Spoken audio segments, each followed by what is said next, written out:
Hi. In podcast one and podcast two, we looked at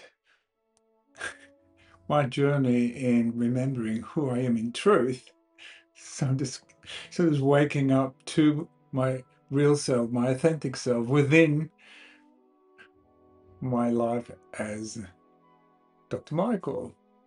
So was lots to it, but in a nutshell, I saw there was a difference between knowing and experiencing. And experiencing goes hand in hand with perception, and perceptions are controlled hallucinations. So when I looked at knowing myself, I noticed there is a strong sense of self, um, contributed from different angles, but particularly through the narration of my life story as Dr. Michael. So this narration, this story of me, gives me a sense of self, but it is essentially a controlled hallucination. It is not who I am. But on planet Earth, that's basically unavoidable. But we've seen then that there's different levels. So beyond the level of material live in what I call being inside the train, being inside the capsule on planet Earth. So it's a very relative experience. There is a borderland, which I call the astral realm, where you can still have a sense of individualism. But then, moving on from that, we come into what is thought of as a state of singularity, where I'm absolutely just like the original creator, whether that's a principle or, yeah, we won't go into that. Okay, so then I looked at like, well, why? Why having this experience on planet Earth? And then the best thing to do for me was to dump the idea there was kind of a God-given purpose, a divine reason for being on planet Earth and having this life as Dr. Michael. And as I noticed, I have many parallel lives, well, all times going on all the time, and not just on this planet Earth, but also from this point of view, would be called extraterrestrial life. So different planetaries, there's um, different dwelling places, if that's a correct word. So then for me, it is also interesting and noteworthy to see that in psychology and even in philosophy, but also in neuroscience, most of my consciousness, of your consciousness, of our consciousness is actually unconsciousness. We're not aware of it. We're subconscious. It's there, but we're not aware of it. So the majority of consciousness is unconscious.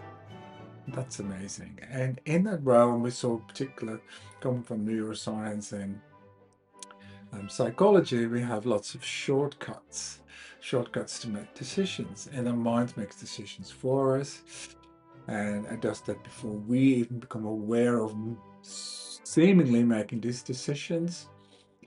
And we need those shortcuts, otherwise we wouldn't be able to participate in this planetary life. So these shortcuts are called biases and heuristics and stereotyping, belief systems, etc., etc., etc. They're all there. Remember the picture of the elephant with this little guy sitting on top, but the elephant just moves in the direction of what it believes it should be doing.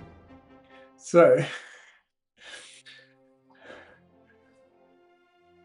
best way of seeing it is that there is a veil, which is my sense of self in this lifetime on planet Earth, but beyond this veil is my true self, which is on a level of knowledge, of all knowing, which we won't go into at this point.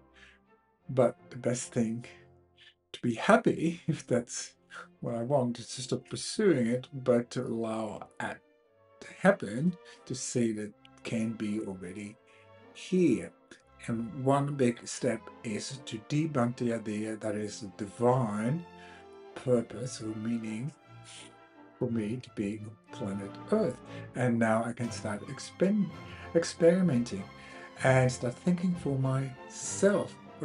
is that I truly, really want? Which initially can be a really tough question to answer. So it's not in owning the house, having the career, having the partner, the kids, and all that kind of stuff.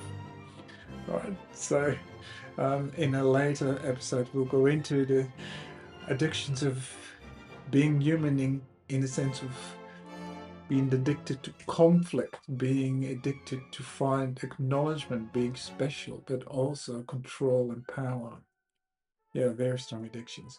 But this particular episode, I want to look firstly,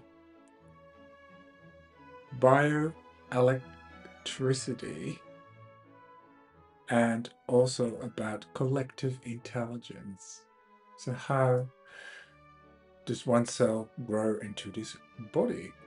And then also we're looking at intelligence. No, there is a difference between intelligence and intellect. So intelligence is accumulating information, processing it, problem solving, analyzing, all this kind of stuff. Whereas intellect relates to the capacity of abstract thinking, being all inclusive and having a vision of what is consciousness, what life is, who am I.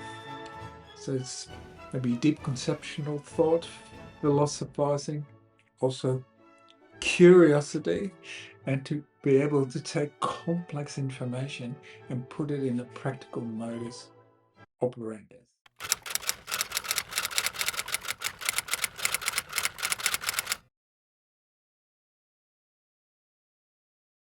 Everything you think you know about the building blocks of reality is wrong. The tiny particles you've been taught to imagine zipping around are not the true foundation of the universe. What if reality isn't made of particles at all, but something far more subtle, mathematical structures, waves and geometry shaping the cosmos in ways our intuition can barely grasp? Today we peel back the veil and look at the universe through a lens you've never imagined. When we look at the world around us, we are naturally inclined to think in terms of objects, things that have a definite existence in space and time. From the chair we sit on to the stars above, everything appears to be made of solid, tangible parts. Classical physics reinforced this intuition. It told us that matter is composed of particles, tiny, discrete units that occupy space and follow clear-cut paths. This particle-centric view is deeply embedded in our thinking, and for centuries it has seemed self-evident. Yet, as we probe deeper into the very fabric of reality, this picture begins to unravel.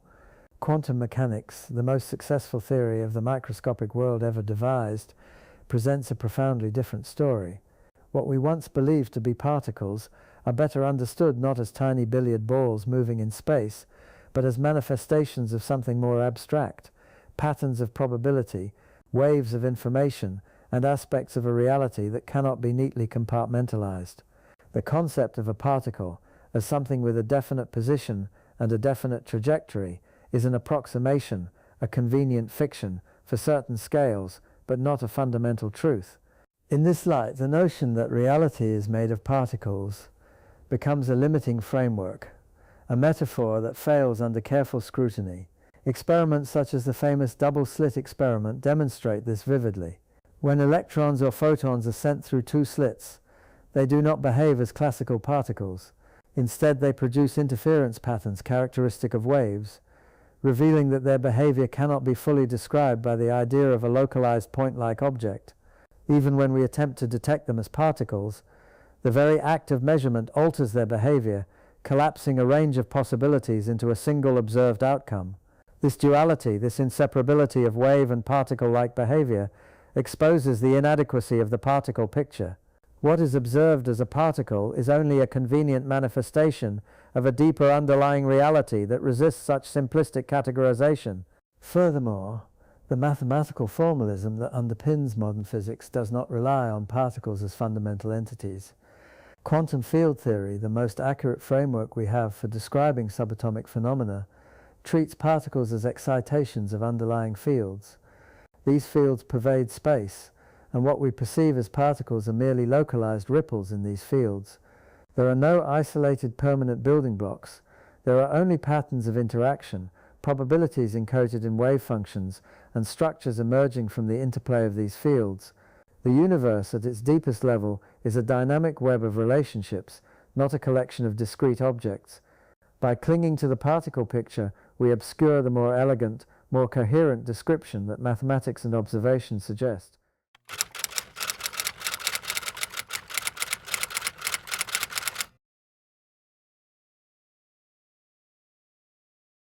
In fact, Richard Feynman, who won the Nobel Prize for his work on quantum electrodynamics, said, "If you think you understand quantum physics, you don't understand quantum physics."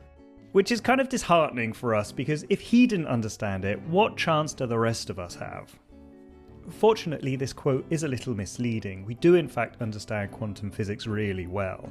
In fact, it's arguably the most successful scientific theory out there, and has let us invent technologies like computers, digital cameras, LED screens, lasers, nuclear power plants. And you don't really want to build a nuclear power plant if you don't really understand how it works.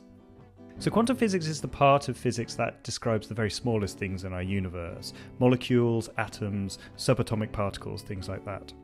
And things down there don't quite work the same way that we used to up here. This is fascinating because you and everything around you is made from quantum physics. And so this is really how the whole universe is actually working. I've drawn these protons, neutrons and electrons as particles, but in quantum mechanics we really describe everything as waves. By the way, I'm using quantum physics and quantum mechanics interchangeably, they're the same thing. So instead of an electron looking like this, it should look something like this. This is called a wave function. But this wave function isn't a real physical wave like a wave on water or a sound wave. A quantum wave is an abstract mathematical description. To get the real-world properties like position or momentum of an electron, we have to do mathematical operations on this wave function. So for the position, we take the amplitude and square it, which for this wave would look something like this. This gives us a thing called a probability distribution, which tells us that you're more likely to find the electron here than here. And when we actually measure where the electron is, an electron particle pops up somewhere within this area. So with quantum physics, we don't know anything with infinite detail. We can only predict probabilities that things will happen. And it looks like this is a fundamental feature of the universe, which was quite a departure from the clockwork deterministic universe in classical physics, the kind of thing Newton derived. This wave function model predicts what subatomic particles will do incredibly well, but weirdly we've got no idea if this wave function is literally real or not. No one's ever seen a quantum wave because whenever we measure an electron, all we ever see is a point-like electron particle. So there's like this hidden quantum realm where the waves exist, and then the world we can see, which is where all the waves have turned into particles. And the barrier between these is a measurement. We say that a measurement collapses the wave function, but we don't actually have any physics to describe how the wave collapses. This is a gap in our knowledge that we've dubbed the measurement problem, and this is one of the things that Feynman was referring to with his quote. Another confusing thing is how exactly to picture an electron. It seems to be a wave until you measure it, and then it's a particle. So what actually is it? This is known as particle-wave duality, and here's an example of it in action, the famous double-slit experiment. Imagine spraying a paintball gun at a wall with two openings in it. You'd expect to see two columns of paint go through and hit the wall behind. But if you shrink this all down to the size of electrons, you see something quite different. You can fire one electron at a time at the slits, and they appear on the back wall. But as they build up over time, you get a whole pattern of stripes instead of just two bands. This pattern of stripes is called an interference pattern, something you only see with waves. The idea is that it's the electron wave that goes through both slits at the same time, and then the waves from each slit overlap with each other, and where the waves add together you've got a high probability of the electron popping up at the wall, but where the waves cancel out the probability is very low. So actually on the back wall the highest probability of finding the electron is in the middle of the slits, and then it goes down and then up again and down and up again, and this is the interference pattern. So when you fire one electron after another, they follow this probability distribution, and this interference pattern starts building up, and that's exactly what we see in experiments. So this shows that electrons behave like waves in this experiment. The question is, what actually happens to this spread out electron wave when you do a measurement? It seems like it goes from this spread out wave to this localized particle. But like I said, there's nothing in quantum mechanics that tells us how the wave function collapses. And this is not only true for electrons, but everything in the universe. So this double slit experiment has huge consequences for our model of the universe. And it was very surprising the first time it was done. Physicists are still grappling with this question today and have come up with many interpretations of quantum mechanics to try and explain these results, and explain how reality actually works. Okay, let's go back to the wave function. We can now use this picture to explain other features of quantum physics that you may have heard about. So this is just one possible wave function for an electron, but there's many others, like this one for instance. This says that the electron has a probability of being over here and a probability of being over here, and very little probability of being in the middle. This is perfectly allowable in quantum physics, and this is where the phrase "things can be in two places at once" comes from. This is known as superposition, which comes from the fact that this wave can be made by adding, or superimposing, these two waves. The word superposition just means the adding together of waves, and we already saw this in the double slit experiment. And it's not really a very special phenomenon. You can even see superposition by dropping two pebbles into a pond where the ripples overlap. Now for entanglement. Let's say two electron waves meet. Their waves interfere with each other and become mixed up. This means that mathematically we now have one wave function that describes everything about both electrons, and they're inextricably linked, even if they move far away from each other. A measurement on one of the particles, like measuring if it's spin up or down, is now correlated with a measurement on the other, even if they move billions of miles away. Einstein was very uncomfortable with this idea because if you measure one of the particles here, you instantaneously know what the other will be, even if it's billions of miles away. And that's got a sort of whiff of faster than light communication, which is not allowed by the theory of relativity. But it turns out you can't actually use this to communicate information because the measurements give you random results. But the fact that they are correlated means that somehow there is a link that stretches over that distance. This is called non-locality. Quantum tunneling. Quantum tunneling is where particles have a probability of moving through barriers, essentially allowing things like electrons to pass through walls. When a wave function meets a barrier, it decays exponentially inside the barrier. But if the barrier is narrow enough, the wave function will still exist on the other side, meaning that there's a probability of the particle being found there when a measurement is made. In fact, the only reason you're alive is because of quantum tunneling in the sun, which makes the sun shine. Protons normally repel each other, but they've got a small probability of quantum tunneling into each other, which is what turns hydrogen into helium and releases fusion energy. All life exists on Earth because of energy from the sun, except for life around hydrothermal vents. Now onto the Heisenberg uncertainty principle. I said at the beginning that this wave function contains all of the information like position and momentum of the electron. We just have to do some maths on it. The position is given by the amplitude or height of the wave, and the momentum is given by the wavelength of the wave. But for this specific wave, the position gives us a probability distribution, so we don't know exactly where the electron is. Also, there's an uncertainty in the momentum because this wave is made of many different wavelengths. But we can reduce that uncertainty. Let's have a wave that only has one wavelength, so a sine wave. Now we know the momentum exactly because the wavelength has a single value. But look at the position. There's an equal probability of the electron being found anywhere in the universe. Okay, let's do the opposite. Let's make a wave that has only one position. Now we know exactly where the electron is, but what's the wavelength of this wave? Now the wavelength is very uncertain. Basically, only a sine wave gives you a precise momentum. And any wave that isn't a perfect sine wave, you have to build out of multiple different sine waves. And each of those multiple different sine waves has got a different wavelength, and hence you have a range of the possible different values of momentum for the particle. This is Heisenberg's uncertainty principle. You can only know certain things precisely, but not everything. Either you've got a definite value of momentum and don't know anything about position, or you know the position very well, but don't know anything about the momentum. Or you're in some intermediate state. And this isn't a limit of our measuring apparatus, this is a fundamental property of the universe. And finally, where does the name quantum come from? Well, a quanta is a packet of something, like a chunk of something. And one of the first quantum effects people saw were atomic spectra, which is where atoms give off light with specific discrete energies.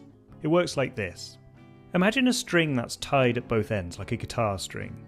If you pluck it, only certain waves can exist because the ends are tied down. In this situation, we say that the wavelengths are quantized to certain values.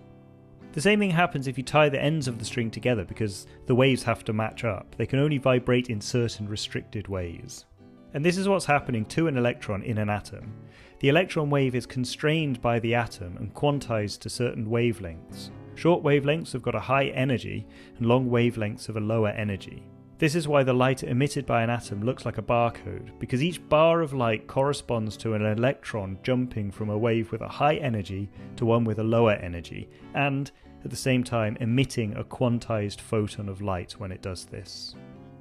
So the light from an atom is quantized to discrete packets of energy. Okay, so that's all the basics of quantum physics. Here are some technical notes which aren't essential to know, but pause the screen now if you're interested in a little bit more mathematical detail. So to round up, in quantum physics objects are described with wave functions, but when we measure them, what we see are particles. So this leads to particle-wave duality and also the measurement problem. And the consequence of these wave functions are the quantum phenomena of superposition, entanglement, quantum tunneling, the Heisenberg uncertainty principle, and energy quantization. So if you understand these things, you've got a good basic understanding of quantum physics. Despite its reputation, I think that quantum mechanics isn't too difficult for most people to get the basics of what's going on. In the past I've relied on analogies to try and explain it, but here I've just described what's actually going on, which I think might be more helpful. But if you've got more questions, I'll be on the comments below, so ask away. For me, the weird thing about quantum physics is that on the one hand it's incredibly accurate and predictive, but also it's got giant holes in it, like the measurement problem, which we just don't understand. So we can wonder, will we ever actually understand quantum physics, or is it just too abstract for our human brains to comprehend? Well, I hope this video has helped you understand a little bit more about how quantum physics works.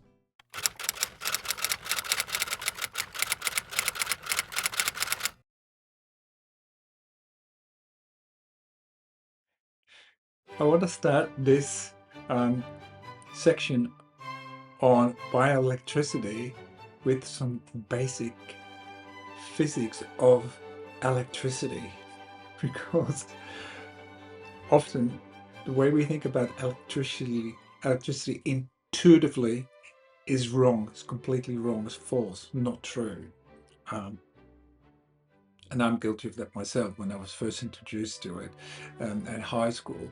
So we need to look at electric and magnetic fields, and that electric and magnetic fields can carry energy, store energy, release it, carry it. And particularly we look at electrical currents, which can be direct DC or alternating currents. And AC, we have to think of Nikola Tesla, and DC, we have to think of Edison. But alternating currents, like from Nikola Tesla, that's the kind of currents we use, for example, with electrical power come to a house. But bioelectricity also uses Tesla circuits, which we'll see. So we need to get familiar about how the flow of electromagnetic energy works, and therefore we need to look at capacitors and inductors. So capacitors are like plates, two plates that can hold charge with an isoelectric plate in between, meaning that the charges cannot cross over. And inductors, which are like coils. You might have heard of the Tesla coils. And Tesla coils are just a series of inductors, one stacked above the others. Capacitors can hold energy in electrical fields, whereas inductors hold energy in magnetic fields. Then we have to look at piezoelectricity that happens in all connective tissues in the body, like fascias, muscles, cartilage, and so forth, but also in DNA and some proteins. Then we have to look at semiconductors. So all connective tissues are semiconductors. Now, semiconductors can perform the function of an on and off switch. That's in electricity called a transistor. And so microchips are loaded with billions, if not trillions, of these transistors on and off. It's a binary way of storing memory, processing artificial intelligence. So last but not least, we also need to look at what is called Tesla resonating circuits and understand is that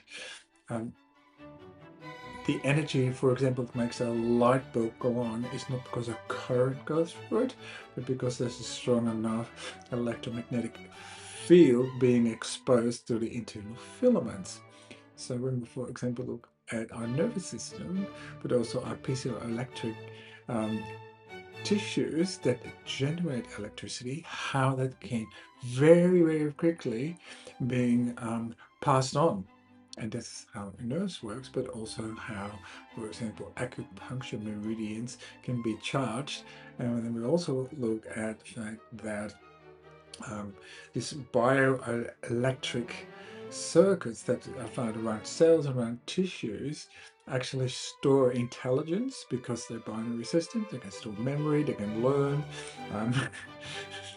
All that kind of stuff are very, very important to the normal functioning of tissues and cells.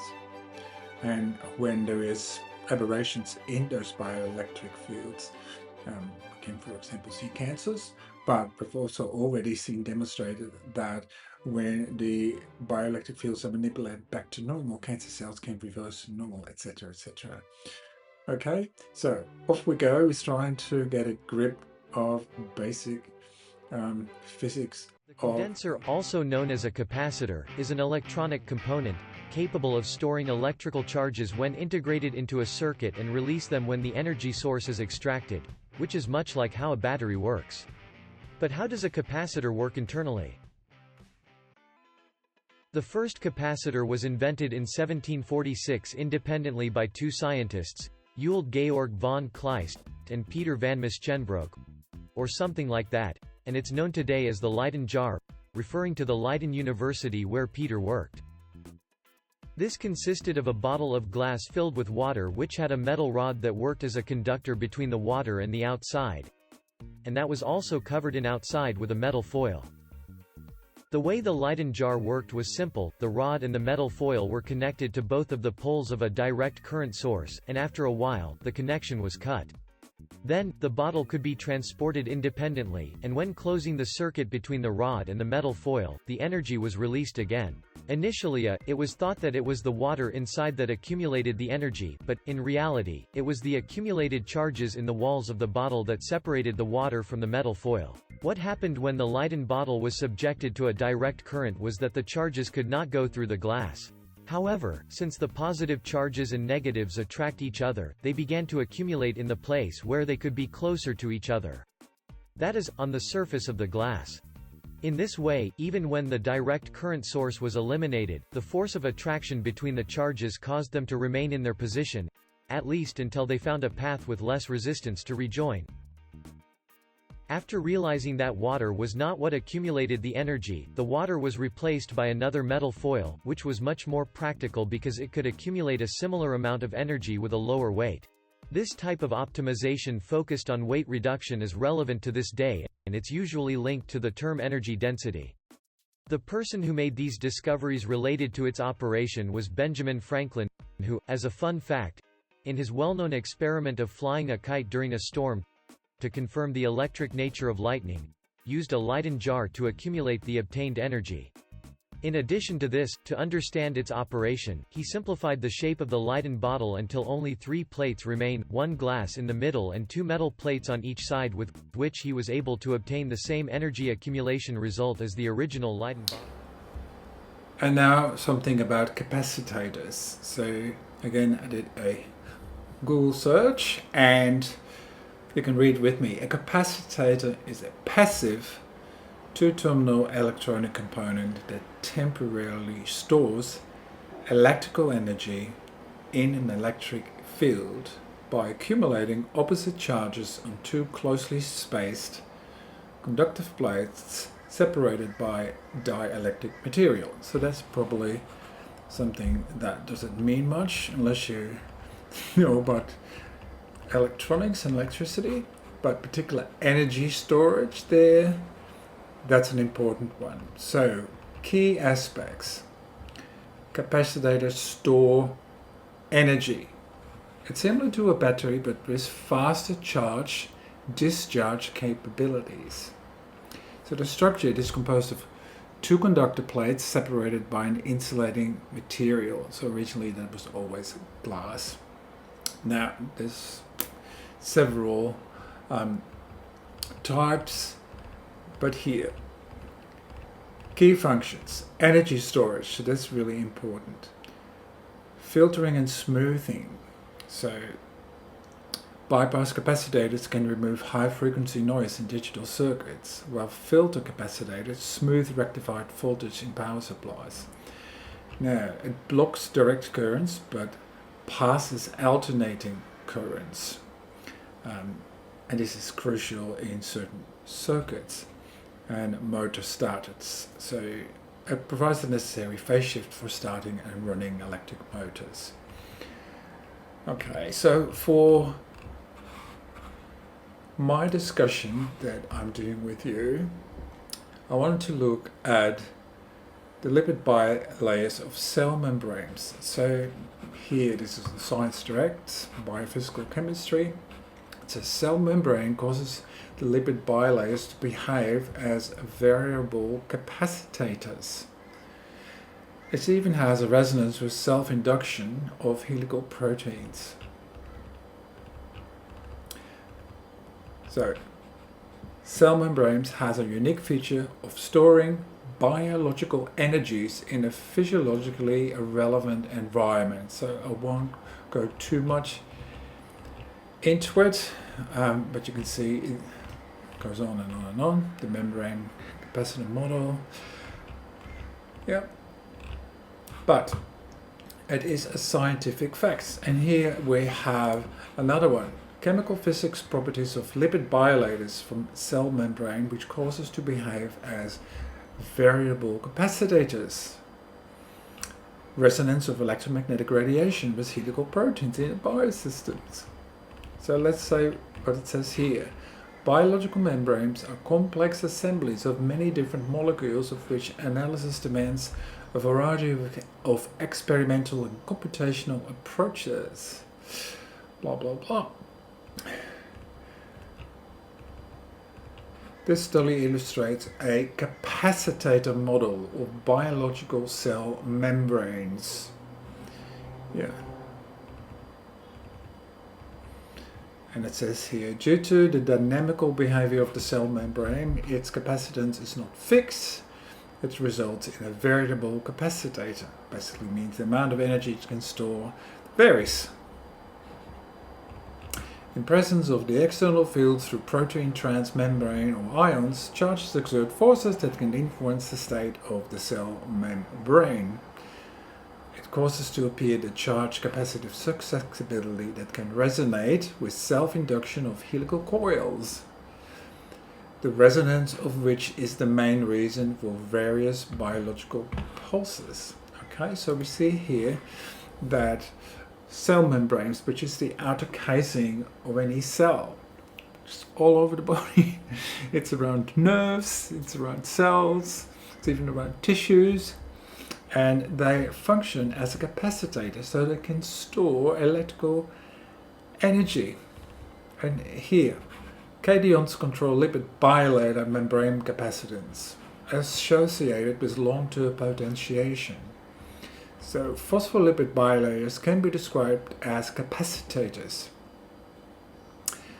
whose capacitance per unit area is determined by their thickness and dielectrical constant, independent of applied voltage, and on and on and on. Okay, and here's the last article, so hopefully you're convinced that I'm not just talking imaginative stuff. So, Abstract. Biomembranes are thin capacitors with the unique feature of displaying phase transitions in a physiological relevant regime. So phases are like liquid to solid or liquid to gas. So we're looking at phases from liquid to solid. The gel and the fluid membrane have different area and thickness. Anyway, here's a bit more information. Biological membranes provide a barrier between cells and organelles because they're made of lipids, and lipids and water don't mix. And it serves to maintain differences in chemical and electrical potentials by separating molecules and ions. So, the electrical phenomena result from transient changes in these potentials provide the basis for contemporary understanding of the electrophysiology of biomembranes. A quick recap. So, lipid bilayers, which are the fatty lipid structures that wall a cell, can wall tissues, wall nerves.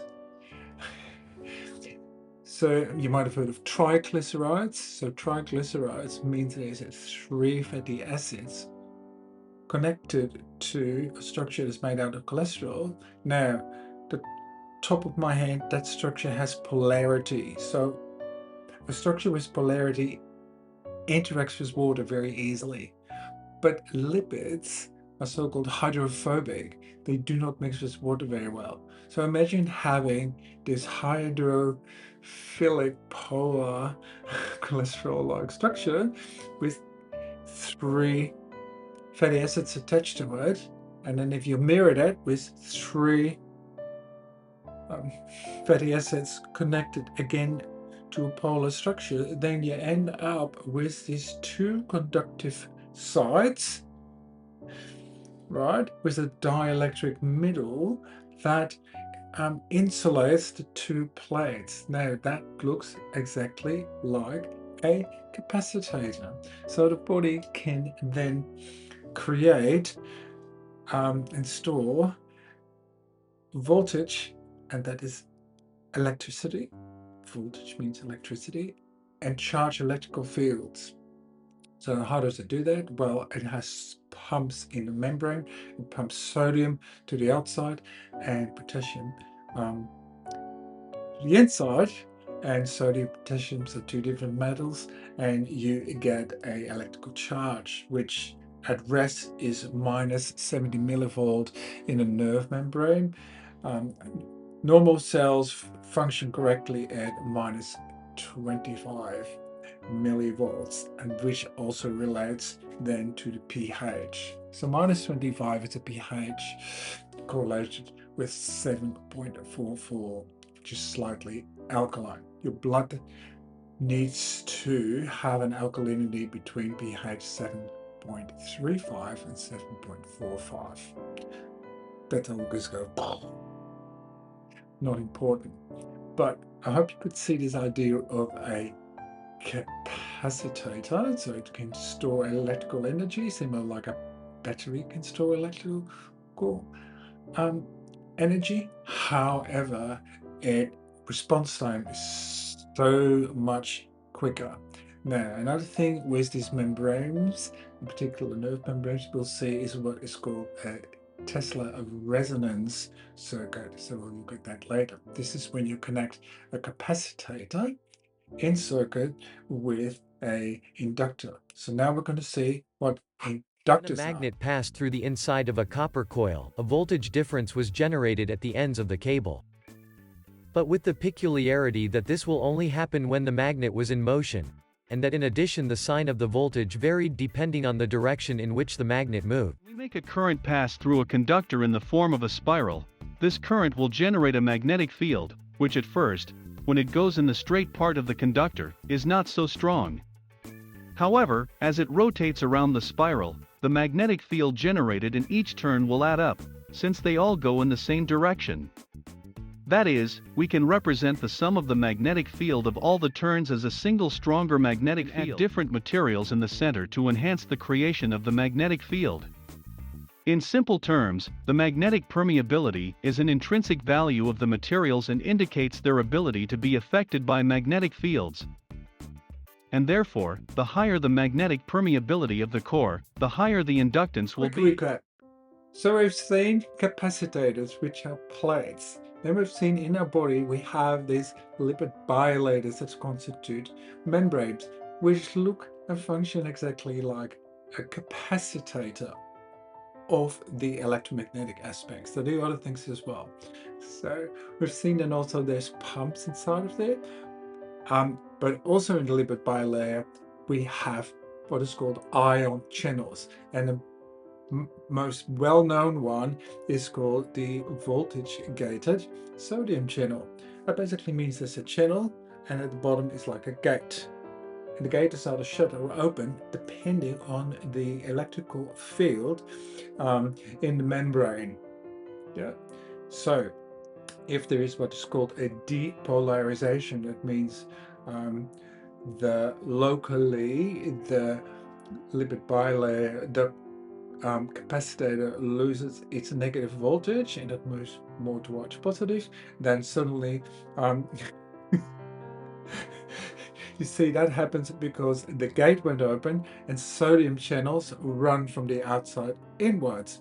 Now, in those articles I just show you, it's kind of a resonance principle happening there as well, and it causes what is called a Tesla resonance circuit that can quickly move energy fields out strongly enough so that adjacent channels can open up and an electrical impulse can be transmitted over this nerve. But this can happen also around cell membranes. In particular, cells can meet what's called gap junctions. I won't go too much into it, but I just want you to get your head around this electricity because it's so cool. So next thing we're going to look at is the Tesla resonance circuits. A resonance circuit is made up of an inductor and capacitor, which, as we have seen in previous episodes, are components capable of storing energy, although they do it in a different way, the capacitor with an electric field, and the inductor with a magnetic field. The effect of connecting these two components in a closed circuit is that, in theory, we could keep an electric current flowing cyclically indefinitely. Let's suppose that initially the capacitor is charged. Being in a closed circuit, it will start to discharge, and by doing this a current will go through the inductor, which will start to form a magnetic field. But when all the charges of the capacitor have been used, this magnetic field will begin to lose its strength, inducing a current in the opposite direction and recharging the capacitor until the inductor loses all its magnetic field, starting the cycle again. Clearly, in the real world this is not going to happen indefinitely because the circuit itself has a resistance which will gradually slow down the electron movement. But this does not mean that we cannot benefit from this behavior. A resonance circuit has two great benefits. The first one is that even when they can't hold energy indefinitely, they can do it for a certain period of time, although losing strength in each cycle, something similar to what would happen in a pendulum which just by pushing it once, is able to keep oscillating at a regular frequency. And also like a pendulum, if we push it periodically at the exact moment, we can amplify the end result, even though we are only applying the same amount of force that we had initially used. The second benefit of resonance circuits is linked to the fact that they have their own frequency at which they oscillate, which is defined only by characteristics of its components. That is to say, the inductance of the inductor, and the capacitance of the capacitor.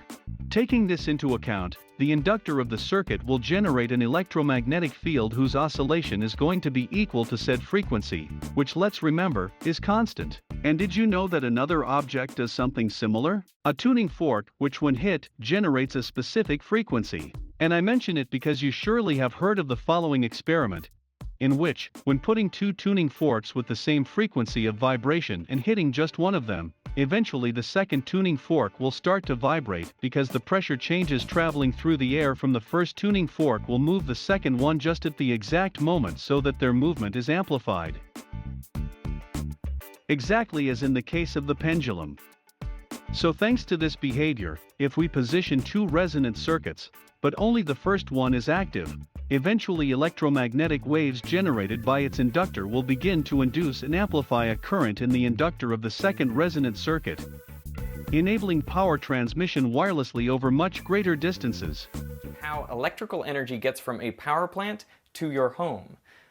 Unlike a battery, the electricity in the grid comes in the form of alternating current, or AC, which means electrons in the power lines are just wiggling back and forth. They never actually go anywhere.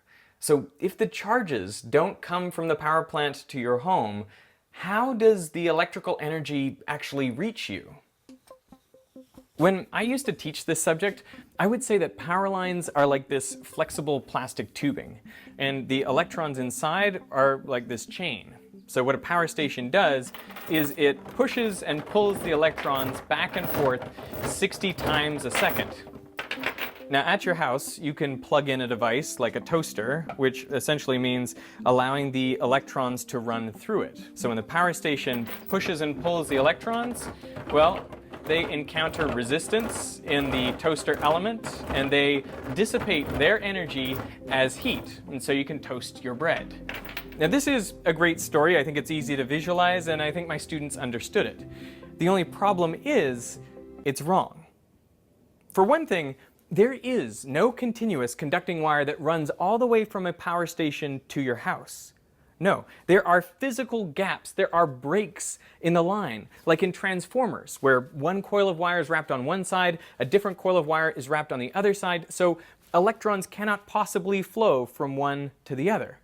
Plus, if it's the electrons that are carrying the energy from the power station to your device, then when those same electrons flow back to the power station, why are they not also carrying energy back from your house to the power station?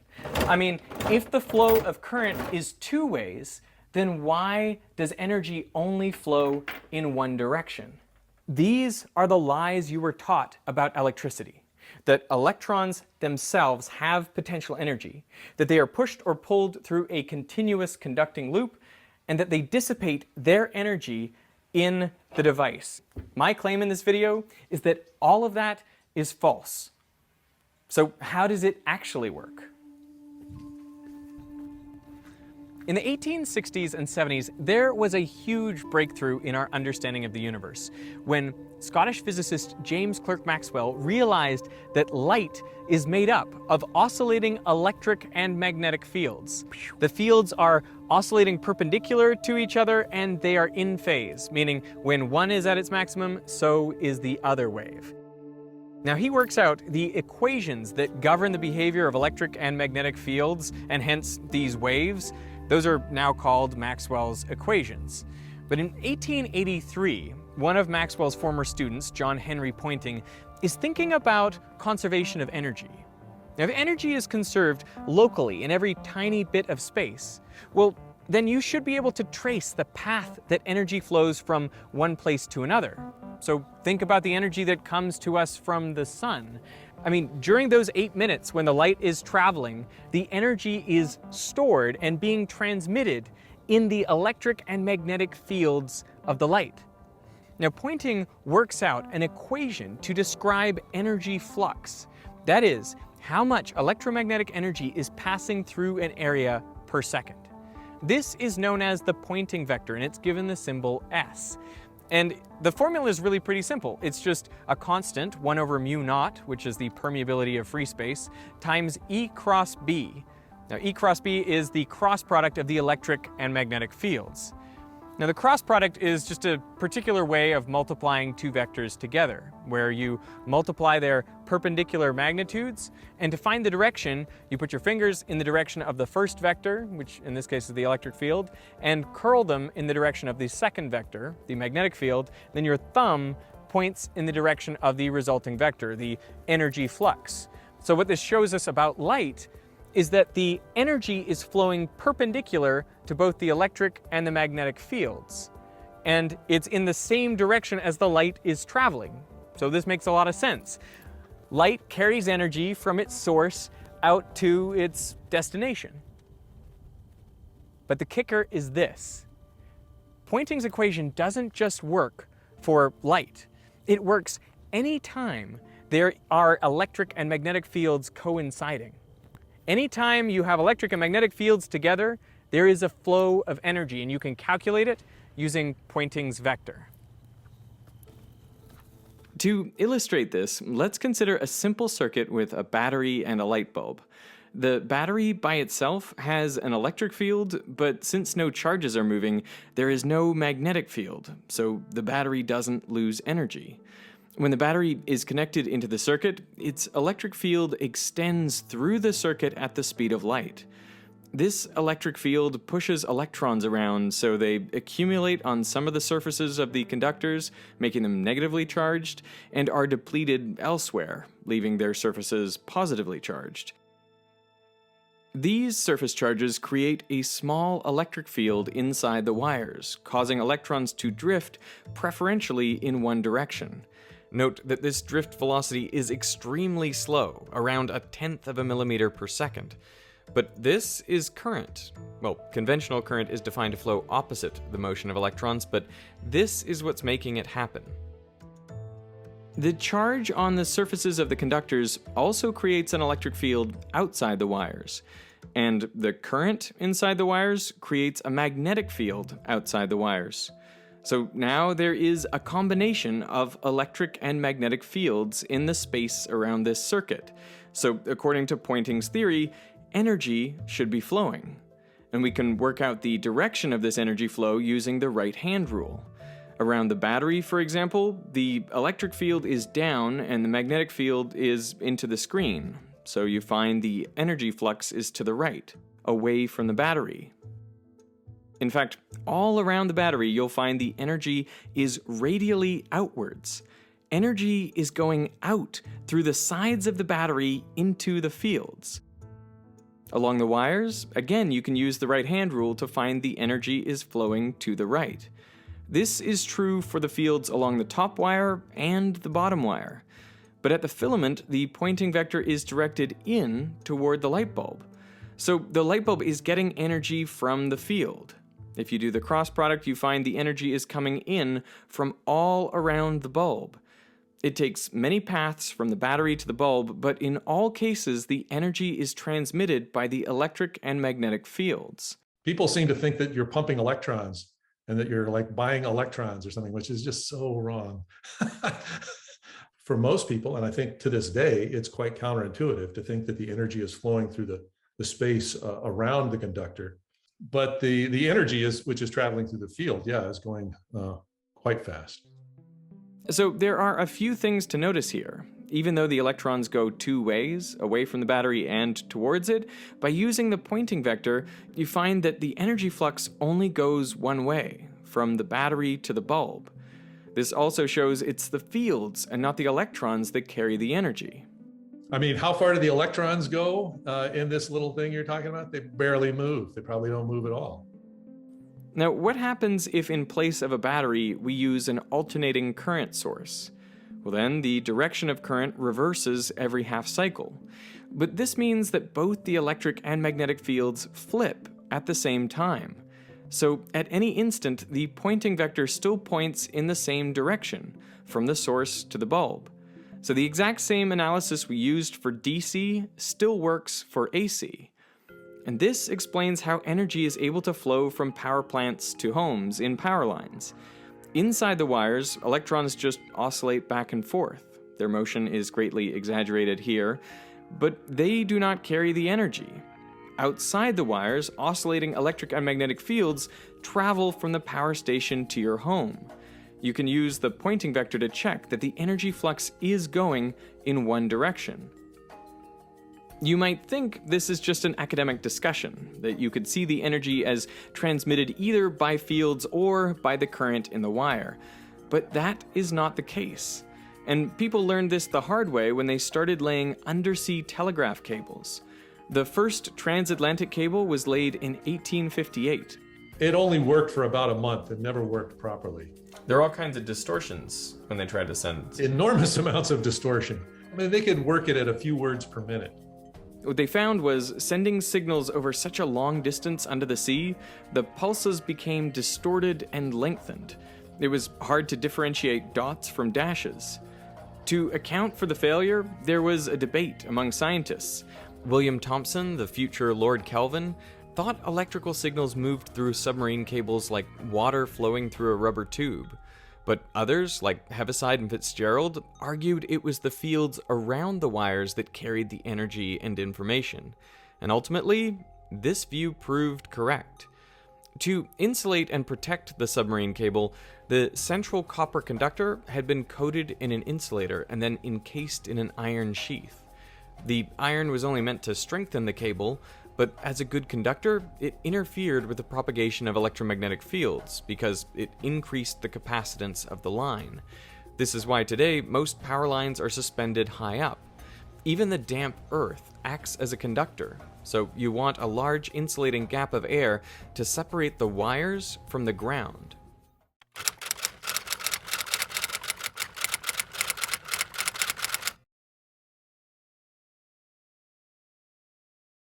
Putting this all together, and particularly looking at the wider scope of electromagnetism, becomes really, really, really interesting. So we started just looking at electrical fields and magnetic fields. So when they come together, that's when we have electromagnetisms. And we saw that if we link in circuit a capacitor and an inductor, then we can create fields that resonate with adjacent circuits, and information can pass really, really quickly, but particularly also wirelessly. Now, we often think of electricity as the power juice that will come into our houses, and then we can connect fridges versus TVs and so forth. But visible light is electromagnetism. Audible sound is electromagnetism. X-rays is electromagnetism.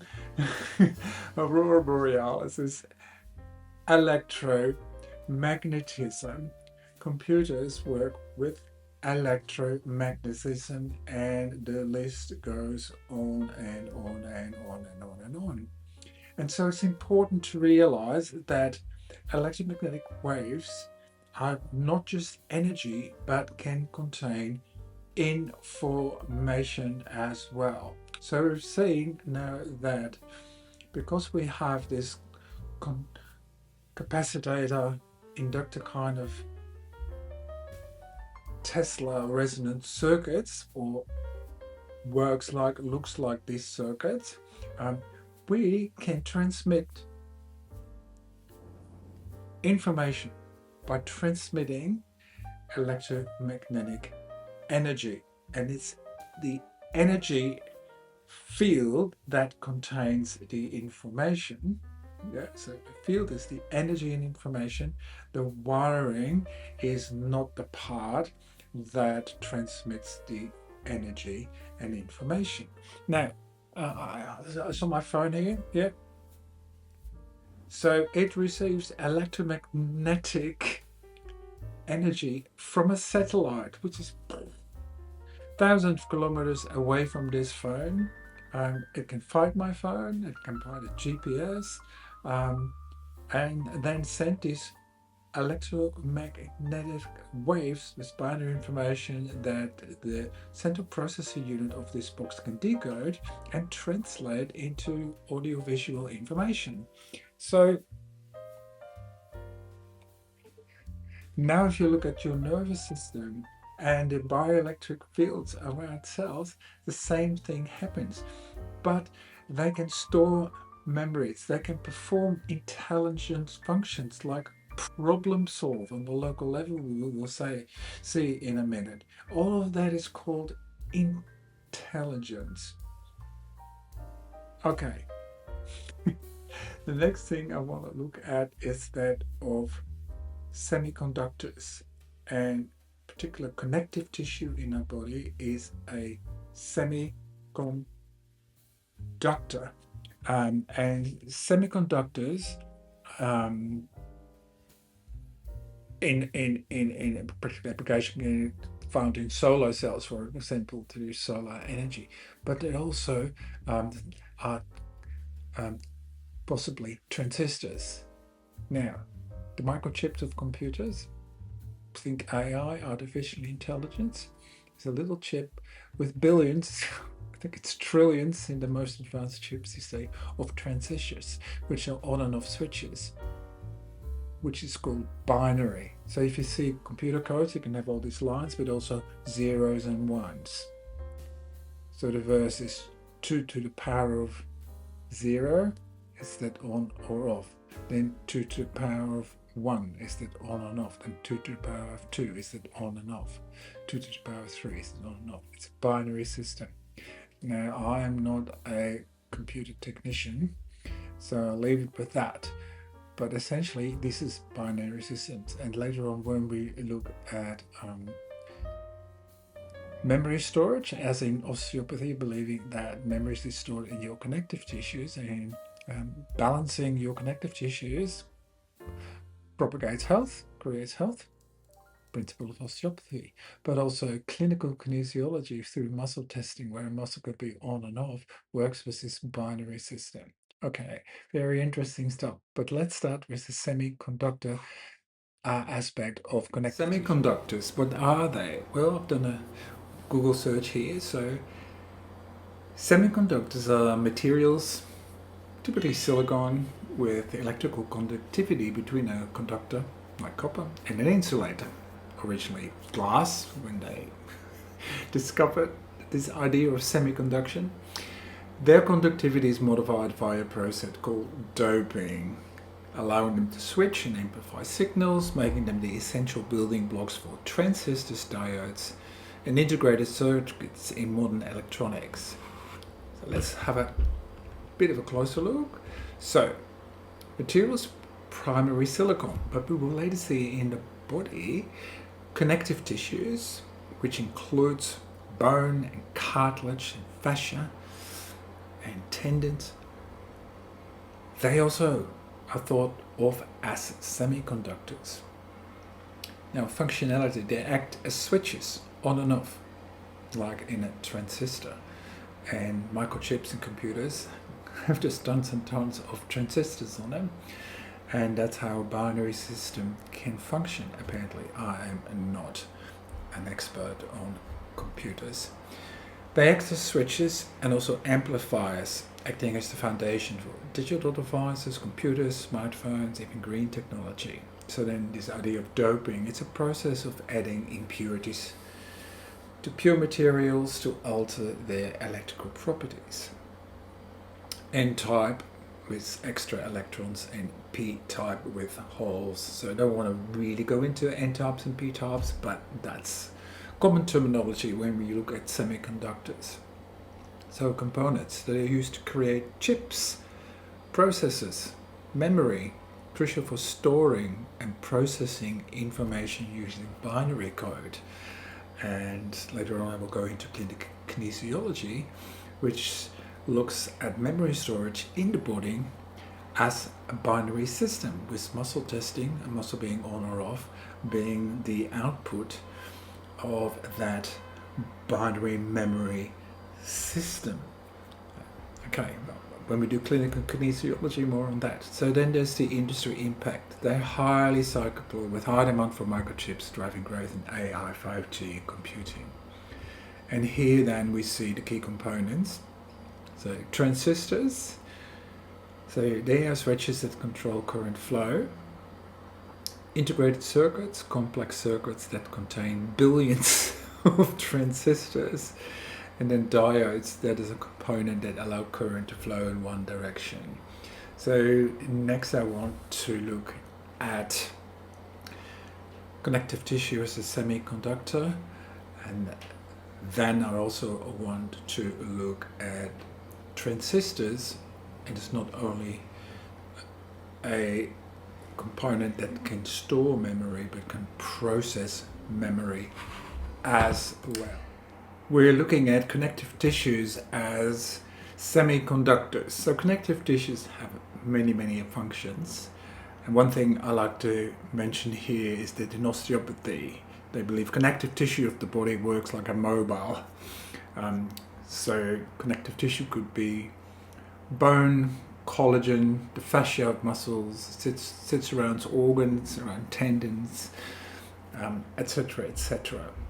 So let's just read what a Google search reveals. So the concept of connective tissue or semiconductors encompasses two main and sometimes overlapping areas. So the first one is the natural semiconducting properties of bodily tissues like collagen and bone, but also fascia, as I mentioned. And two, cutting-edge bioelectronic materials designed to act like connective tissue. All right, let's look a little bit further. So natural semiconducting properties of connective tissues, including collagen, bone, cartilage, fascia, etc., possess electrical properties, and it resembles that of semiconductors. So piezoelectricity, it means, well, we've looked at that before. So when collagen fibers are compressed, so collagen is the main type of fiber in connective tissue, but it could also be elastin, which is another common fiber in connective tissue. And these are solid components, but also connective tissue is biphasic, so it doesn't only have the phase of solids, but it also has the phase of liquids, and like water is inside of it. So when it's compressed, stretched or distorted, it will generate their own electric fields, electric energy or currents. Now, then a bit more technical, there's P-type collagen, N-type apatite crystals in bone, so you have this PN junction, and this is similar to a diode in traditional electronics, and it allows current to flow one way only, and this should support structural repair. If they could go both ways, they would usually annihilate each other out. So biological energy generation, so this matrix is believed to help generate and conduct electricity throughout the body, accounting for metabolic energy beyond what is consumed through food. Okay, very interesting. Some people have worked out that this piezoelectricity generation also energizes the acupuncture meridians. And if there is a barricade or some other cause when the electrical piezoelectricity in meridians is low, it could cause the cancers, it could go to impaired healing of wounds, etc., etc. But we will look at that in a bit more detail later. So then we look at here these engineered hydrogel semiconductors, and as we look at applications, it says these materials are being developed for advanced medical technologies, including real-time health monitors, neural interfaces, and smart drug delivery systems. And that's taken from the National Institute of Health of America, which is a government department. So we're not just talking mystical kind of nonsense. This is a real thing.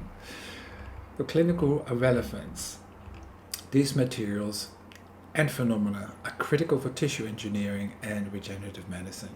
So again, wound healing, but also biosensing. And last but not least, in this first extract, in essence, while our natural connective tissue already functions as a type of living semiconductor, researchers are now creating artificial soft semiconductor materials that can directly interface with and enhance these biological functions. Now,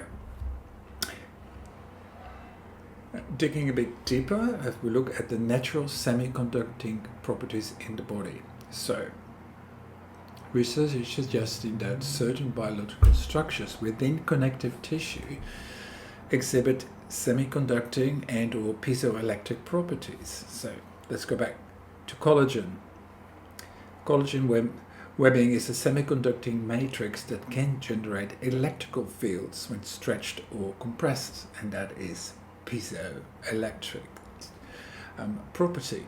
Bone structure, some theories suggest bone behaves like a PN junction, which is a basic semiconductor structure, where collagen acts as a p-type material and apatite crystals as an n-type material, allowing current to flow in specific ways during healing.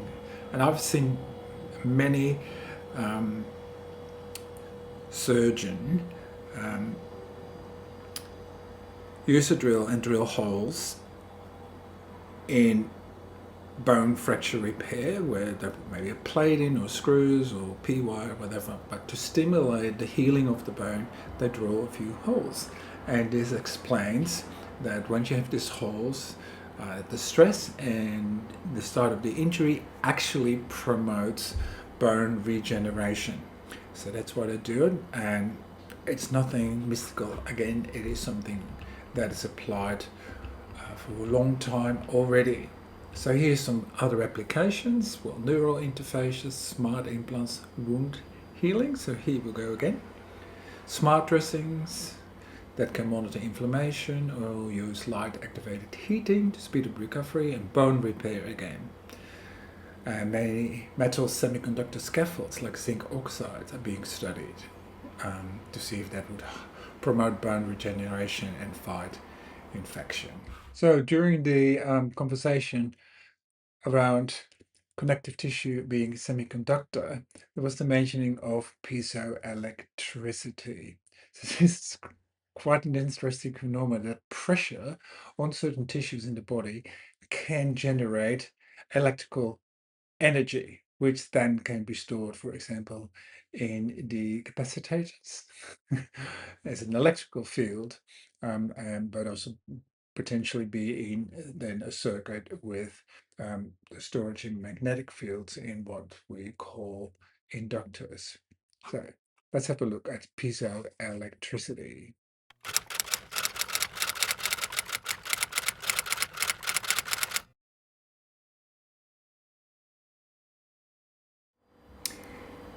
Piezoelectricity. Now, what is that? So, apparently, piezo or piezo is ancient Greek for pressure.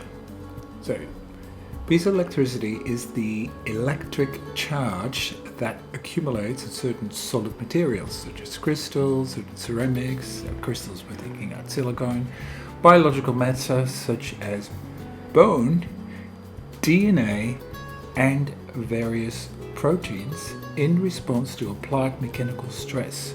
So, bone, but also cartilage and fascia, tendons, DNA, and various processes can generate, under pressure, an electrical charge. Now, it says here, the piezoelectric effect is a reversible process. So materials exhibiting the piezoelectric effect also exhibit the reverse effect, the internal generation of a mechanical strain resulting from an applied electric field, meaning they are responsive to electric fields. And then here is a bit of history. The French physicists Jacques and Pierre Curie discovered piezoelectricity in 1880. So this is not recent. It's close to 150 years ago when that was discovered. And the effect has been exploited in many useful applications, including the production and detection of sound. So we're thinking of microphones, but also speakers, inkjet printing, high voltage electricity, clock generators in electronic devices, in microbalances to drive an ultrasonic nozzle, and in ultra-fine focusing of optical assemblies. Yeah, it forms the basis for scanning probe microscopes that resolve images at the scale of atoms, and it is used in the pickups of some electronically amplified guitars and as triggers in most modern electronic drums. You can even find it in cigarette lighters. Oh yeah, the etymology. It means electricity resulting from pressure, derived from the ancient Greek piezo, to squeeze or press.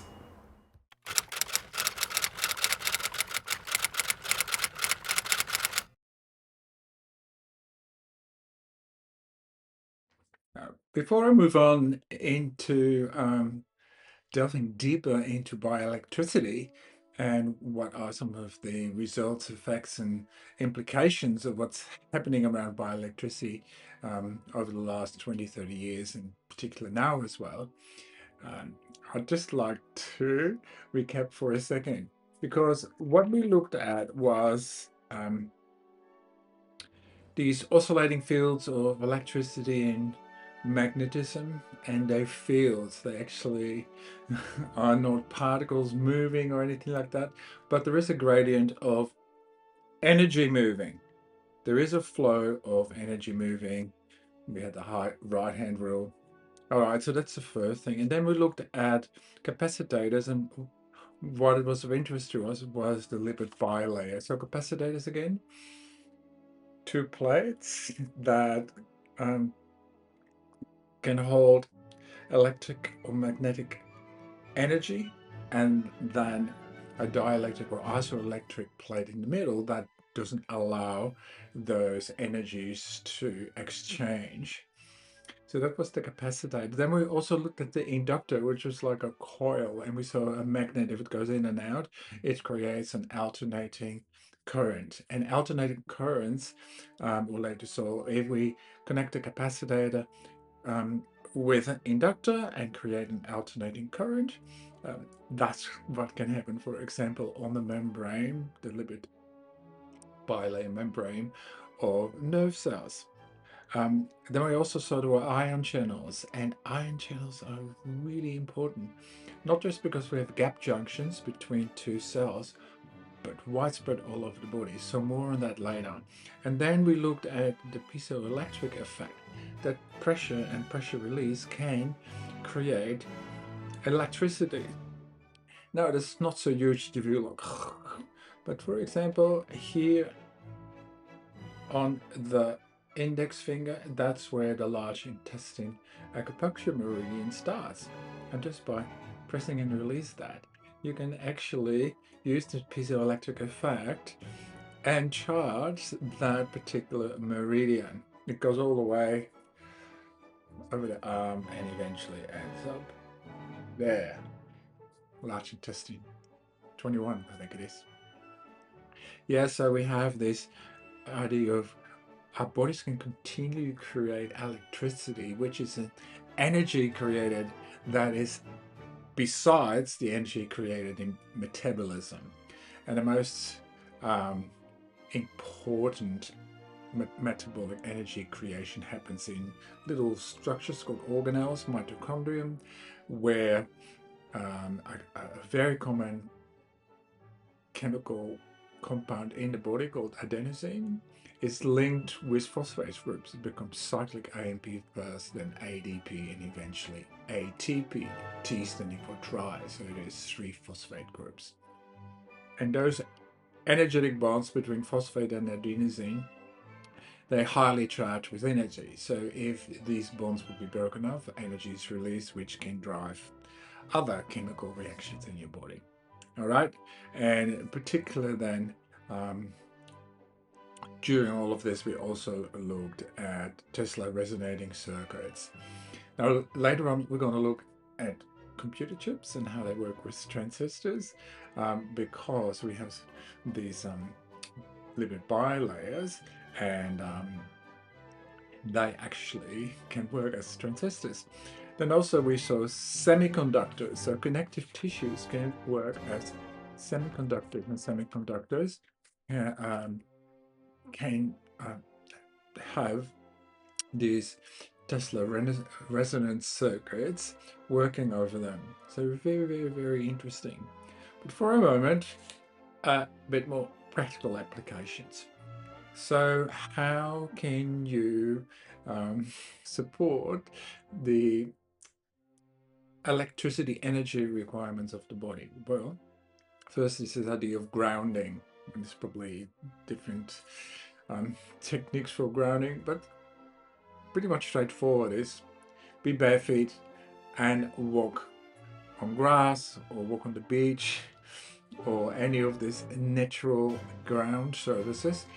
That's how you can ground your electromagnetic field in and around your body. So that's a really good exercise to do. A lot of people do this regularly, actually immediately feel the energizing effects of this grounding and also releasing. So I live in an apartment, but as soon as I, for example, go to Talos Beach in Byron Bay, it's about an hour and a half drive, and put my feet down, bare feet on the campground, and also later on the Talos Beach, the sand, the amount of tension that leaves my legs from all my cycling and gym exercises is amazing, and the amount of energy that happens, amazing. And of course, when you're at the beach, the surf also creates negative ions.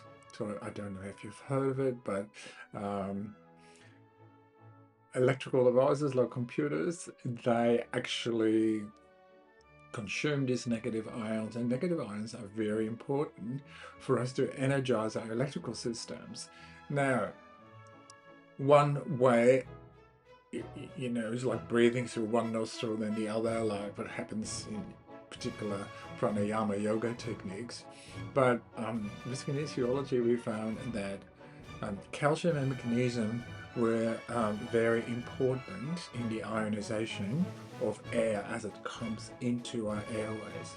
So air doesn't actually go up, it goes 3 turbulent layers horizontal, and there's little hairs, and the calcium magnesium can cause an ionic charge through their kind of battery action, through their circuit. Calcium magnesium can work as a battery, and this could be like a Tesla resonance circuit. So there you have it. Hugging a tree.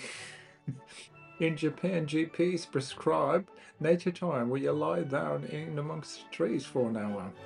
I think now in Finland they're doing the same, and particularly maybe in other Scandinavian countries. So it's hopefully likely to take off. But hug a tree and see how it feels. So if you can't go to the ocean, even just putting your hand on the trunk of a tree, disconnecting with it, can be incredible. Now, a simple movement, in particular stretching, because when you stretch your fascia around your muscles really well, and that has a charging effect, because it is a fascia is the connective tissue around the muscle, and they are semiconductors. So you don't particularly have to do yoga, but any kind of stretching and movement is fantastic. Now, if you have scar tissues, treat it. No, I think on my leg, somewhere in scar tissues. I used to test essential oils. So wild thyme is very good, grapefruit and rosemary, and just apply 1 or maybe 2 drops over the scar tissues and gently rub it over the scar tissues, and it revitalizes them, and it allows the electricity, particularly of acupuncture meridians, to pass through that bit of skin unhampered. So yeah, treat scar tissues. You can also get massage, particular effleurage massage, where the massage therapist just gently rubs over all your fascias. And again, the fascia is connective tissues, it's a semiconductor. So excellent work. And last but not least, I want to mention the cranial osteopathy according to Dr. Sutherland. Now, it is not airy-fairy, hocus-pocus, and just an idea in cranial osteopath's head. It actually has been researched, and there's more research being done, and it works really well. And it has to do that the cranial bones actually can have a gentle movement, and the cranial bones should move in conjunction with the breathing activity and the pumping of cerebrospinal fluid. Yeah, there's been lots of what would I call it? Traditional evidence, folklore evidence, if you want, but traditional evidence that certain memories are held by your connective tissues because they're binary systems. They're on and off switches, they're transistors, so they can store memories, so traumatic from any kind of injuries, whether it's physical, chemical, emotional, can store in these connective tissues. And through the cranial osteopathy, it's a very gentle method. These traumas can be pulled back into the core of your being where they naturally will be undone. I call it a miracle. It's a miraculous transformation just by the act of becoming aware of it and including it in. Okay, so these are really some practical ideas you can apply. I'll put up a slide and list them all down so you can screenshot this slide. And then afterwards, I'll show you some more footage on bioelectricity, a TED Talk, and also the work of Michael Levin.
Right? And the anatomist, Luigi Galvani, and the inventor of the battery, Alessandro Volta, they get into a massive scientific spat.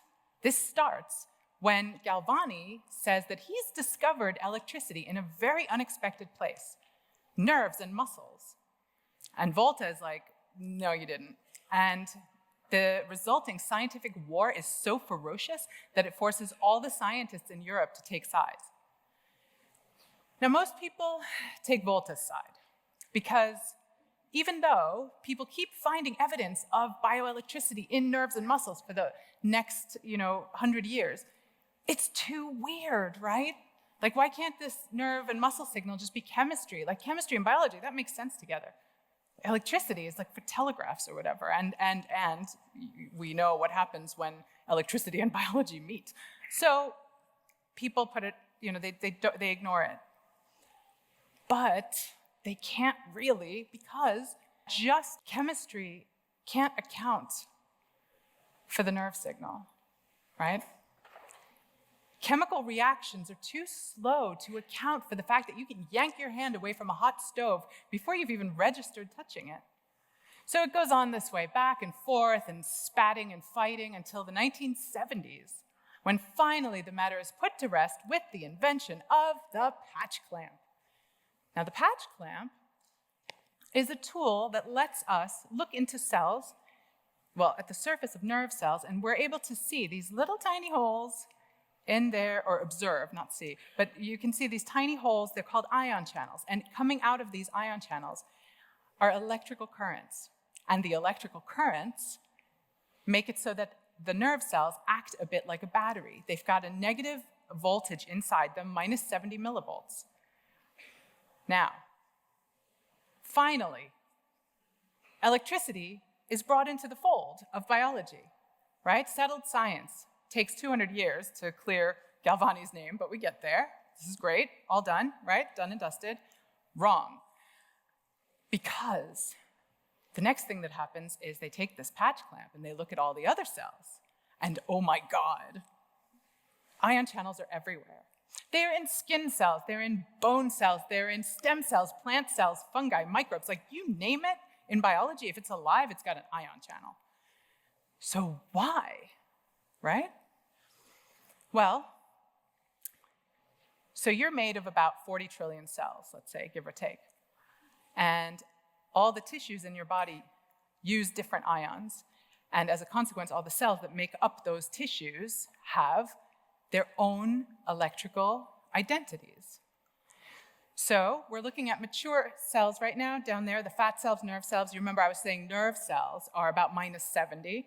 Well, musculoskeletal tissue, that's more robust, it's minus 90. Fat cells, they're a little bit wobblier with like minus 50 or so. But that's the mature cells that make up the the citizens that, have the jobs in your body. Before those cells mature, when they're a fertilized egg, stem cell, they don't have a voltage, they're at zero. It's only when they hit their physical identities that their electrical identities go to these sort of robust electrics. What's even more interesting is that when those cells, those mature cells, decide to abandon ship and they become ravenous cancer cells that don't participate in the society of cells, well, they go zipping right back to zero. So now we start to have this idea that everything is electric, and that gives us the chance to start looking at some very long-standing mysteries that we haven't been able to solve. The first one of these is galvanotaxis. Right, so take a petri dish, put a cell in it, and put an electric field on it. Any cell will start physically crawling across the petri dish to the cathode end of the electric field. That is gross. And so even though scientists knew about it since the 1920s, they were like, no thanks, I refuse to understand this. But now we're starting to get a little bit of a hint. The other mystery that this is starting to help us solve is the mystery of wound healing. How come when we get hurt, an injury, we scar over? But there are organisms that can regrow an entire limb after it gets chopped off. And for us, how come before the age of between 7 and 11, if you lose the tip of your finger, it will regenerate perfectly, nail and all. And then we lose that ability after about 11. And there's the mystery of your shape. So how does a fertilized egg know how to turn into a human? So my eye color, hair color, height, that's determined by the genome. Those are the particulars, right? But what about the generalities? Like, how come we all have 2 arms and 2 legs broadly, and eyes in the front, and feet facing front, butt in the back? There's nothing about that in the genome. DNA doesn't contain spatial information. So how did this fertilized egg know how to assemble itself so consistently into this shape that all of us sitting here right now would recognize as standard issue human, chicken, fish, cat? We don't have like a weird, long, creepy ET finger. Nobody has like a gigantic ear. It's all really regulation issue. Well, after the patch clamp starts telling us a little bit about how to visualize our electrics, that's when we develop, after that, we start developing a whole suite of other tools. My favorite one is the vibrating probe. This is not what it sounds like. This is kind of like the patch clamp you can see on individual cells. This doesn't just tell you about like the action potentials on nerve cells. This tells you about the very subtle electric fields that emanate from all cells. And that starts to give us some solutions to this mystery of galvanotaxis, or at least a clue, because it's like, well, if all cells are electric, then of course it makes sense that they would interact with an electric field. The second thing is the dermacorder. So now, instead of just looking at individual cells, you can see the electric fields coming off of entire tissues.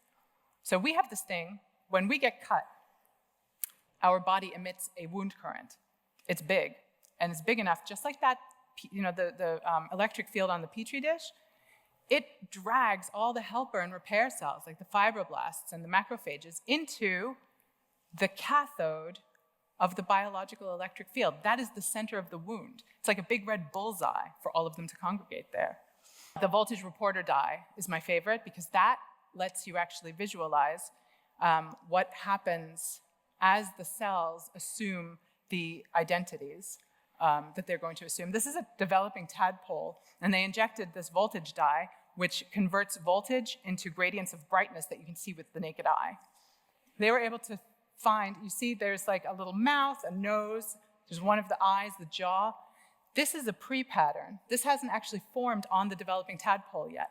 It's almost like a premonition. It's like an electrical shadow saying this is where it's going to form. And sure enough, after a couple of hours, that's exactly where and how the physical features formed on this tadpole. But we don't just have tools now that can observe the electrics of the body. We have tools that are able to manipulate them. I can't get through all of these right now, but ion channel drugs are the ones that are the most interesting. So the patch clamp discovers the ion channels, and then immediately we get to work making drugs that can open these or pry them shut, sort of on command. And mostly they're used for nervous system disorders, but over the past 10 or 20 years, researchers have started using them for other things, mainly to try to edit this body pattern. And they've managed it. Here is a frog with an eye that was grown on its gut just by manipulating the electrics. Mike Levin, whose work is really instrumental in this, he took a worm, a planarian worm, that normally has just a head and a tail, and just by adjusting the electrics, he was able to make it form a head and another head instead of the tail. And here we go, as promised. This is an eye that was grown on a frog's butt. Now, it's really important to understand that this is not just done like for funsies. Like they're not just doing this, so that they can make weird animals. This is pretty serious because if you can start like working with bioelectricity, this has huge implications for wound healing, for regeneration, for regenerative medicine, and also for cancer. So, the cancer voltage that goes back up to zero as healthy cells go cancerous. Well, there's a researcher called Brooke Chernay who took tadpoles that had been genetically engineered to express tumors, and by just doing nothing else but messing with the electrics, he was able to prevent those tumors from forming by preventing the cells from depolarizing back to the zero state. He was also, and this is living tadpole embryos, and he was also able to take cancer cells that had already become cancerous and revert them to a healthy state just by messing with the electric.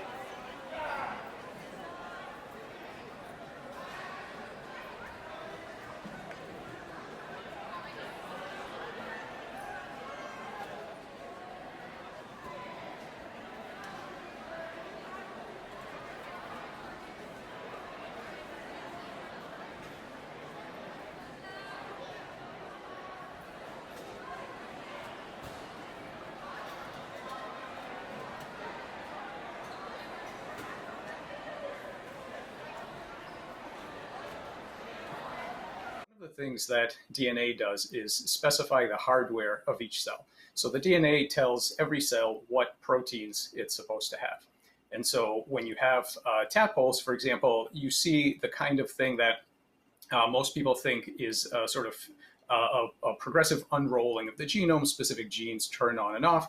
And a tadpole, as it becomes a frog, has to rearrange its face. So the eyes, the nostrils, the jaws, everything has to move. And one way to think about it used to be that, well, you have a sort of hardwired set of movements where all of these things move around and then you get your frog. But actually, a few years ago, we found a pretty amazing phenomenon, which is that if you make so-called Picasso frogs, so these are tadpoles where the jaws might be off to the side, the eyes are up here, the nostrils are moved, so everything is shifted. These tadpoles make largely normal frog faces. Now, this is amazing because all of the organs start off in abnormal positions, and yet they still end up making a pretty good frog face. And so what it turns out is that this system, like many living systems, is not a hardwired set of movements, but actually works to reduce the error between what's going on now and what it knows is a correct frog face configuration. This kind of decision-making that involves flexible responses to new circumstances, in other contexts, we would call this intelligence. And so what we need to understand now is not only the mechanisms by which these cells execute their movements and gene expression and so on, but we really have to understand the information flow. How do these cells cooperate with each other to build something large and to stop building when that specific structure is created?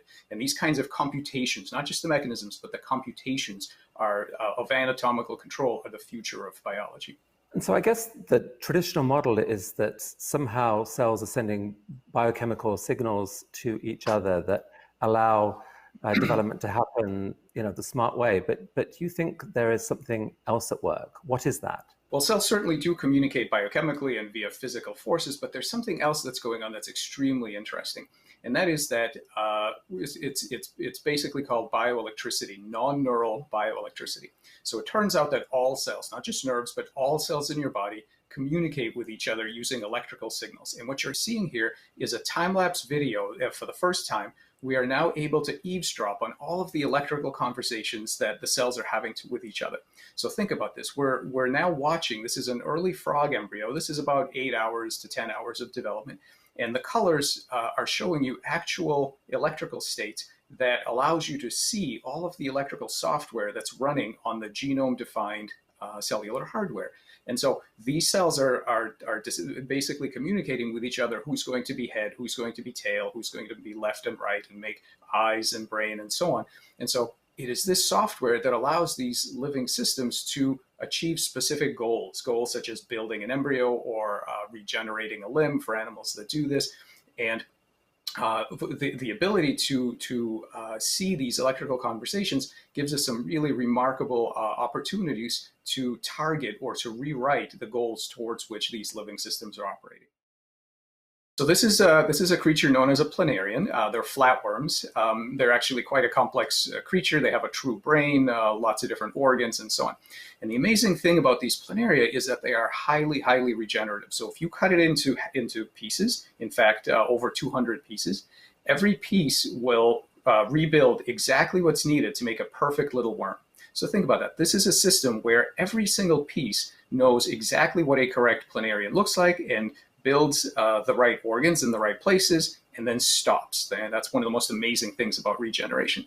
So what we discovered is that if you cut it into 3 pieces and amputate the head and the tail, and you just take this middle fragment, which is what you see here, amazingly, there is an electrical gradient, head to tail, that's generated that tells the piece where the heads and the tails go, and in fact, how many heads or tails you're supposed to have. So what we learned to do is to manipulate this electrical gradient. And the important thing is that we don't apply electricity. What we do instead was we turn on and off the little transistors. They're actually ion channel proteins that every cell natively uses to set up this electrical state. And so now we have ways to turn them on and off. And when you do this, one of the things you can do is you can shift that circuit to a state that says, no, build 2 heads, or in fact, build no heads. And what you're seeing here are real worms that have either 2 or no heads that result from this, because that electrical map is what the cells are using to decide what to do. And so what you're seeing here are live two-headed worms. And having generated these, we did a completely crazy experiment.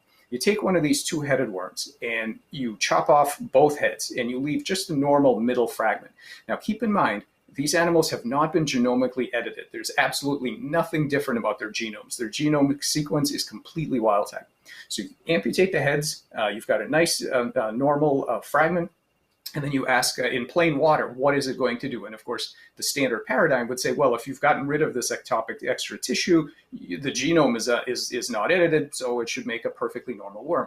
And the amazing thing is that that is not what happens. These worms, when cut again and again, in the future, in plain water, they continue to regenerate as two-headed. Think about this.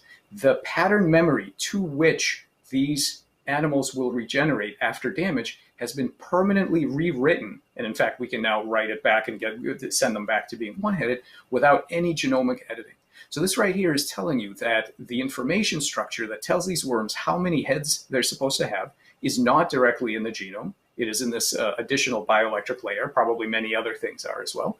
And we now have the ability to rewrite it. And that, of course, is the key definition of memory. It has to be stable, long-term stable, and it has to be rewritable. And we're now beginning to crack this morphogenetic code to ask, how is it that these tissues store a map of what to do, and how we can go in and rewrite that map to new outcomes. These are planaria, these are flatworms. And if you put these flatworms in a solution of barium, barium is a non-specific potassium channel blocker. It blocks the ability of these cells to exchange potassium with the outside world. The cells really don't like it, especially cells in the head, because the head is full of neurons. Neurons love to pass potassium. And so what happens is that overnight their heads explode. Literally, it's called head deprogression. They literally lose their heads. But if you leave them in the barium, within a couple of weeks, they grow back a new head. And the new head is completely barium adapted, has no problem with the barium whatsoever. We said, how could this be? We looked at the original heads, the original naive heads. We looked at the barium adapted heads, and we simply did a subtraction and asked, what are the different genes that are expressed here? And we found out that the barium adapted heads have just a small number of genes that were turned on and off to allow them to adapt to this novel stressor. Now here's the amazing part. Planaria never see barium in the wild. There's no evolutionary history of knowing what to do when you're hit with barium. This is not an ecological stressor that they normally have to deal with. So just imagine you're a bunch of cells and you're hit with this incredible physiological stressor you've never seen before. You've got tens of thousands of genes. What do you do? How do you know which genes to turn on and off? You don't have time to try combinations. You don't have time for an exhaustive search. You don't have time for hill climbing. You don't have time to try random things because you'll probably kill the cell long before you solve the problem. And yet you were able to navigate from where you are to where you need to be to escape this physiological stressor. And so what I think evolution has done is pivoted some of the same tricks from very simple systems that only solve metabolic problems, eventually to physiological and then to transcriptional problems. And when multicellularity comes on the scene, large-scale anatomical problems. And so it's never a question of, is something physics and chemistry or is it cognitive? The question is, what kind of cognition and how much? People tend to think of intelligence as being of two kinds. There is the quote-unquote real intelligence, which is what we are supposed to have. And then there's this idea of a collective intelligence. So swarms of bees, colonies of ants, shoals of fish, and so on. And people tend to think of those as radically different things. But the reality is, all intelligence is collective intelligence. And this is because we are all made of parts. So you and I are collections of cells, and these cells, including neurons and various other cells in our body, have many competencies. This is because they were once separate individuals by themselves. They were unicellular organisms with all of the skills needed to survive in a complex world. And that journey that we all took, those progressive steps by which we construct ourselves, we construct our bodies, we construct our minds, that journey is maybe the most profound question in all of science. I'm Michael Levin, and I'm a developmental biologist at Tufts University.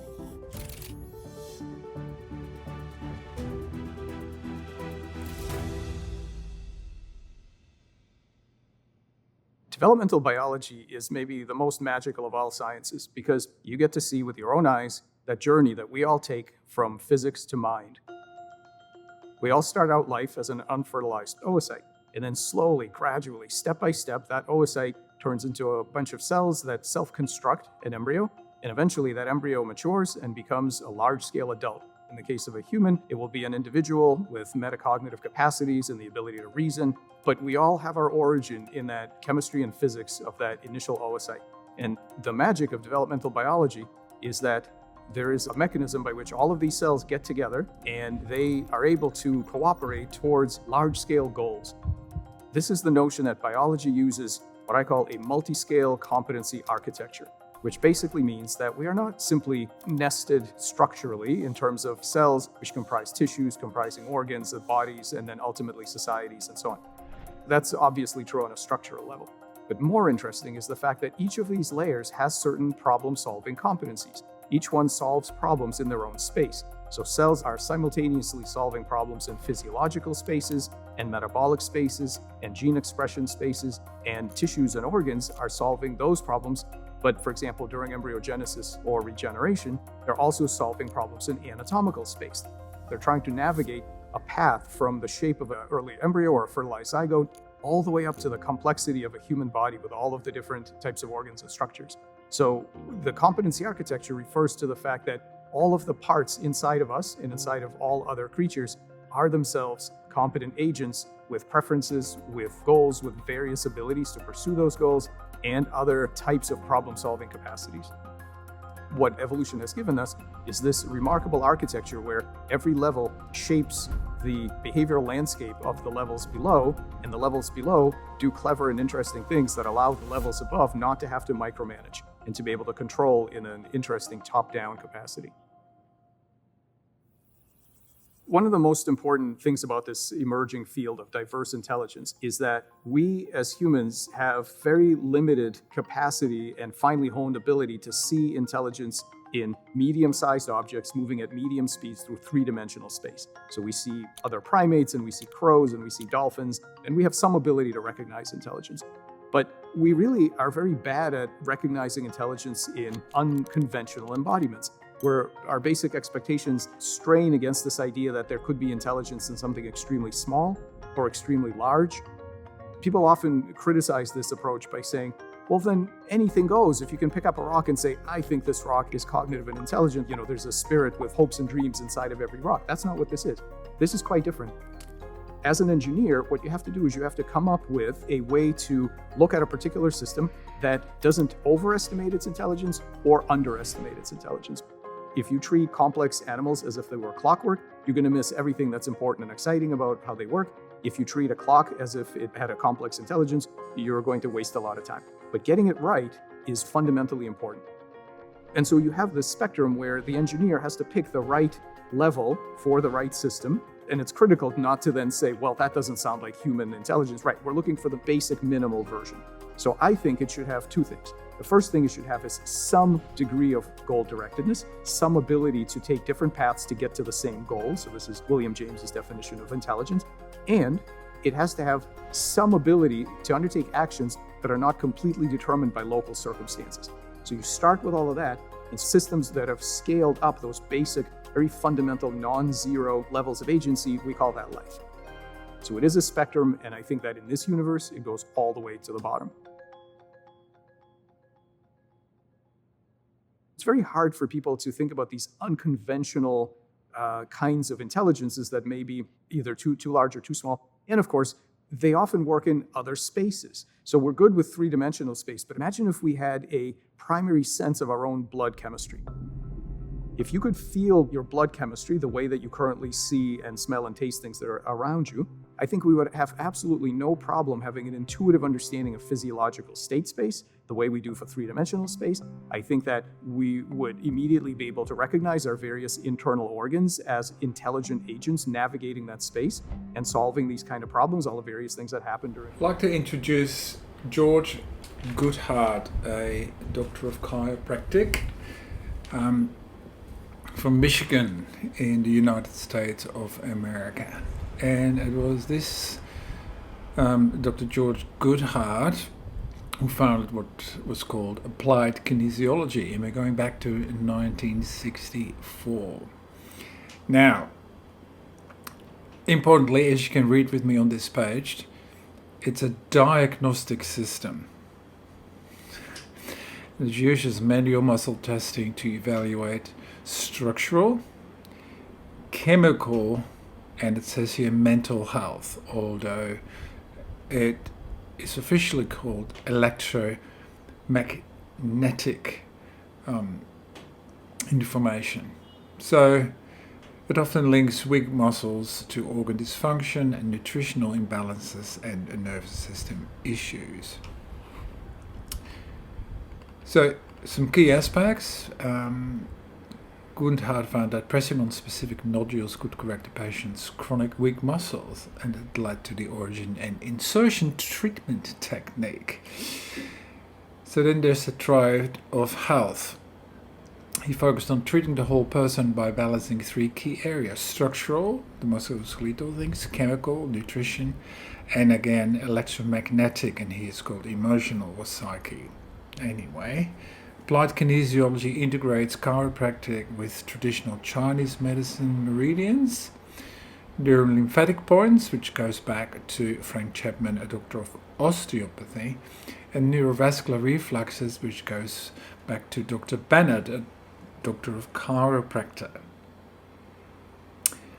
And in 1979, Goodhart was the first chiropractor named to the US Olympic sports medicine teams, and there were several applied kinesiologists to follow. Now, this is on National Library of Medicine. It's a published article on George Goodhart. Yeah, just so you see, it's not in the realm of hocus pocus, but it's a real system that is accepted to be used in many countries, but in this case, the US of A. So there's your little abstract on him, and you can see here. Successful diagnostic and therapeutic procedures were developed for neurolymphatic reflexes, neurovascular reflexes, and cerebrospinal fluid flow from ideas originally described by Frank Chapman, Doctor of Osteopathy, Terence J. Bennett, Doctor of Chiropractic. We mentioned those two names, and he was the William G. Sutherland of the cranial osteopathy technique. So, of course, Sutherland is a Doctor of Osteopathy. So, Felix Mann, he was a doctor who looked into acupuncture meridians, and also this meridian therapy was incorporated into AK. Okay, so that's one article, and here's another one from 2007, just to show you this is well accepted, this applied kinesiology. And here's just a literature review on the reliability and validity of manual muscle testing. And so if you look at the conclusion here, the manual muscle testing employed by chiropractors, physical therapists and neurologists was shown to be a clinical useful tool. Ultimate scientific validation and application requires testing that employs sophisticated research models in the areas of neurophysiology, biomechanics, and so forth. So, from a practical point of view, it's very helpful. There hasn't been done too much further research to scientifically back it. I've used a version of applied kinesiology called clinical kinesiology, which I want to have a look at now, and I found excellent results and excellent validity and reliability using this clinical kinesiology. Let's try this again. Elbow real straight and just resist my pressure. Hold. Okay, good. And so what we're going to do is I want you to raise your right leg off the table and just resist there. And she goes really weak, okay? What I'm asking... Next, I want to introduce you to a chiropractor named Alan Beadle, and he practiced in Lake Oswego, just close to Portland in Oregon, on the west coast of the United States of America. I also worked with Dr. Renee Aspey, who had her own practice, Heiselfern Clinic, I think it was called, very near to where Dr. Beadle was working, and I got in touch with her particularly because she had been the main trainer, physician for the US Olympic volleyball team. That team, the female Olympic volleyball team, won the gold medal. So I was really keen to go into sports medicine, and she could refer me to Ali Salinger. Ali Salinger was the coach of that team, and he later on coached the national Dutch volleyball team. And I think many people still think him as the best volleyball coach that ever lived. So anyway, names. But we're looking at something that you're all probably familiar with, and this is in English called the canon of proportions. And it was drawn by Leonardo da Vinci. So I don't want to really go into Leonardo da Vinci so much, but particularly this canon of proportion picture, that was an inspiration to Alan Beadle, and he adjusted this picture to include a triangle, and I'll show you that in a minute.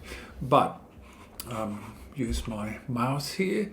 As you can see, we have a circle, and we see there that if these arms with the tip of the finger touch the circle here, so Alan Beadle found by placing the arms in that, the body then would start communicating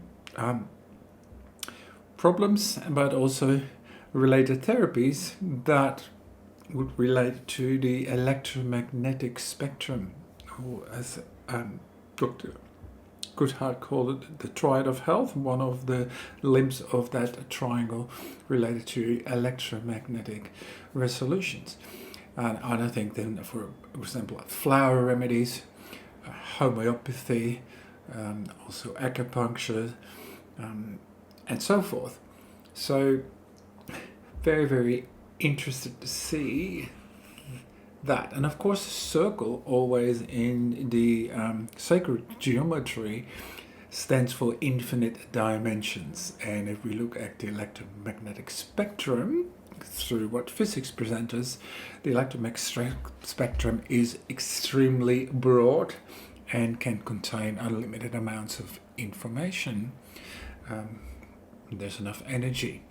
So that's the circle. Now, if we look at the arms going horizontal, the fingertips touch this square. I don't know if you can see that. Yeah. So the square is 4 dimensions. So it relates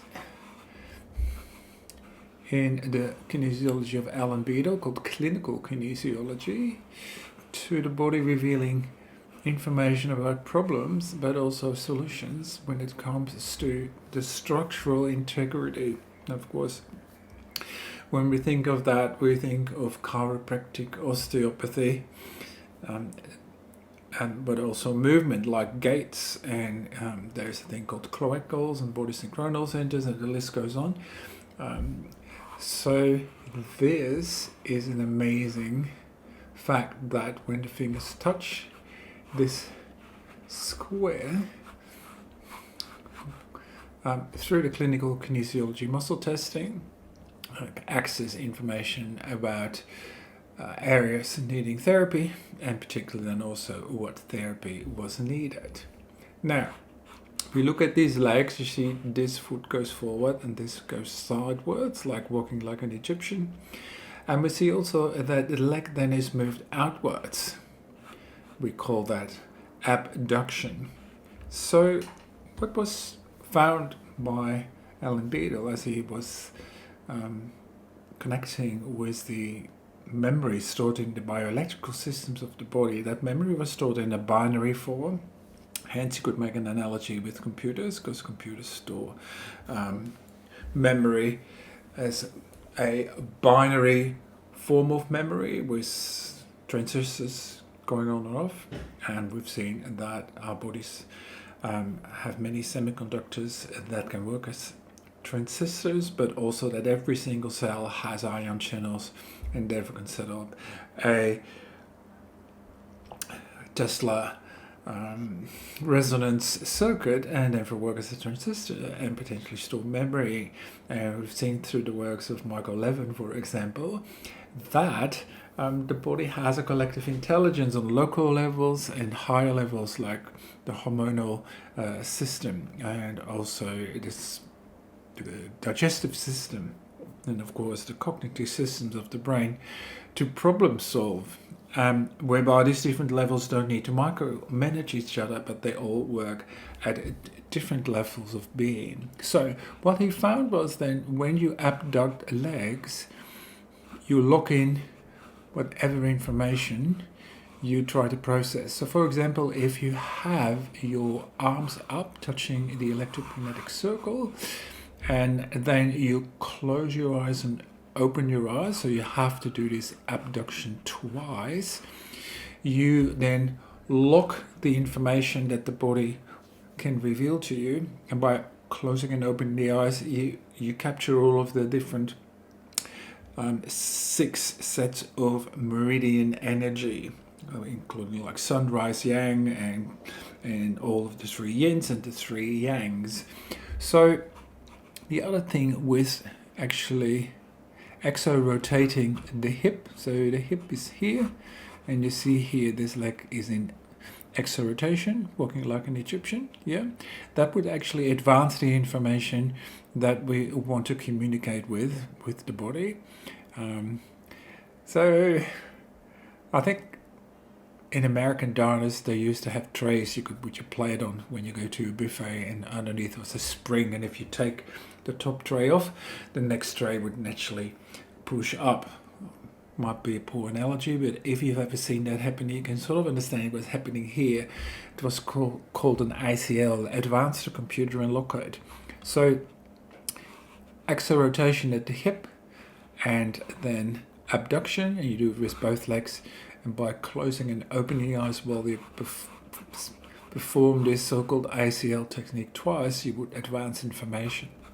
So electromagnetic structural. Now the triad of health also has chemistry, so I'm going to see if I can bring that up. And here we go.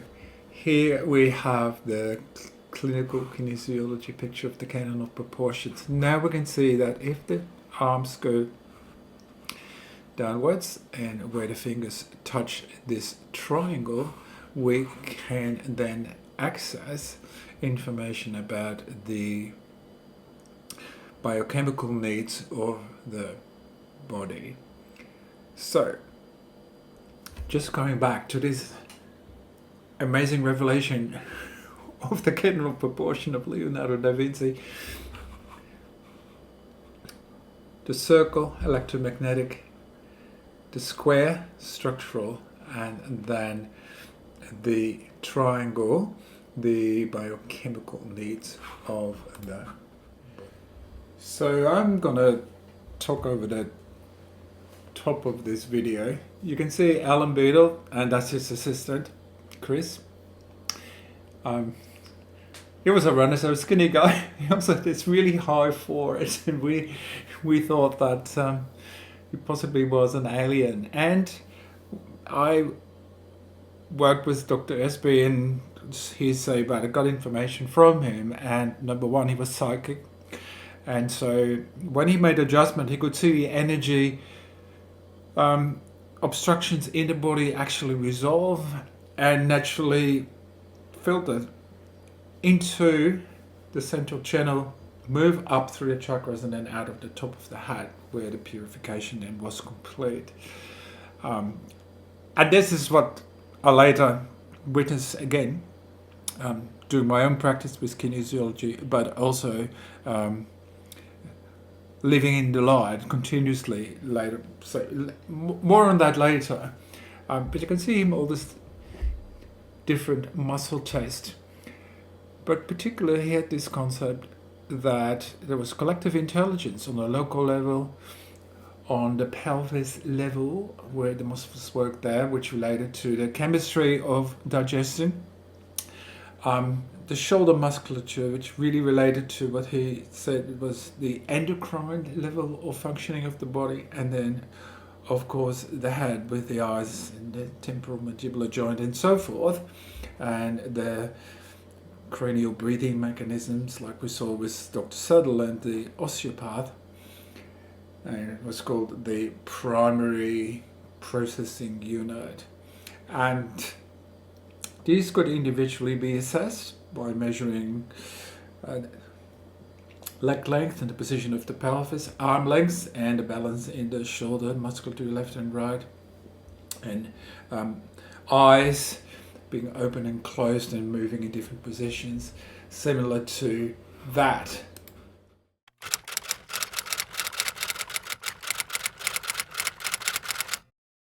Yep. Where am I with all this? Where am I really with all of this? Well, number one, Leonardo da Vinci in A Canon of Proportion. There's this magical feeling. It's like reading The Lord of the Rings for the very first time. I know not everyone loves that book, but if you love it, you know exactly what I'm saying. There's something resonating. It's like the Templar Knights and this old, orders and had connections with other things. So Alan Beadle said that he had done all of this before. So he wasn't really inventing something or discovering something. He was remembering something, which is something we've seen before in the earlier podcast 1 and podcast 2. And we're thinking in this podcast 3 about a power greater than ourselves. So what I was trying to show you with all of this kind of stuff, that there is this field, this energy, which is dubbed electromagnetism. It's huge. It can store memory. Like, the reason why you can watch me on the screen now is because memory has the ability to be stored in electromagnetic fields, which can communicate with satellites that can beam it back to wherever you are. It's just an amazing phenomenon. Like these little boxes. When I was little, I used to go to Eindhoven, which is the city where Philips started, and they had a museum called the Evilion. And the Evilion was built like a flying saucer. And you could go in there and sit in a little room. There was a screen, and you could pick up a telephone and talk with someone who was on the other side, and they had a screen. You could see each other talking. It was like, wow, this is amazing. And now, young kids have grown up. They don't know any better than there is these boxes, and you can do FaceTime or whatever. Have video conversations with people. So electromagnetism is just amazing. And then to find out about bioelectricity in the body. And then this muscle testing, which is really using muscles as a binary system. A muscle is weak or strong, on or off. So then the idea, like the body has semiconductors. They have little Tesla resonance circuits everywhere, in cells and tissues, particular fascia around muscles, and of course tendons as well, are semiconductors. They can create electricity, piezoelectricity. It's mind-boggling. And so when I started using this and testing people, the results were amazing. And the participation of the patient as well with the muscles, it was not something that an expert had just discovered for them, but actually they were an integral part in the communications that were on, and they could actually witness the evidence in their own muscular responses, whether something was happening, yes or no. And of course, then you might reason, oh, well, that's just a placebo effect, then that it's enhanced. And yeah, absolutely. I don't have the time, the interest to really look into that and try to determine how much the placebo effect would have an effect, but it doesn't matter. People got really, really good results. But for me, where was I with this? Well, I realized, for example, that I could do muscle testing with people till the cows come home, and it would always be something else being revealed. And that's because was for me a discovery to see is like things would come back out of parallel lives. I had a patient who had really huge skin problems and it wouldn't resolve. And so when things get difficult and no one else can help us, it often go, well, go and see that Dr. Michael guy. He's done some amazing things. See, word of mouth, blah, blah, blah. So I started muscle testing with this person, and I'm not sure if I taught this before, but I have sort of a psychic quality that my consciousness can connect with people and then comes up with a little visual story. And the first time it was really evident to me was when I went to a session with a psychic woman that would, help you to activate your own psychic qualities. And I was given a ring just like that. Didn't know who it belonged to, so I was holding it, and I noticed that the ring just started doing that sort of thing. So it was like, maybe this person is indecisive. And then I got this visual where it's two women in beautiful country lace dresses. They were totally identical, the women and the dresses. One dress was black, the other was white, and they were sort of hovering. They didn't have feet. They were hovering into this cottage garden, approaching an altar, and then it stopped. So I said, well, this is what I see. I'm not quite sure how to interpret that. And the woman said, no, that ring belongs to me and I'm considering a divorce. So after that information, I was like, okay, I can sort of see what's happening there. But I also communicate with trees. Call me crazy, doesn't matter, lots of people already do. But when I communicate with trees, I get answers back, and my consciousness systems translated into literally English language. So, call me crazy. So with a particular person, I saw this big Viking ship, and there was this ritual burial going on, and the whole ship was burning, and I saw this person inside of it, and it was a bit like maybe a mummification kind of practice had happened. And I'm seeing all this, and I say, look, do you believe in parallel lives? And a lot of people call it past life. I call it parallel lives because I believe all time goes on all the time. And well, this is another story, but therefore I don't believe in the now or the present, because actually it's always looking back to everything that has already happened. Like Alan Beadle, he had already done this. He was just remembering it and putting it into practice. So I started talking with this woman, and it resonated with her. I could believe it. And then in kinesiology, we've got therapy localizations. So you can either say with this part of my fingers, like that, like that, like that, like that, like that. You can connect with the body and see if there's a localization that needs therapy. So we did all that. We used the Triad of Health, came up with different things that needed to be done, and over a period of 6 weeks I had a huge improvement, and then over another period of close to 6 months secured of that particular skin disorder that no one else got healed to that moment. So for me it was like, okay, information is available everywhere, you just need to find ways to access it. But also I thought, like, if you want to have the body function at 100%, it's impossible. There's always something. It's like I can balance my credit card and get a full, I think I have $10,000 credit on it, full $10,000 credit, and 5 minutes later some subscription has come through, and I'm in a negative balance again. It's kind of with the body as well, so you have to just become free of that. But the inside was enormous. So when I wanted to look at what is really going on here. From this point, I need to find out about time, space and time.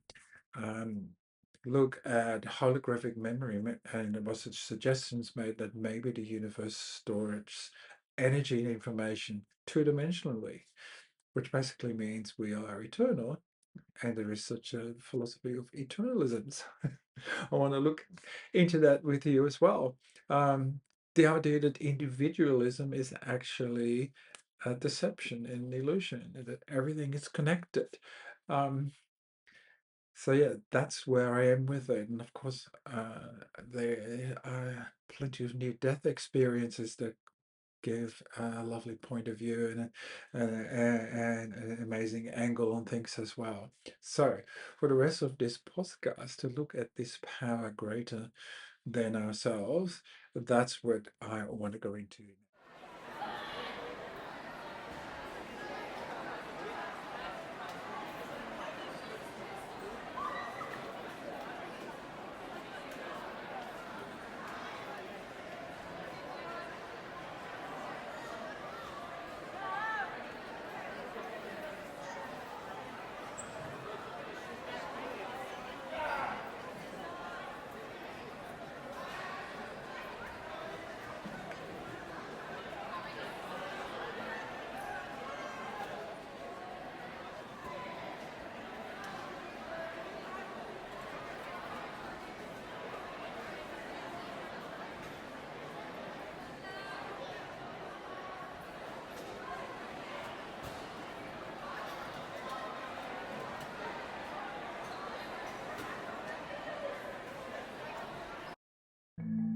The common way of thinking about time is wrong. The wrong picture is that things happen and there's a big clock outside that ticks time. We have the false illusion that there's a common time, but there's no common time in the universe. All fundamental equations of physics have no direction of time. How does the universe evolve if we don't have time? It's not that there's no change in the universe is change. What we're describing in physics is processes.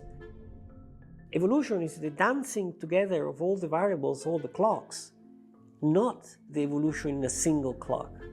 It upsets our intuitive idea of just a single common continuous evolving time. We can formulate quantum mechanics in an exhaustive way without ever saying this variable is a time variable. So what exactly do we mean when we talk about time? When we think about time, we think about the sequence day, night, day, night, day, night, year after year, the counting of events. Newton, to build his theory, made a bold assumption that there is something else beyond this counting of events, an entity that flows by itself independently. Of course, being Newton, he called his own notion the true time and everybody else's notion the vulgar time, but that's because he was a bit of a jerk. What Einstein realized is that this self-existing time that Newton was referring to, it's actually real. It's part of the gravitational field which we call space-time. The non-intuitive aspect of that is that the passage of time depends on where you are. And that was a major step ahead in understanding nature. In general relativity, there is a variable little t, which people call time, but it's not clock time. It's just a label for, bookkeeping. You might have a T1, a T2, a T-end. You can have very different clocks. There's no single common variable which is called time. What the clock actually is measuring is how much gravitational field there is between one event and another event. So it's a physical measurement of a quantity. Understanding which one is the right time variable, that was a wrong question. So the Schrödinger equation, when you go into quantum theory, you have somehow to adapt quantum theory to this way of thinking. So you have to generalize quantum mechanics to be coherent with the fact that this clock time and this clock time may be different when they move. The best way to formulating it is not to use at all this extra t variable, which is used in general relativity, but just talk about the clocks. Talk about what we actually measure. And in fact, when you write the quantum gravity equation, that variable disappears.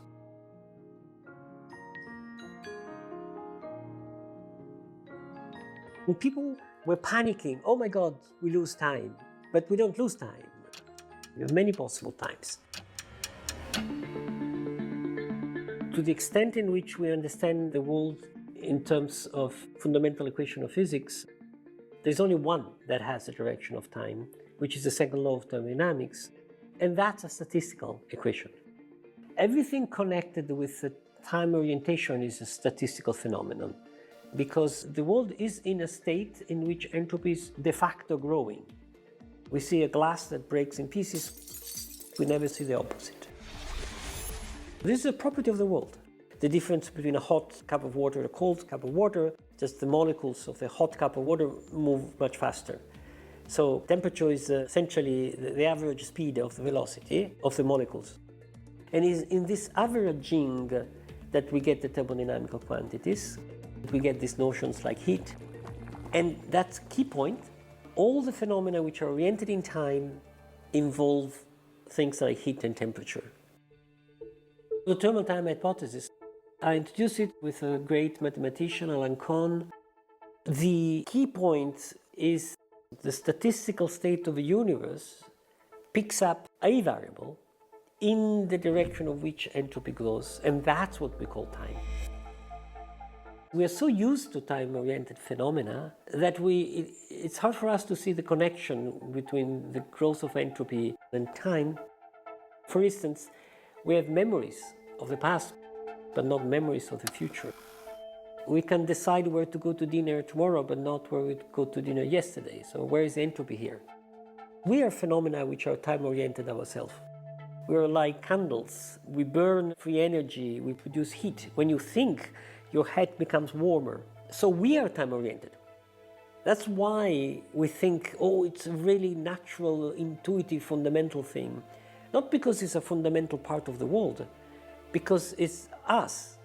We connect to entropy very directly every time we perceive time as flowing in a direction. What we are perceiving, it's entropy growth. Part of my thinking about science has given me a perspective about the passage of time, about myself, which is much less dramatic than when I was younger.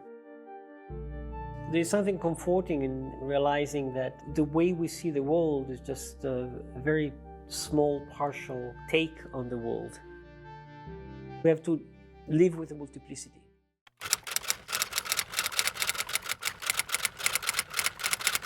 The brain has been telling time since the dawn of animal species, right? So even plants have the ability to tell time in terms of circadian clock. So it's reasonable to ask, well, is that how the brain tells time? Does the brain have some oscillator that's ticking away and some circuit that's counting those ticks and talks?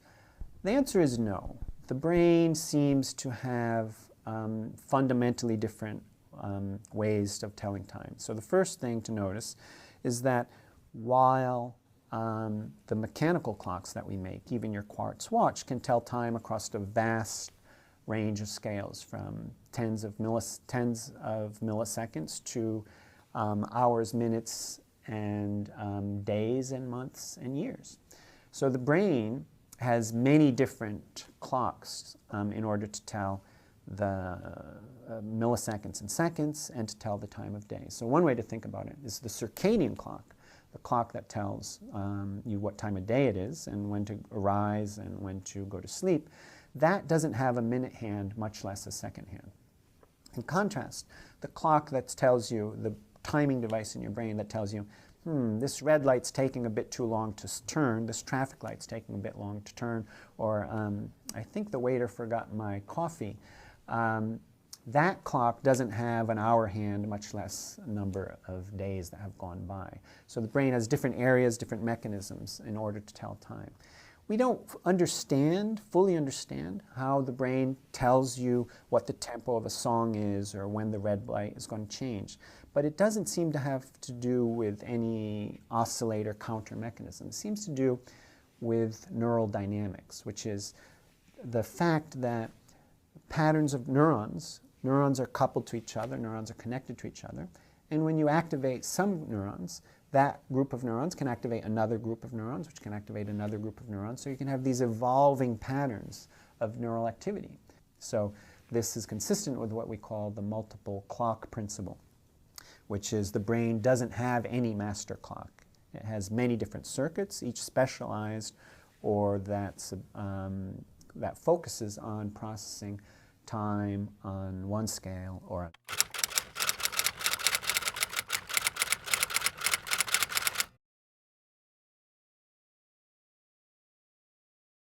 You have to have this humility and remind yourself that it's possible that the human brain is just as far away from perceiving the way the universe really is as a grasshopper is perceiving quantum mechanics.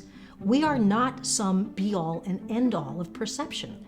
The universe was not designed, not built, to be comprehensible to the human mind. We only see a little bit of it through the filter of what our minds can ingest and how they do it. And so we think that there really is such a thing as space and time. You know, we actually think that there's a past, present, and a future, when in fact they're absolutely sure of is that the rate of time does change. Time is not just simply a progression, like a river that keeps flowing. It can change depending on how fast you're moving through space. And this is Einstein's special theory of relativity. The idea is that the faster you go, the slower time appears to be moving for you if other observers look at you going by. As you go faster and faster and approach the speed of light, your time slows down more and more. And the amazing thing is that at the speed of light, time does not progress at all. There are more everyday applications to this too. For example, the global positioning satellites that allow you to take your location from your smartphone. Those satellites are going overhead very, very fast. They're going at nearly 20,000 miles an hour. And it turns out that that's fast enough that their time is slowed down. They're actually in a slightly different time frame than we are. And we have to account for that. We have to correct for that mathematically. Otherwise, you would not get the right location. So we know that time slows down. We observe this happening all around us. It was a really hard thing in modern physics about 100 years ago for people to let go of the idea that time just has a rate that it flows, that in fact it can flow at different rates for different observers. Then there's the question of what is time related to space? And you may have heard that Einstein talked about a concept called space-time. He didn't believe that space and time were separate things. We certainly perceive them differently in our human brains. We can move through space, but time always seems to go just at one rate and in one direction. But Einstein thought they were part of a fabric. They were woven together. And one of the ways he illustrated this was that you have to adjust space and time so they always kind of balance out. If I am not moving through space, I'm sitting here still in this chair, then time just seems to go forward at a natural rate. Time just flows. But if I start going faster and faster, my time slows down. So in a sense, I'm moving through space very fast, so I can't move through time as fast as I might have. The two balance each other, space, time. If you move through space very fast, time begins to slow down. And now something gets even stranger. And that is that Einstein thought that the beginning of the universe, the Big Bang, created all of space and all of time at once, in a big whole something. So every point in the past and every point in the future are just as real as the point of time you feel yourself in right now. Einstein believed that literally. One of his best friends died, and he wrote a letter to this person's wife talking about how his friend still exists. Time is a landscape. And if you had the right perspective on the universe, you would see all of it laid out in front of you, all past, present, and future as a whole thing. And he said, you know, your husband, my friend, is just over the next hill. He's still there. We can't see him where we are now, but we are on this landscape with him, and he still exists just as much as he ever has. Einstein believed that you right now have been dead for trillions of years, that you haven't been born yet, that everything that's happened to you, if you could get the right perspective on the universe, you could see all at once. So modern physics has required us to really let go of the idea of time as something that just flows. We can measure that it's changing around us all over the place. Satellites, particle accelerators, anything going fast. And it may be that space and time are the same thing all wrapped up together, and it all exists all at once.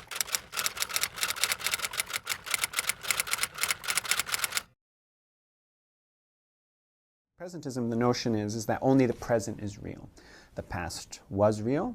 The future, some configuration of the future universe will be real, but for now, only the present is real. In contrast, the opposing view is called eternalism. In eternalism, you have the past, present, and future are all equally real. So that makes the present just an arbitrary point in time, or an arbitrary moment in time. So one way to think about this is now is to time as here is to space.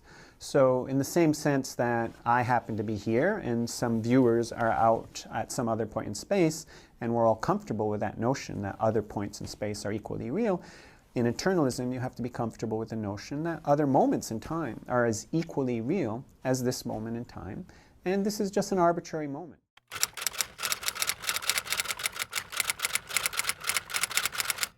Now, another major misconception about the Big Bang is that the universe before the Big Bang was small. Okay, now didn't I just say that everything we see in the universe was probably contained, less than the volume of an atom? Didn't I just say that? Well, the thing is, I know every scientist understands that we cannot see the entire universe right now. And that's because there's such a thing that we quantify as the observable universe. The universe has existed, we think, since the Big Bang, about, say, 13.8 billion years. So as you look farther and farther out into space, you necessarily have to look back in time. If something is 1 million light years away from you, like the Andromeda Galaxy is about 2 million light years away, the light that you see through binoculars tonight as you look up at the Andromeda Galaxy left 2 million years ago. You're seeing the Andromeda Galaxy as it was. So today we actually have telescopes that are so powerful, they can see back to a time about 400,000 years after the Big Bang. That's amazing. We can see so far away in space that the light has taken that long to get to us, nearly 13.8 billion years. And when we look back to that time, the universe looks very different. For one thing, it's very hot.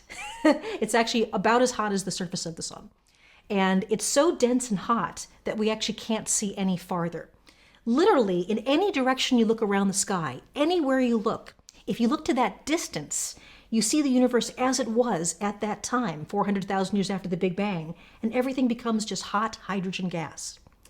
So I know this is kind of a strange way to put it, because we're talking about before the Big Bang, there may not have been space and time the way we think they are today. But whatever it was before the Big Bang, whatever was there was a tiny little part of it, a tiny little volume that expanded to become the universe we see today.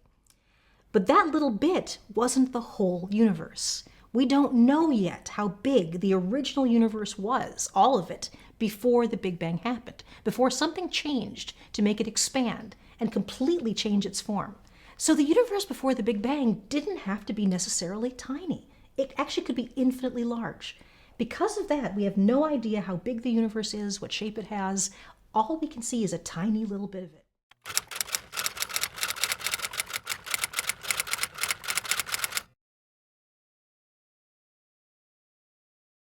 Take you through this. This all started a couple decades ago when people like Stephen Hawking and others were trying to figure out how a black hole really works. We know black holes exist. We actually observe them from a distance very routinely. But the physics of how they work never quite worked. They appeared to violate some pretty important laws of physics. The universe doesn't like to lose information. A particle has a charge. It has a spin. There are all kinds of things you can say about an elementary particle. But when it falls into a black hole, the only thing that seems to exist anymore is mass, the gravity that particle had. What happened to the information about its charge? Can you ever get that back? As people began to do the mathematics of it, they noticed something very intriguing, that everything seemed to work much better if you assumed the black hole was two-dimensional. Now, black holes are actually three-dimensional objects. A lot of times they're portrayed kind of as things going down a drain, but basically you have a sphere, which is the point of no return. Gravity is so intense around a black hole that if you get anywhere this close, you never come back out. That's the event horizon of a black hole. So instead of assuming that it is a sphere around the black hole, it all started to act like it was a two-dimensional surface. Something that was three-dimensional became much more understandable if it was two-dimensional. And as scientists do, they thought, well, okay, if this works for a black hole, is it telling us something about the rest of the universe? And this may be one of the most important new revolutions in modern physics, that the laws of physics might work a lot better, might actually work out together, if you assume that our reality is really two-dimensional. You look around, there seems to be more than two dimensions in space, and there's time. How would that work? The example of a hologram came up.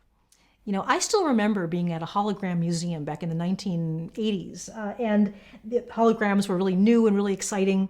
The idea that a hologram is made out of just a two-dimensional block of film or a block of glass, but it seems to be three-dimensional when you look into it.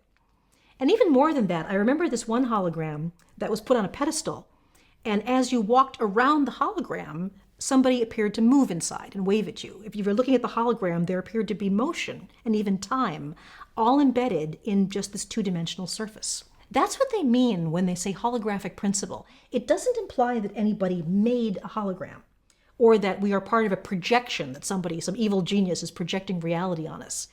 What the holographic principle really is the universe may store energy in a way, and information in a way, similar to a hologram. If that's true, and we really are embedded in this two-dimensional universe, that has some pretty amazing repercussions. It probably means that every point in time exists at once. That, you know, our idea that things are changing and that I'm moving right now and time is flowing in one direction, that's probably the same as somebody just walking by a hologram and having the perception that the image is moving. It's probably not real. The amazing idea is that the extension of space itself and time actually flowing may not be real, intrinsic parts of the universe. They may be some way that we perceive it with the human brain, but in fact there's an underlying reality where that is not true. We say that these are emergent properties. It's not the real story. A hologram doesn't really move. A hologram is not really three-dimensional, but it seems so through our perception. That's an amazing idea, that the entire universe exists all at once as some kind of surface of information. That's the holographic principle. It's working quite well right now. I can't tell you whether it's true or not, whether there really is some real two-dimensional thing that we think of as the universe. So stay tuned. And I'm standing there, and the light says, "Andy, I love you." And I'm impressed because it knows my name. And then the light says, "Andy, we love you." And when the light says, "We love you," the whole background and the light kind of disappear. And now there are thousands and millions and trillions of other lights, just like me. And they say in one chorus, "Welcome home, Andy." And at that point in time, I was absorbed into the light. I became the light. I wasn't greater than the light. I wasn't less than the light. I was a piece, a holographic piece of the light. And it's the most fantastic feeling that as a human, I could ever imagine. It's indescribable. And at that moment, I knew everything. What do you mean, Andy? I mean, I knew everything. There was nothing I did not know. So people often ask me questions. Well, when you were in the light, did you ask them about the war and peace and all? I said, no, I didn't ask them. There's no reason to ask questions because I knew it all. There was nothing that was unknown. And now I'm with the light, and the light is really funny. The light has a fantastic sense of humor. Laughter, fun. When we were looking at my life review in the big sphere, the light would say, "Andy, look how upset you got over that. You know, in the long run, it doesn't mean anything. Why don't you loosen up? Why don't you lighten up? Why don't you have more fun while you're on the planet? You're only going to be there for a little while because it's not real. Earth life is not real. It's like a play. It's like a movie. There's 8 million actors on the planet, and they're all playing a role. They come with different costumes, different religions, different races, different sex, different, all of these things. But once the costumes are gone, and taken off. When the play is over and you're back in the light, the costume comes off, and what do you know? We're all one. We are all the same. We're made out of the same stuff. There is no difference between me and you. There is no difference between you and anybody else. There is here.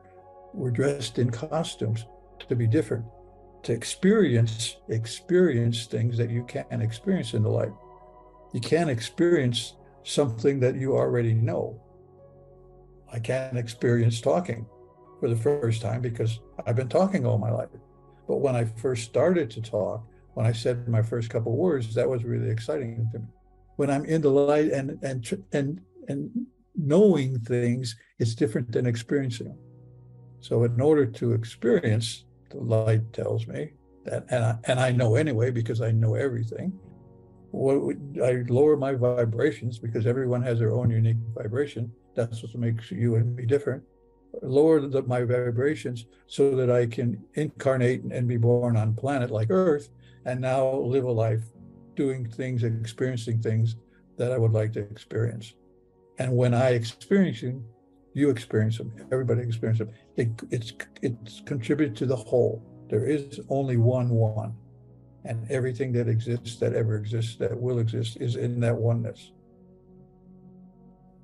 And it's a wonderful, exciting, fantastic experience that I remember in using this costume called Andy Petro, of Ukrainian descent, living in the United States of America in 2022. And I'm reading my script and doing what I'm supposed to do while I'm still here, waiting until my character is done with this story and I can get out of here and get back where I belong. So that whole process of being in the light was just incredible. And it seemed like I had been there for years, maybe hundreds of years. But in the light, since there is no time, there is no hierarchy, there is no judgment, there is no separation. We're all one. Not in a dull, boring way, but in a happy, exciting, ever evolving, ever new experiences in the light.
Quick reminder for myself as well. This podcast, the third one, concerns a power greater than myself.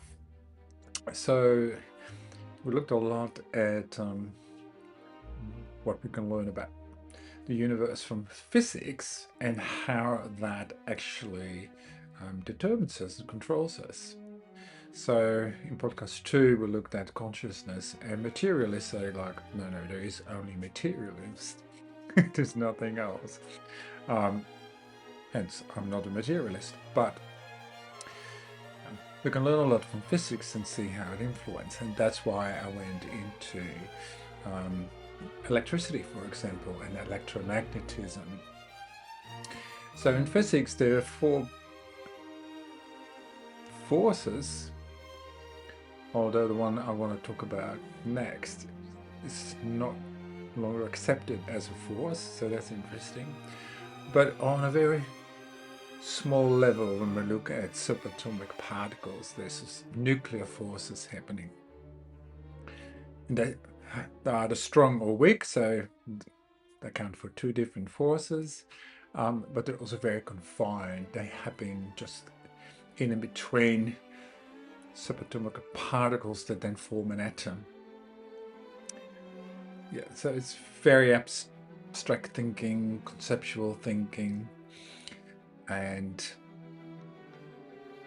it pertains to forces that are mathematically described. So if you're not a physicist like myself, that is not really part of my consciousness that I experience, although it has effect on it, and it's good to know about it. But I honed in a lot about the electromagnetic force, and one quality of that electromagnetic force is that's a field. It's an energy that flows, and it extends infinitely. It will never stop. So it's all-encompassing, which is an abstraction really in the true sense of the word. Abstract means it's all-encompassing, all-inclusive. So electromagnetic energy is like that. I've made a note on something I still should mention. So for example, light. Light carries more information than any hard drive ever built. Okay, one single optical fiber, so it works with optics, with light, electromagnetism can transmit more data, more information in 1 second than a hard drive that we know about now, 4 terabytes or something, can store in its entire lifetime. And higher frequency light waves means they have more information capacity. So the other day, my wife and I stopped for a coffee at the end of our cycle at the Corso at the Brisbane River. And there's a double-decker bus there. It's lovely. Farah, she's from Lebanon originally. She makes the coffees there, and she's wonderful. But anyway, we sat there, and the sun was beaming into me, and I was thinking, okay, this information that's been given me is like, it takes 8 minutes for the light from the sun to reach me. But with that insight, I felt this whole new connection. It's like, oh my God. It could be an enormous amount of information that's transmitted, transferred through that light ray that others can tune in. And it doesn't necessarily have to be consciousness as we think of it as a human being, but it can be all sorts of consciousness. And like I showed you with electricity, how a lot of our bodies are electrical and transfer information and intelligence, collective intelligence at different levels. It creates our bodies, it creates parts of our consciousness, it keeps us healthy, and the list goes on. So it's just incredible. But then I want to look at the 4th force, which is, for example, in the theory of general relativity from Einstein, not a force at all. Maybe not even a field. So that's really quite interesting. And so I want to go through my notes and share information about that. Because the statement that I started with, that gravity enables life on planet Earth. Any form you see wouldn't be possible if there was not such a thing as gravity. I'm sitting in this room now, this body, all of this object. If there was no such thing as gravity, would just be whatever, free floating molecules, particles, subatomic particles, maybe. Oh no, we have the nuclear forces. Atoms would be held together, but it is because of gravity. And I think in the first podcast I mentioned, just a column of air that goes from sea level on the crust of planet Earth up to 10,000 kilometers high before we go in outer space. That column of air weighs 10,000 kilograms, and it presses down on every form and it holds this together. And the reason why we don't collapse is because we have a inertia, a counteractive force that keeps that together.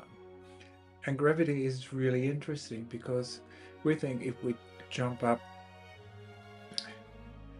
gravity pulls us back down to the surface of the Earth. It is like a force pulls you down. That's how we experience it. But if you then look at physics, they go like, no. That's an intuition. It's very easily justified, but it's not how it works. It's actually the other way around, according to physicists, that we actually are naturally, through gravity, being removed from the crust of the Earth. But there's other things happening there, and that will explain why we fall back to the surface of the Earth. I don't want to go too much into that. We'll be here for a long time, I feel. So, again, gravity. Without gravity, we wouldn't have a solar system, no galaxies, no Earth, no bodies, none of us, and so forth. It's amazing. So it's kind of a vertical arrangement. In each and every moment, gravity keeps it all together. And so here's my list. Got 3.5 pages, I think, so try to make it as fast as possible, but not rush either. So number one, gravity, like electromagnetism, has an infinite range and reach. So it becomes an abstraction, which is pretty amazing. And gravity cannot move faster than the speed of light. So I think it's around 300,000 kilometers per second. Or another way of saying it, it takes about 8 minutes from light to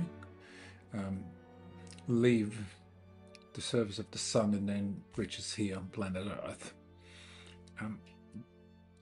Gravity weakens exponentially the further you move away from the mass that affects it. But it's very, very weak. A 100 kilogram human body, we have a mass in a body, only exerts a gravitational pull of 0.00000041713 meters. That is not even a millimeter or a thousandth of a millimeter. Yeah. If two people stand next to each other, that don't feel gravity between each other. So there's this thing called gravitational time dilation, and that's part of general relativity. So there's general relativity and there's special relativity. Okay. Gravitational time dilation means as gravity becomes less, time ticks faster. So this affecting parts technology like global positioning systems, and experiments have detected time differences as just a 33 centimeter altitude difference. Now, So just so you be aware of it. There's also velocity time dilation, which comes from special relativity. At higher speeds, time ticks slower. So if you or I would travel at the speed of light, no time would pass at all. So if you want to know a good tip against anti-aging, cruise at the speed of light. No time will pass whatsoever. Gravity can bend light, although it does not have a mass, because that's the classical idea. Two massive bodies, that's gravity. No. Gravity can bend light, although light has no mass. So gravity is not a force like electromagnetism or nuclear forces. So apparently, according to general relativity, it warps space and time, but it is really a mystery. And then we get into theories of gravitation like string theory and quantum loops, and forget it. I don't want to do that. So gravity. It started in the 1700s, the early 1700s, with Isaac Newton, who sat underneath the apple tree and apple fell down on his head. Yes. So he said gravity is a constant, and therefore still in physics there's the Newton's gravitational constant. In 1915, Einstein came out with the theory of general relativity, which means black holes, Big Bang, all that kind of stuff. And then not far after that, we had quantum theory. And then in quantum, gravity is one of these four forces, like I mentioned, the two nuclear forces, electromagnetism, and gravity is really not a force, and it can't be quantized. So in science, everything must be observable, measurable, and quantized. It's a third person objective scenario. So if I become aware of my own cognition, that's first person. But if I observe everything outside of myself, then that becomes like an observation. And I need to be able to measure behavior, whatever, and quantize it. So with gravity, that cannot happen. Okay.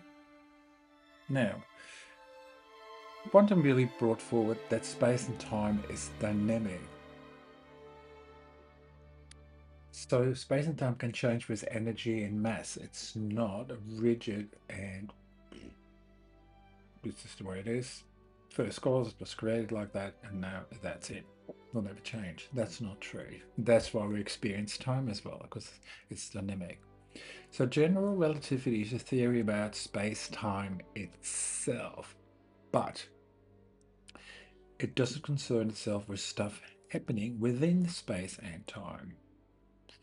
So gravity is something that happens because of the geometry and the curvature of space-time. And I'll have some videos to show you later. But I just want to introduce you to all these ideas and concepts. Now again, gravity is extremely weak. For example, electromagnetism is about 10 to the power of 40 times stronger. So 10 to the power of 40 means 10 with 40 zeros behind it. 10 to the power of 40 times stronger. Now, a magnet, for example, can pick up other magnets with ease and then lift them up with ease. Yeah? And that has to overcome the inertia of gravity. But it's a magnet, electromagnetism, 10 to the power of 40 times stronger. So a magnet can easily just pull it up on the table and stick it to it. Yeah. Oh, I hope you can visualize what it is that I'm saying. So, gravity, it warps space-time, it slows clocks, speeds up clock, bends light, and it baffles quantum physics. There's no reconciliation there. But hey, the gravity of the moon influences tides. We know the problems with the GPS. There's black holes. So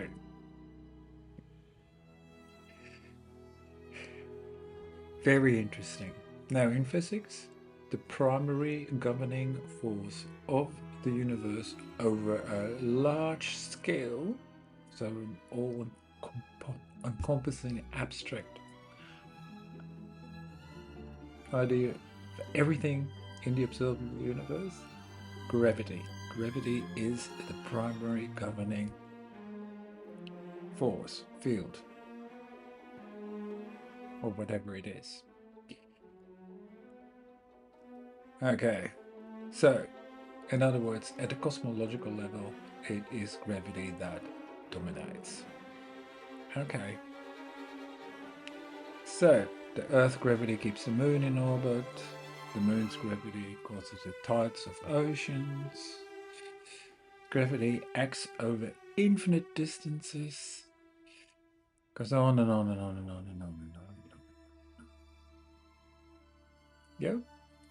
So I will show you more because I want to know. And that's something that a guy named Wolf Thornhill started. And he was speaking about electric gravity in an electric universe. So there's two statements that come from Wolf. That is, number one, we have no concept of why matter manifests with mass. And when we apply force to a body, how is that force transferred to overcome inertia? So Wolf claims to have the answer, and it says electrically. So we're going to look at that as well, and then we're going to go and look at plasma. Now plasma is gas and ions and electrons, which form a conductor of electricity, we have seen, and it's the fourth state of matter. All right, let's look at some videos. If you've seen the image of an apple falling on Newton's head and believe that you understood gravity, chances are that you couldn't be more wrong. You see, gravity remains one of the most misinterpreted disciplines of science. Although science can measure and predict gravity's effects, what gravity actually is on a subatomic level continues to be one of the greatest unsolved mysteries of our time. Even what we do understand about gravity's characteristics defies conventional expectations. The phenomenon it creates range from the bizarre to the downright fantastical. That gravity is responsible for your perception of time, that's just the tip of the iceberg. The deeper you look, the more you realize that gravity isn't merely weird, it sometimes seems almost magical. As for the ongoing scientific mysteries, we obviously can't provide definitive answers since even the brightest minds in the world haven't cracked the code yet, and we're not up there with them. What we can tell you is that investigating gravity is enough to make you question reality, and perhaps even enough to make you throw away your bloody clock. So there's a frequently drawn comparison between the words of fictional Jedi Master Obi-Wan Kenobi and the real description of gravity. Obi-Wan explains that the Force is, quote, an energy field created by all living things. It surrounds us, it penetrates us, it binds the galaxy together. If you replace all living things with all objects with mass, well, you have a remarkably fitting description of gravity. While Obi-Wan never specified the reach of the Force, one can only assume that, like gravity, its influence is boundless. Now, it's incredibly difficult to grasp the concept of infinity. Most people tend to dismiss it as a fantastical idea, since very few things in reality have no limit. Yet the range of gravity is, for all intents and purposes, described as extending to infinity. This means that every object with mass exerts a gravitational effect on every other object with mass across the known universe. When viewed on this scale, it is truly mind-boggling to comprehend just how powerful gravity is and how fundamental it is in the structure of every object in existence. That being said, a bit more explanation is required. A key factor to consider is that gravity, like everything else in the known universe, cannot travel faster than the speed of light. Furthermore, the strength of gravity decreases exponentially the further we move from the body of mass. Although its reach may technically be infinite, the overall effect of gravity becomes almost non-existent at a certain distance. As far as speed is concerned, it's well documented that both the light from the sun and gravity travel at the same speed, arriving at Earth in around 8 minutes. Taking this into account, the gravitational influence of any mass will only travel a set distance in its lifetime, and it's important to remember that bodies of mass tend not to simply vanish, but instead transform into different forms. Regarding strength, gravity operates based on an inverse square law, meaning that the gravitational pull weakens in proportion to the square of the distance. In simpler terms, every time you double the distance from a mass, the overall strength of the gravity it produces drops off by a factor of 4. When this principle is applied across the vast distances of the universe, the force never truly reaches zero. However, it eventually becomes so minuscule as to be just negligible. To look at it another way, it's the biggest body of mass in any given location that has the most tangible effect, overcoming smaller nearby bodies of lesser mass as well as larger bodies that are further away. It is, according to these rules, that galaxies and solar systems take shape regardless of each individual field of gravity having a limitless range. Now, if at this point you're wondering what effect the gravity of your body has on other humans, or what effect it might have on the universe at large, consider that although your body does produce gravity, the effect is virtually immeasurable. We can estimate this effect based on established formulas. The gravitational pull between a body and an identical body, assuming you're 100 kilograms, alright then, equates to 0.0000000417113 newtons. This number is then reduced by a factor of 4 with every doubling of distance, reminding us once again just how negligible gravity is in most cases. Though there is another effect that your body and all objects with mass experience, and this topic will officially transition us from viewing gravity as merely peculiar to considering it downright bizarre. We are, of course, talking about time dilation, an effect that most acknowledge exists, yet one that is often fundamentally misunderstood. It turns out that we all experience time as moving slower or faster depending on various factors, from our location on the planet to our speed at any given moment. In fact, once you fully grasp time dilation and its underlying mechanics, it may dawn on you that the very notion of keeping time is, technically speaking, completely meaningless. And on that note, it's time we progressed from merely considering gravity as bizarre to recognizing it as bordering on the fantastical. Gravity is not a force. The effects of gravity, they're often visualized by placing a bowling ball on a rubber sheet, with the bowling ball representing Earth and the rubber sheet representing space-time. This demonstration serves as a useful and intriguing visual aid, though it can be somewhat misleading. It fails to properly convey that objects with mass do not merely create an indentation on a flat surface, rather they wrap or warp space-time around themselves. This warping is what makes gravity so peculiar and distinct from the other forces of nature, placing it in a category all on its own. In addition to causing time dilation, the warping of spacetime influences the paths of moving objects, including light. Anyone familiar with light knows that it typically prefers to travel in a straight line. However, light can be redirected by physical media such as water or lenses in a phenomenon collectively known as refraction, altering its direction as it follows the contours of the warped spacetime. In the case of gravity, light changes direction not by interacting with a physical medium, but because of the curvature of spacetime itself. Thus, even though light has no mass, it is still subject to the pull of gravity. And when you stop to really think about that, the idea is kind of enough to melt even the sturdiest of minds. If you are hoping for a visual demonstration of light conforming to gravitational curves, the bad news is that the effect of the Earth on the Sun's light is so minor that it's not observable. The good news is that you can technically see the phenomenon in action, but only by turning your attention to astral bodies much further away and relying on extremely powerful telescopes. Gravitational lensing, also referred to as Einstein rings, has been observed when a distant light source passes behind an enormous concentration of gravity, such as that of a galaxy. When the observer is positioned at the right angle, with the light traveling directly to their eye, they witness the light bending and warping into a ring as the light source passes behind the concentrated gravitational mass. As amazing as this example is, it pales in comparison to the most terrifying manifestation of gravity in the known universe, the aptly named black hole. It's often said that even light can't escape a black hole, and now you probably get why. While a planet's gravity is enough to deflect light, the gravity of a black hole creates an inescapable well of curved space-time. What actually happens to light inside a black hole remains hotly debated. When too much gravity is concentrated in one place at one time, even the brightest minds on Earth can't fully explain its effects on space-time. And speaking of brilliant minds being baffled, it's time to move from a level of gravity that is merely fantastical to one that we truly do not understand as we continue to grapple with finding answers. Gravity makes no sense on the quantum level.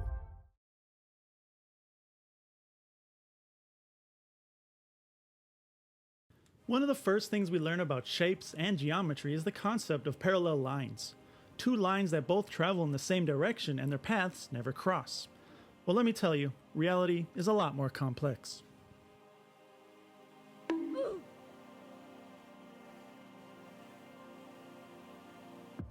All our lives we've been told we live in a three-dimensional space, or the third dimension, those dimensions being height, width, and depth. Now this is superficially correct, and thinking any different won't change your life, but the reality is we exist within a four-dimensional realm called space-time. We have freedom of movement within three of these dimensions, space, but the fourth, time, is restricted. This means I can move in any direction within space at any speed or any acceleration. My only constraint is the energy needed to change my momentum. But in the fourth dimension, time, I can only go one direction at one speed. For that reason, we are considered three-dimensional beings. We don't possess the ability to comprehend the fourth dimension. But that doesn't mean it doesn't exist, and believe it or not, it's why things are attracted to each other by what we call gravity. In order to comprehend space-time and how the fourth dimension creates gravity, we need to be able to comprehend how higher dimensions affect lower dimensions. So to begin, let's pretend we have a pair of one-dimensional friends, friend A and B. And these friends, they get in a fight and decide, I'm done with you, and they start walking away from one another in opposite directions. Then, after a while, all of a sudden, friend B pops up out of nowhere and both of them lose their minds. How is this possible? There's no conceivable notion, other than teleportation, of how these two friends could possibly meet up again. Their one-dimensional minds are just unable to comprehend what is happening. Because their world is actually a circle within two dimensions. However, without information from the second dimension, it's impossible to know the true direction of their path, or any path for that matter. Therefore, the one-dimensional friends are bounded by the second dimension. The same thing happens for those living in two dimensions. These friends walk away from each other, turn 90 degrees to their north, keep walking in parallel lines, and yet somehow they run into each other. That is because they actually exist upon a sphere. Again, without information of the third dimension, it's impossible for them to conceive the true nature of the path they are taking. That brings us to our world, the third dimension. And yes, we too are bounded by a higher, the fourth dimension. Just like our friends in the previous two examples, there's no way for us to conceive exactly how we can travel in straight parallel lines and meet up again, but we can understand that our plane of existence is curved in the next higher dimension. What does that mean? We have no idea, just like our friends from before, but that doesn't mean we can't understand the consequences of it. This curvature in the fourth dimension is what we experience as gravity, and just like how everything in the lower dimensions that travel in straight parallel lines eventually meet up, the same thing happens here in the third dimension. However, here things differ a little from our friends before. Unlike our lower dimensional friends, we don't have the freedom to choose how fast to move through our four-dimensional space-time. Whether you are running, sitting, or falling, you are moving through space-time at the notorious speed c, roughly 300,000 kilometers a second. This is of course the same c from the famous E = mc squared postulated by Einstein, and it is equally distributed between space and time. So, if you decide to move faster through space, you must move slower through time. And if you were to somehow slow down in space, you'd move faster through time. Now you may be thinking, well, I'm just sitting here, why isn't time passing faster? But remember, the planet's surface is moving, the Earth is moving, the solar system is moving, and the galaxy is moving. It's impossible to stop moving through space. Plus, your changes in velocity are so small compared to c, the difference is imperceptible. Even rockets that travel at 8 kilometers a second are only moving 2/10,000ths of a percent of the speed of light. So we are constantly moving through space-time at a constant speed, and since space-time is curved, just like the previous examples, our perceived straight paths appear to attract or converge with one another. If this still isn't making sense, don't get discouraged. We are talking about a very complex concept, normally outside our realm of comprehension. But bear with me, we're going to start visualizing this, and I think you'll have the same eureka moment I had. Okay, let's start visualizing this. To begin, we'll start with the most common visualization of gravity, but it's not my favorite. We'll visualize the fabric of space-time as a trampoline. Now normally, empty space-time just looks like a trampoline. But of course, space-time is not empty, it's filled with matter, normal and dark alike, and this matter has a very strange effect on space-time. Now, although they exist within space-time, the elementary particles that make up all matter are not made up of space-time themselves. They are, for lack of a better term, and as far as we know today, pure energy. And this pure energy occupies volume within space-time, or disturbs it. But this volume that should be space-time doesn't simply disappear because energy or matter is occupying it, it is displaced. So the more energy or mass that exists, the greater a disturbance and displacement it has on the surrounding space-time. So planets and stars and all energy within them warp space-time around them. That means space-time is curved by matter, which is very important because straight lines on curves have unique behaviors. A straight line along a curve is called a geodesic, and an easy way to identify geodesics on spheres is that they always pass through the point on the exact opposite side of the sphere. The only reason it wouldn't is if some force was applied to it along its path, but then it would no longer be a straight line. Now, two geodesics, no matter where you put them on a sphere, will cross each other's paths. Now, whether objects following those paths hit each other is a matter of timing and relative velocities, but they are constantly moving to intercept the other's path. So just like how moving along a curve in the third dimension can be viewed as moving along a straight path in the second dimension, moving along this now curved fourth dimension means it still feels like we are moving in a straight line through the third dimension. And just like how two-dimensional beings moving in parallel lines eventually meet one another along the surface of a sphere, us moving in straight parallel lines in space means we still end up meeting each other or crossing one's path within space-time. Think about how crazy that is. If we suspend a ball above the Earth's surface, it's moving in the same direction as the Earth through space. Let's even freeze the rotation of Earth so we don't have to worry about the angular velocity affecting our ball's movement. Now when we look at the ball and the Earth, they are both clearly moving along two parallel paths through three-dimensional space. So there's no reason for them to cross each other's path. But when I let go, as they travel through space-time, just like how we saw with the friends walking on the sphere, because they're traveling along a curve in a higher dimension, the ball and the Earth end up running into each other despite traveling parallel with each other. And this is the fundamental concept of gravity. This becomes abundantly clear if we change our perspective. If you look at our two friends walking along in two dimensions, it looks like they walk into each other. However, if we remove any reference to their velocity, because they are walking the same speed, it simply looks like they are gravitating towards each other for no reason. The same thing applies to our ball and Earth. As they both whiz past, it's clear that, oh okay, they're moving along a curve on the fourth dimension and thus converge. We can see both of their horizontal and vertical movements, but to someone standing on the Earth, the ball appears motionless as if it's not moving through space at all. The only difference is that the ball's path through space-time converges with the Earth's path. And even though it appears as if the ball is motionless on the ground, since both the Earth and the ball are still moving through space-time, they're still constantly colliding. Finally, let's go back to our trampoline example, and I want to explain my original confusion with this model in case anyone else had or has it.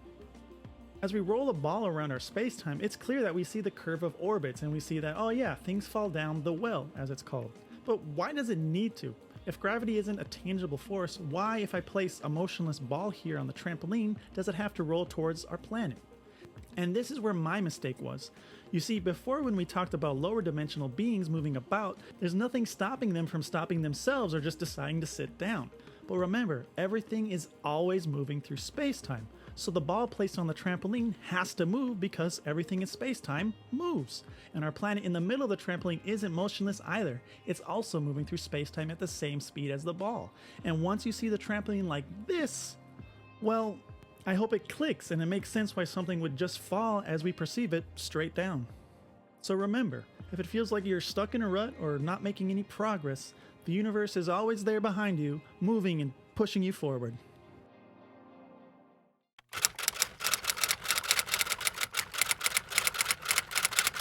Newton and Einstein were wrong, and what really ties our universe together is not gravity, but electricity.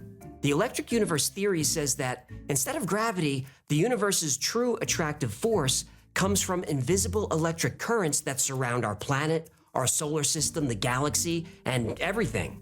We're all living in one giant universe-spanning circuit. Mainstream science ignores this possibility. But ignoring the electric universe blinds us to an unknown risk. The myths of our ancestors describe cataclysmic global disasters in the distant past. They knew about the electric universe too, not from science, but from experience. And our ancestors have sent us a strange but dire warning. Beware the shocking fury of planets. Cosmological theory says that the universe was created during the Big Bang.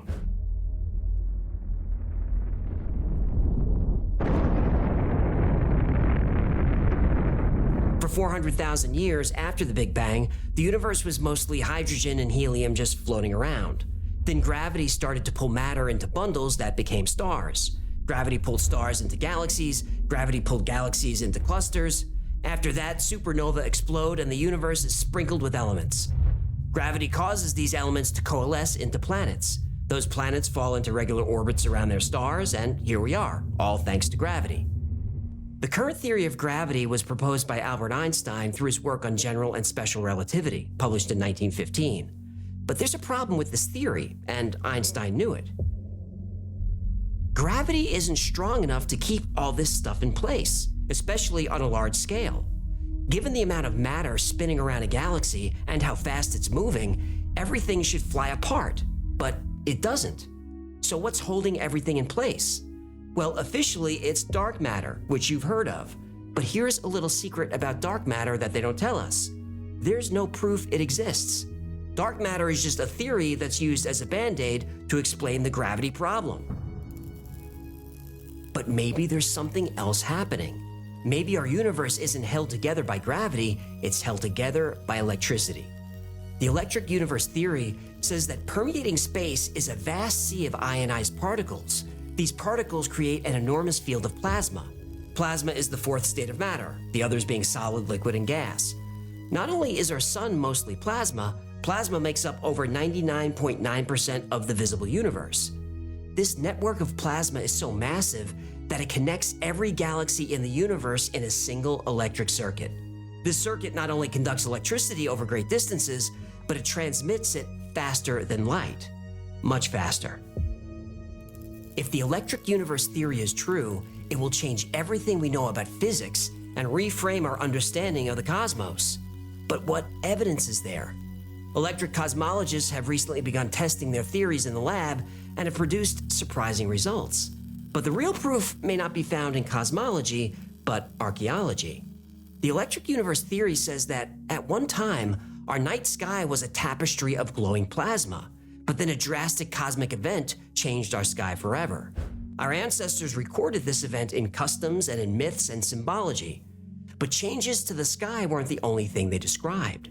Hidden among the symbols is the record of a catastrophe, one that's left scars across not just the Earth, but every planet in the solar system. And I saw a glowing sphere of light suddenly floating around the top of the mast, I would be, I think this is the proper term for it, freaked out. But for centuries, sailors saw that all the time, and they thought the mysterious blue glow was a good omen because they associated it with the end of a storm. They called it St. Elmo's fire, after St. Erasmus, the patron saint of sailors. But we now know that it's a natural phenomenon. When the pointed end of a ship's mast interacts with the heavily charged air, like during a storm, it can create a ball of plasma. Plasma is the fourth state of matter, after solid, liquid, and gas. And even though it makes up 99% of the visible universe, we didn't know plasma was a thing until the late 19th century. In 1879, Sir William Crookes, a British chemist, first discovered that he could make what he called radiant matter using a glass container with 2 electrodes in it, which he used to ionize the gas inside. This matter was later called plasma by American chemist Irving Langmuir in 1928 because he decided that it looked like blood plasma. Plasma is like a gas, but instead of containing neutral atoms or molecules, it's made of ions and electrons. So to create plasma, all you have to do is create conditions in which electrons get knocked off the particles in a gas. Sometimes this happens happens because the gas is hot. The extra energy knocks electrons out of their places, ionizing the gas. Other times, a powerful electric current can eject electrons from gas particles, turning that gas into plasma. But even though plasma essentially comes from gas, it acquires so many special properties that it's considered an entirely different state of matter. Normally, for example, gas isn't all that good at conducting electricity. Actually, it's often used as an insulator. But in plasma, there are so many detached electrons floating around, it becomes incredibly conductive. This conductivity shows up in lightning, for example. When a powerful current forms between two highly charged areas in the atmosphere, it passes through a long, skinny column of air, heating it to 5 times the temperature of the surface of the sun. Lightning is actually a trail of plasma. And since electric fields and magnetic fields are both the result of the same force, electromagnetism, plasma also turns out to be very responsive to magnetic fields. Researchers often use this when they're trying to control the stuff, to study it. But we also use plasma all the time in our everyday lives, like in fluorescent lights. When you turn on a fluorescent light, an electric current ionizes the gas in the bulb, usually argon with a little mercury, and it becomes plasma and interacts with a compound called phosphor to create light. So sure, you'll find plasma in all kinds of places on Earth, but in space, the stuff is everywhere. Stars, for example, are just giant balls of plasma. The tremendous heat generated by their fusion reactions has the same effect on atoms of gas as found in a Crookes tube or a fluorescent bulb, only much, much, much more so. And there's plasma between stars too, even between galaxies. We normally think about the space between stars and galaxies as a vacuum, and a lot of it essentially is, but there are a lot of places that have quite a lot of matter. It's just spread out over light years of empty space. And that too is plasma, pockets of gas that have been superheated into clouds of ions and electrons. Cosmologists think that up to 50% of the normal matter in the universe is strewn around between galaxies in this form, known as the intergalactic medium. So you don't have to be an old-timey sailor to witness the fourth state of matter. It's right over your head in those fluorescent lights and outside your window the next time a thunderstorm comes, and, well, all over. Plasma is the first state of matter in the universe. Wait, what? Is it true? Most people only know about the other 3 states of matter: solids, liquids, and gases. But they often forget about the existence of the 4th one. So, what is plasma, you ask? Okay, let's take a trip down memory lane when your physics teacher talked about this state of matter. You probably fell asleep during that class, didn't you? Okay, everyone knows that the atmosphere is gas, the ocean is liquid, and the ground we're standing on is solid. These are the 3 states of matter that exist, and the difference among these forms is the level of energy existing in them. Oh, but that's not all. Plasma is the 4th state of matter on Earth. How come? Well, in a nutshell, you have an ice cube, which is a solid. If we heat it up, the ice cube will melt and dissolve into a liquid. Continue to heat it up, and the liquid will slowly evaporate, transforming into a gas. So, what if we continue to provide heat into this gas? Well, the temperature reaches several thousand degrees, and this gas will be ionized. The vast majority of the molecules or atoms left will only have a nucleus, since the electrons have separated and moved independently. This ionized gas is a mixture of electrons, neutral molecules, and positively and negatively charged ions, which move chaotically. And there you have plasma. Plasma is the first state of matter in the universe because 99.9% of all visible matter in the universe exists in the state of plasma. The sun is a giant plasma. Stars are also luminous spheres of plasma. The lightning that strikes during a thunderstorm or the magical phenomenon of the aurora borealis are also plasma. Only on Earth or some dark planets in the galaxy can you find substances that exist in 3 states of solid, liquid, and gas, which accounts for only 0.1%. Therefore, plasma is the most powerful substance in the universe. Plasma's application in our daily life is very diverse, such as plasma lights, plasma screens, or plasma cutters used in mechanical factories. Especially a $14 billion NETR arc reactor in France that can produce plasma with up to 150 million degrees Celsius. What is a plasma? So plasma is the 4th state of matter, and it's 99% of observable universe is plasma. So it's really the first state of matter. Exactly. If you want to think of it that way. Yes. And it's very unstable. Right? It's unstable. No, not necessarily. Don't disagree Could with be. me. Just because you wrote notes doesn't mean you're correct, okay? Continue, Fatima. It's actually, we are all floating in a plasma state in our universe. And if you want to see what is actually plasma is when, you know, electrons are kind of freely moving and charged particles, negative charged particles, ions, positive charged particles. It's basically a soup of, you know, charged particles. This plasma is. All right. So why is it that we always, in physics, we see plasma joined together with the word fusion? Why are they relevant to each other? Because our sun that actually produces a lot of energy is through fusion energy, and that's is in a plasma state. So plasma, in order to get a plasma, it has to be very hot. Yes. Another thing is a cold plasma, is there? Yes, actually, for the case of fusion, it has to be 100 million degrees to actually achieve fusion. But plasmas, you know, they could have variety. You have temperature. It could be low temperature plasmas. Oh, but then you're not gonna have fusion. Exactly. You don't have. Plasmas could also be lightning strikes. That's plasma. Yes? So I remember this not a toy, this thing you could buy. Remember Spencer gifts? Yeah. Anyone older than 70 will remember Spencer. Lava lamps. Yeah, lava lamps. And all that. Well, one of them was this ball. That it had this sort of glowing thing in it, and you put your hand on the ball, and it would react to your hand touching the surface. Exactly, because it's charged particles, you know, all of these, you know, the plasma kind of makes the gas, it makes it glow. Exactly, glow, because particles could also can de-excite and kind of produce photons and lights and things. Okay, so the electrons recombine. Exactly. And every time they recombine, they give off light. Exactly. Right. Excite and recombine and, you know, de-excite, and you get the light. So that's a plasma that's not at very high temperature. Exactly. Right, exactly. Yes. Okay. It was just like a candle is also a plasma, but with the flame. It's a flame. The flame, yes. yeah. The flame of a candle is All right, so now you need high temperature for fusion. Yes. What are you fusing? It's actually required for fusion. High temperature is required to fuse really light atoms, hydrogen, and also isotope of hydrogen, heavier hydrogen, deuterium, and a little bit heavier tritium, with having two actually neutrons. So they can collide and they can fuse. And it has to be really, really high temperature to be able to kind of overcome, you know, these forces and create a lot of energy through neutrons. So the forces are because you have a positively charged proton over here and another positively charged proton over here.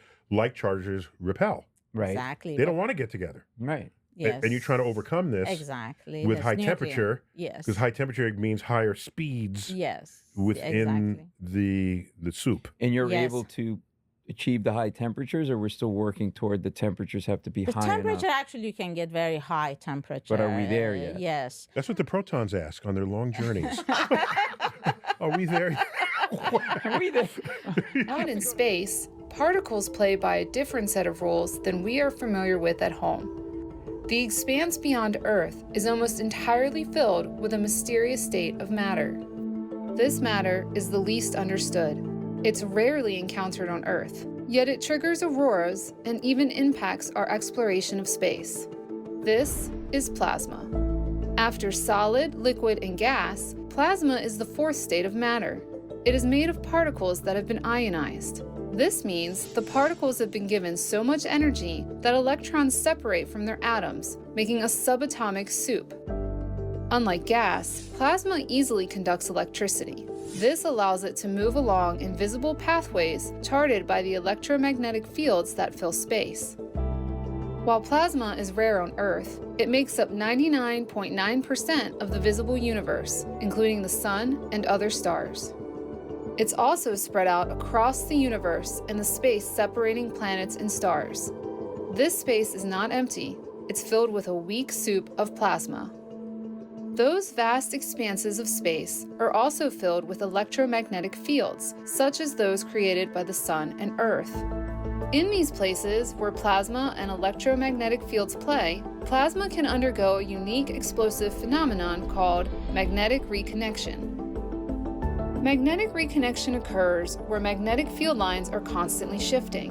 When the lines become tangled, they explosively snap and realign. This transfers energy and sends nearby plasma particles flying through space. Magnetic reconnection triggers solar flares on the surface of the Sun, creates shock waves near supernovae, and violently twists plasma around black holes. Closer to home, magnetic reconnection between the Sun and Earth's magnetic fields is a critical way energy is transferred around our planet.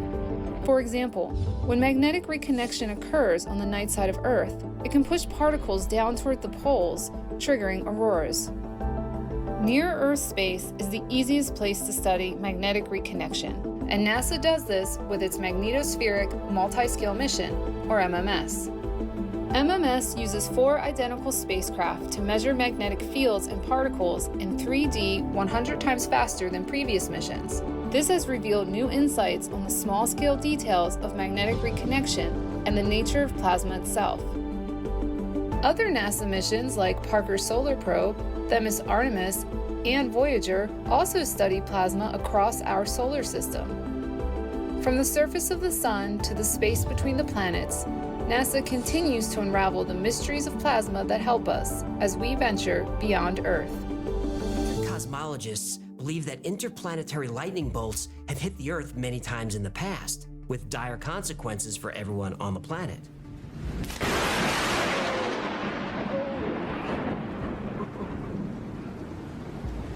Goodness.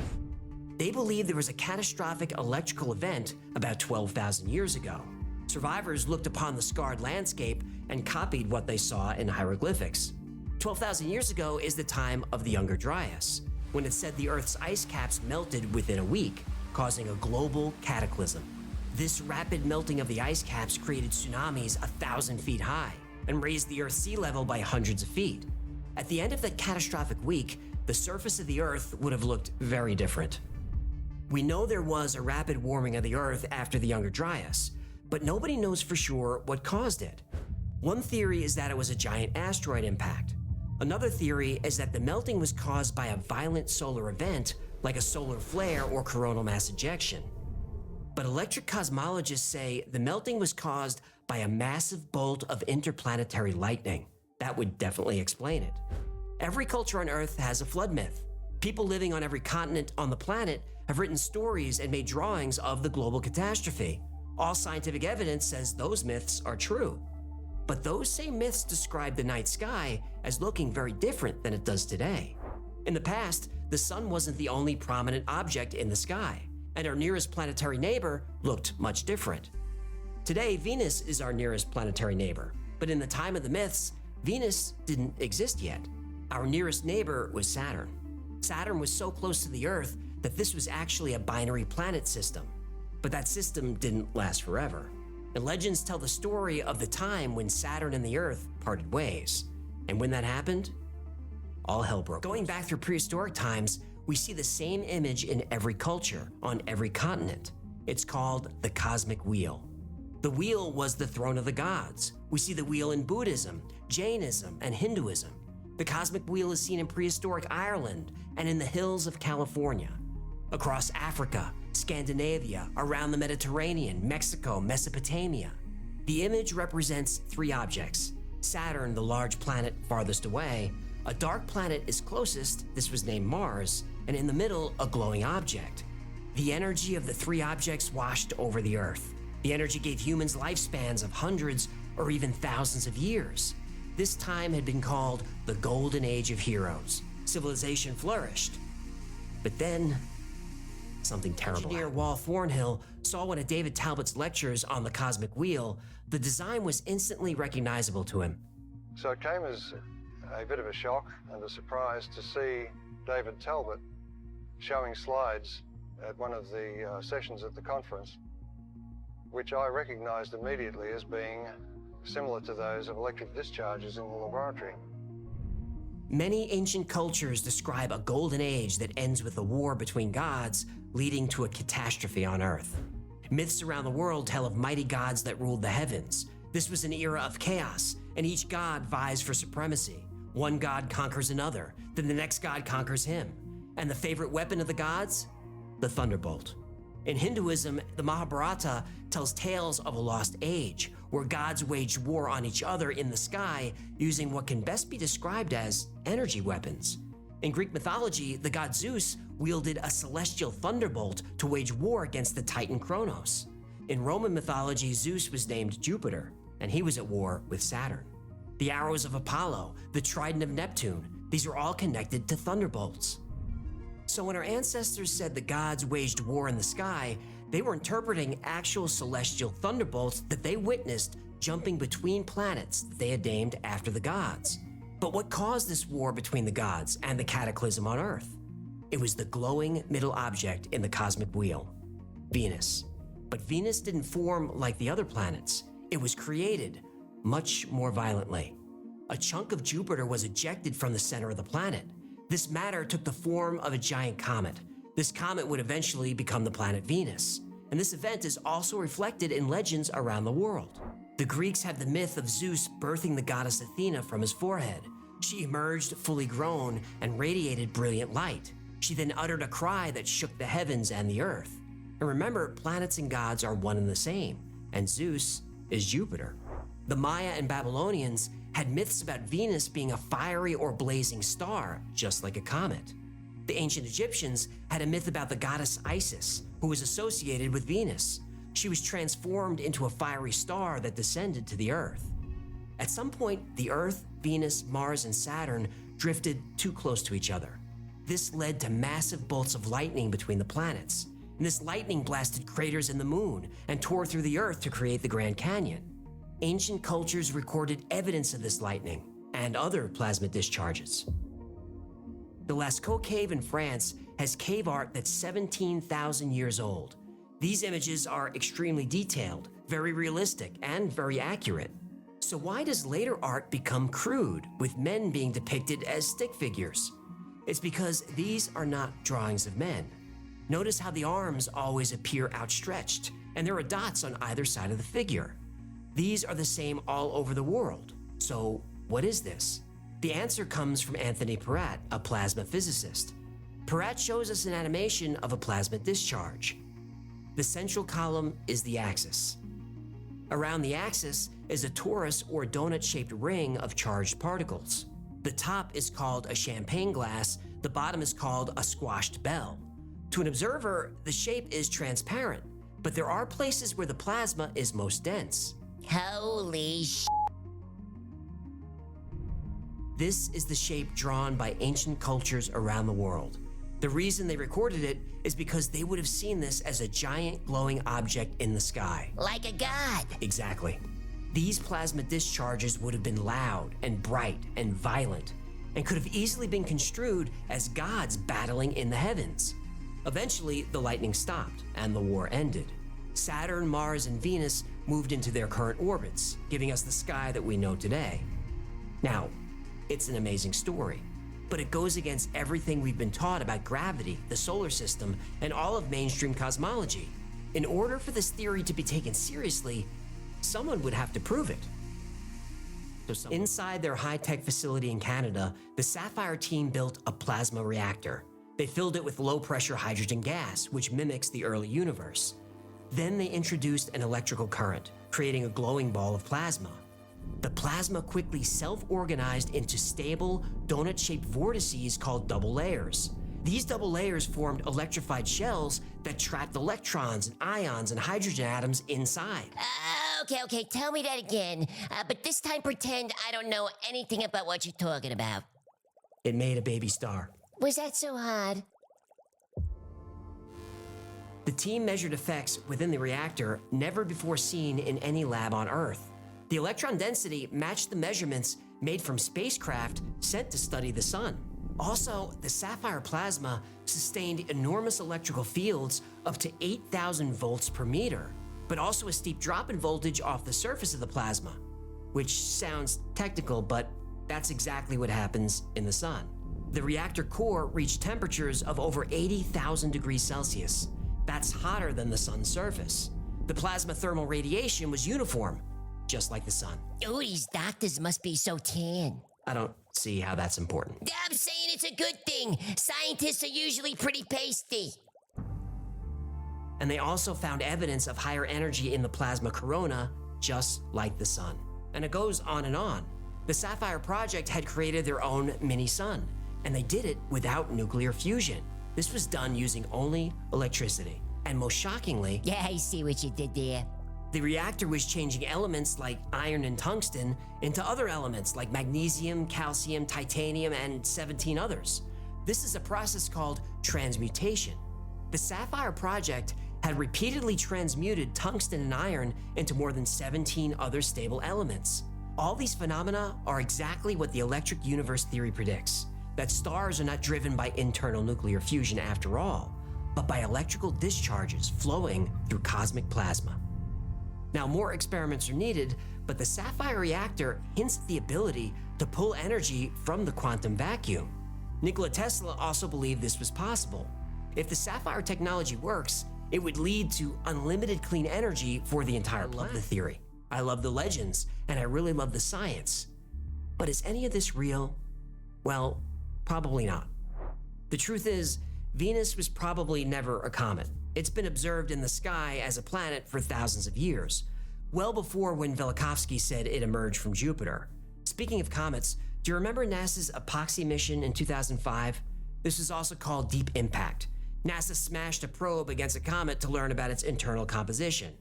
Well, Electric Universe kingpin Wal Thornhill made a lot of predictions about comets, especially this mission. He said there would be arcs of electrical energy before the impact, equipment would fail, X-rays would be emitted along with bolts of lightning. But none of that happened. Supporters of the electric universe theory, and there are a lot of those, will point to the predictions that Thornhill got right, though I can't think of any of those off the top of my head. But those supporters will ignore the things that he got wrong, which was just about everything. Wal Thornhill has been called a physicist and electrical engineer, but I can't find evidence of his credentials anywhere. The only thing we know for sure is that he was a computer salesman for IBM. Now, Thornhill was once criticized for not making his scientific research available for peer review. He said there was no need to. He had no peers. No, cocky, I like it. And all the ancient myth connections to the cosmic wheel and all that stuff about Saturn, that was all cherry-picked. Our ancient ancestors were aware of Saturn for thousands of years. Rings weren't discovered until 1610 by Galileo, but the planet was out there, way out there. The Sapphire Project is also suspicious. Until their data is shared and their experiments confirmed by other scientists, we have to assume their plasma reactor doesn't work. So it's a fraud? Well, if their machine showed even the smallest possibility that it might work, they'd be swimming in billions of dollars. But they're not. They're constantly looking for money. But I wouldn't say the Sapphire Project is a fraud, but Lowell Morgan would. When Sapphire was launched, Dr. Lowell Morgan was the only plasma physicist on the team, and he wasn't impressed. He exchanged a few emails with science YouTuber Professor Dave about his experience. The EU concept is fraudulent bullshit being promoted by several people as real science to the general public. They don't really know any physics or mathematics to speak of. They have all the usual trappings of crackpot scientists. Dr. Morgan eventually left the project. I quit for several reasons. One, they could no longer pay me, and two, they're just amateurs. And I was tired of working with amateurs. Electric universe theory is considered pseudoscience, but you know how I feel about that word, because sometimes pseudoscience plus time equals science.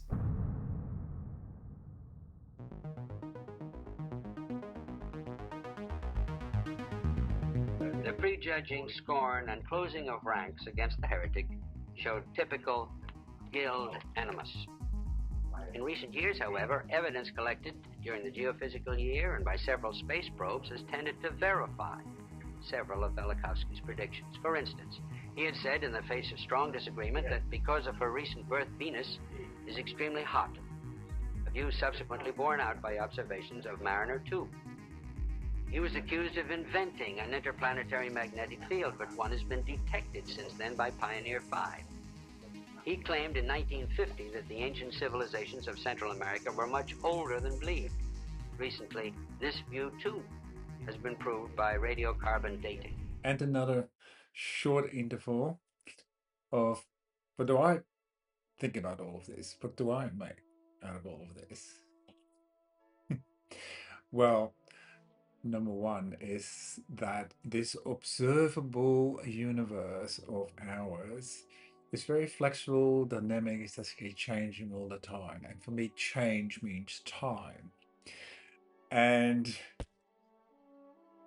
if all of these transitions would be already hardwired into a block universe, I don't know, some very creative and inventive designers to put it all together like that. So for me, it's more like, okay, there is a block and there's parallel times, parallel lives, all of the kind of things, but it's more like a phasing in and out, like an electromagnetic wave that's standing, it's not moving, but there is energy moving. There's no mass, but it's a particle causing that energy. It ripples out everywhere completely. So for me, it's like there's this creation of this entire space-time, but at the same time, it collapses in on itself. Only to be reborn again and collapse, to be recreated and collapse. And within it, there's so much going on. There seems to be so much memory, so much information and energy. And I really am completely clueless how it all works. But there is a greater power. I didn't create myself. Now, for example, in the 12th step of the AA, step 3 is to hand your power, your will in your life over to a power greater than yourself. The management of your mind handed over to a power greater than yourself. But what are you handing it over to, and what's really happening? So you don't know. That's an interesting place. Now, some people believe at the bottom, so alcoholics speak, they're at that bottom. There's a moment of collapse where their mind gives up, similar like Gautama, the Buddha, searching. Apparently he was so tired, it was a little creek or river, he stood in it, he couldn't move one foot in front of the other anymore, and in this ultimate collapse, the ultimate bottom bang, there it was. That's where the light was, that's where his enlightenment was, that's where they realized the truth about the universe. So I've always advocate, well, your understanding, my understanding of all things is not required, because the story of myself, that's the veil that keeps me from knowing everything there is. But this is little analogy. Say we're two-dimensional beings. Let me see where the camera is. Yeah. So we can only move back and forth, or left and right. Yeah. And if there's two people, one goes that direction, one goes that direction, and that little black mat just keeps going, they will never meet. They are opposite directions. Diametrical opposite directions. However, if you would bend that two-dimensional reality into a circle, like the globe of the earth, if you're walking across, so then one guy walking this way and the other person walking that way, they would eventually meet. It would baffle them, but they would meet. So for me, this time thing, this fourth dimension, as you start locating yourself at a different spot, yeah, it will be kind of like that. I've seen lots of models and think, yeah, great, beautiful models. But does it really explain everything? No. But it's just an amazing idea that it can't be disproved. If you travel at the speed of light, there's no time moving. If you travel really slowly, then there is time moving. And although I seem to be sitting aesthetically, I'm still moving through space at incredible speeds. I just don't notice it. I'm not aware of it, but that's what's happening. Now, the electric universe, the one humongous phase of all matter is plasma, not solid, liquid, or gas. So that's accepted by all science, and it is happening, and you saw all these examples. Now, the story of Wolf Thornton is interesting because it's convincing, maybe at first, and that's why I showed you all that evidence, and it's like, oh, this is exciting. And there's still a YouTube channel of called Thunderbolts, and hundreds of thousands of followers, maybe millions, I don't know. And there's lots of people into it, which just shows us how our minds work. We like to grasp on a good story, particularly if it's controversial, if it proves that the status quo, the establishment, has it all wrong. And that, of course, has historical precedents. The Earth was flat, well, it wasn't. Steam trains were designed by the devil. Well, of course, that was not true either. But particularly Nikola Tesla's idea of finding unlimited amounts of free energy is an amazing idea. And he had conversations with an enlightened master called Sri Aurobindo from India, in case you didn't know that. So we always see is like to break out from the established, accepted ways of thinking. People always go into metaphysics and look at spirituality, because the spirituality is a lot of mumbo jumbo, but there's also true spirituality, and it often refers to things that are science, but we think it is magic because we haven't discovered the science, yes, or remembered the science. Like Mary Baker Eddy, who performed incredible healing, she called it Christian Science. She said once you understand what happens, it's scientific and it's really not that hard. But you must be at a certain level on the inside, and your mind must be open to it. So, saying that, I now want to look at medium facilitated healing and also the so-called healing solfeggios, which are certain frequencies, and go into that. And I think it's a bit of a similar story to the electric universe as per the version of Wolf Thornton. There definitely is an electric universe, but what exactly does that is for something for us to remember, and hopefully that memory will come in soon, because I'm quite excited about it. Similar, like, rather than looking at trees as these beautiful looking organisms, they actually are very sophisticated electrical systems that are at work there. So I've got some journaling prompts for you in that regard as well, and then on to medium facilitated healing and healing solfeggios. Listen to this. Whenever life gets you down, Mrs. Brown, and things seem hard or tough, and people are stupid, obnoxious or daft, and you feel that you've had quite enough,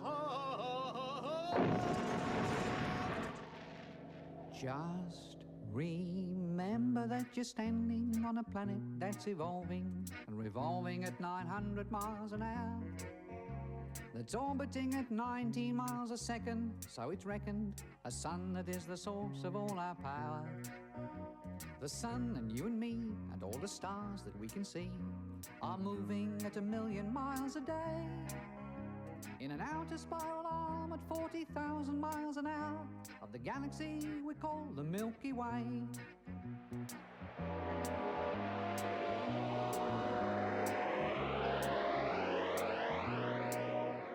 Our galaxy itself contains 100 billion stars. It's 100,000 light years side to side.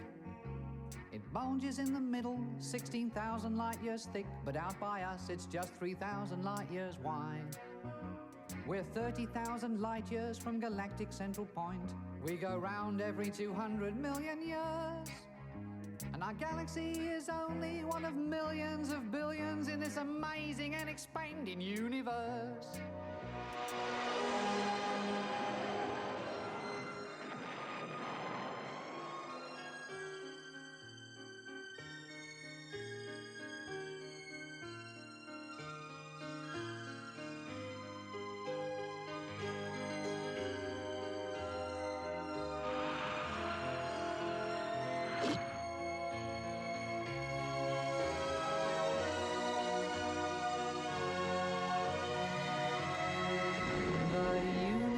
Itself keeps on expanding and expanding in all of the directions it can whiz.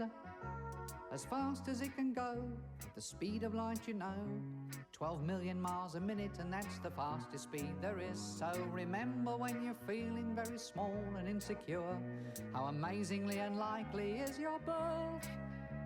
And pray that there's intelligent life somewhere up in space, 'cause there's bugger all down here on Earth.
Now, next I want to look at the topic of medium facilitated healing. And I could make hours and hours of videos on that, but I think that's beyond the purpose of this podcast. They're already long enough. So, this topic needs to start with Allan Kardec. Now, Allan Kardec is a pseudonym. This guy actually was a medical doctor. His original name is Hippolyte Léon Denisard Rivet, known by the pen name of Allan Kardec. He was an educated translator and writer, but he's also the author of 5 books known as the Spiritist Codification and the founder of Spiritism. And I have gone through the book called The Spirit's Book, and it concerns Allan Kardec researching the world of spirits through mediums, and medium seances were very popular then, and there was a lot of hocus pocus, but he was a medical doctor and a true researcher, so he sorted out the mediums, so he worked with genuine mediums. And when I was reading the book, the first thing that jumped at him, that there was no such thing as a singularity on the other side, as the spirit world is often called, but actually that there was this like an innumerable number of individual spirits. Now I'm gonna read you out some of the conclusions he makes in the spirits. Here we go. First one, I'll read it out. The statement is, all senses, like sight and hearing, are part of what spirit is. Wow. So when you're in a near-death experience, you still have sight and hearing, although you're no longer a body. It's an out-of-body experience. You're no longer a body. Body is maybe clinically dead. Okay, so when people are in this astral realm, they have perfect sight and hearing and hands. They can hear conversations that go on in the room. They can look down on their own body because they have sight. This was concluded by proper medical research of the time, 1859 or something, by, well, pseudonym Alan Kardec. It says, when a spirit is in a material body, those senses work through physical organs, but when the spirit is free, its perceptions are not tied to any one part of it.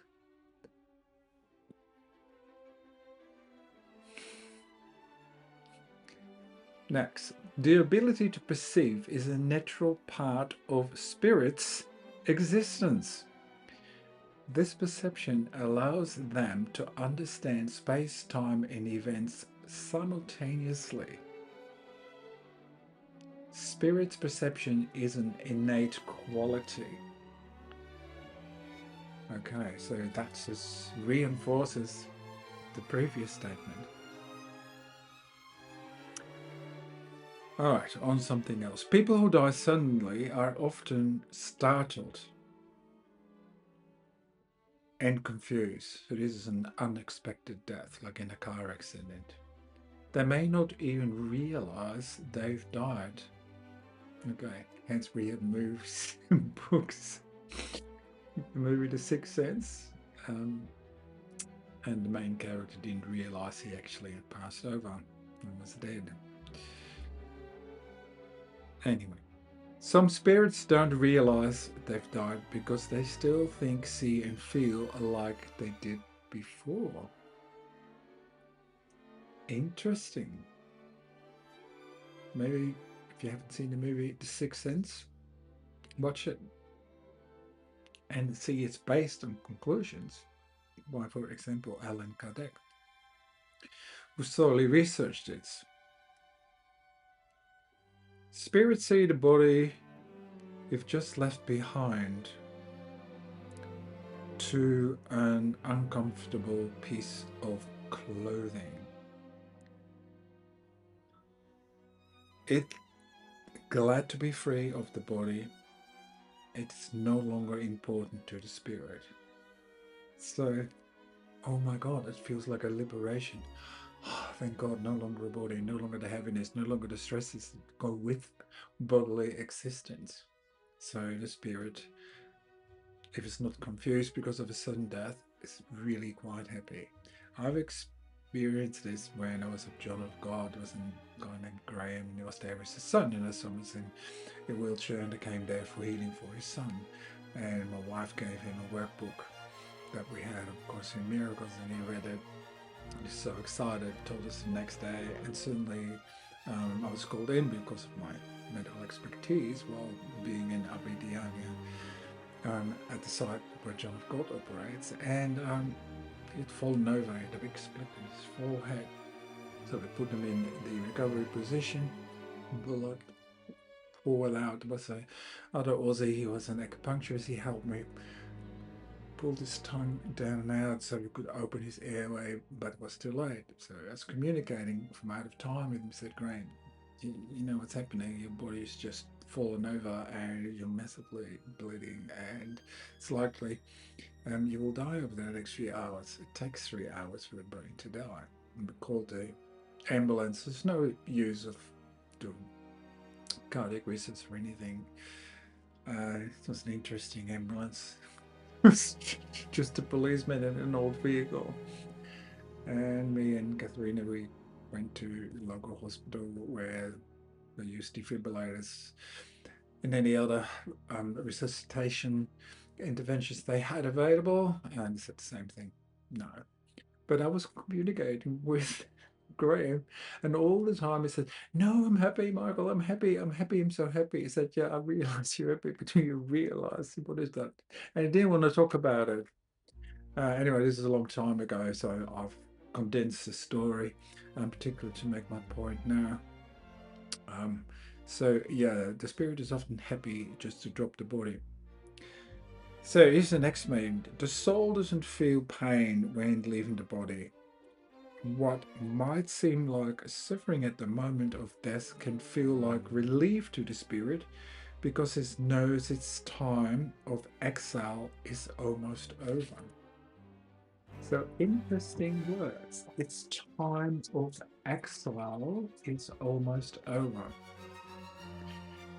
When a spirit moves, it can choose to experience a journey, or it might feel as there is no distance. If there's no distance, there's no time, so then there's only eternity. Interesting notion. Spirits exist outside of time as we know it. For them, time doesn't matter. What feels like centuries to us might seem like only moments to them.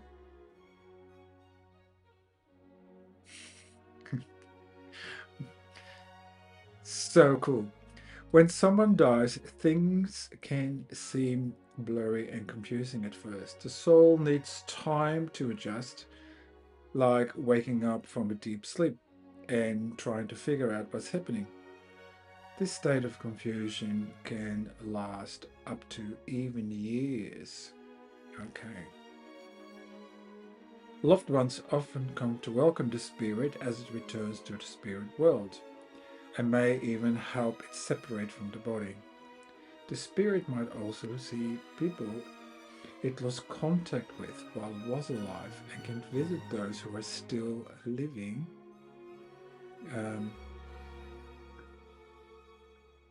or in the spirit world. Family and friends come to welcome the soul they love. If the soul has survived life's challenges, they celebrate it for good. For good spirits, this reunion is a gift, but those who have done wrong may find themselves alone or only surrounded by others like them, which feels like a punishment. Now, this was 1859. There's no recording of near-death experiences, even the term near-death experiences by Dr. Moni in 1850 or something. So, he's not just making this up. This is seriously through speaking to spirit sources on the other side by working with genuine mediums.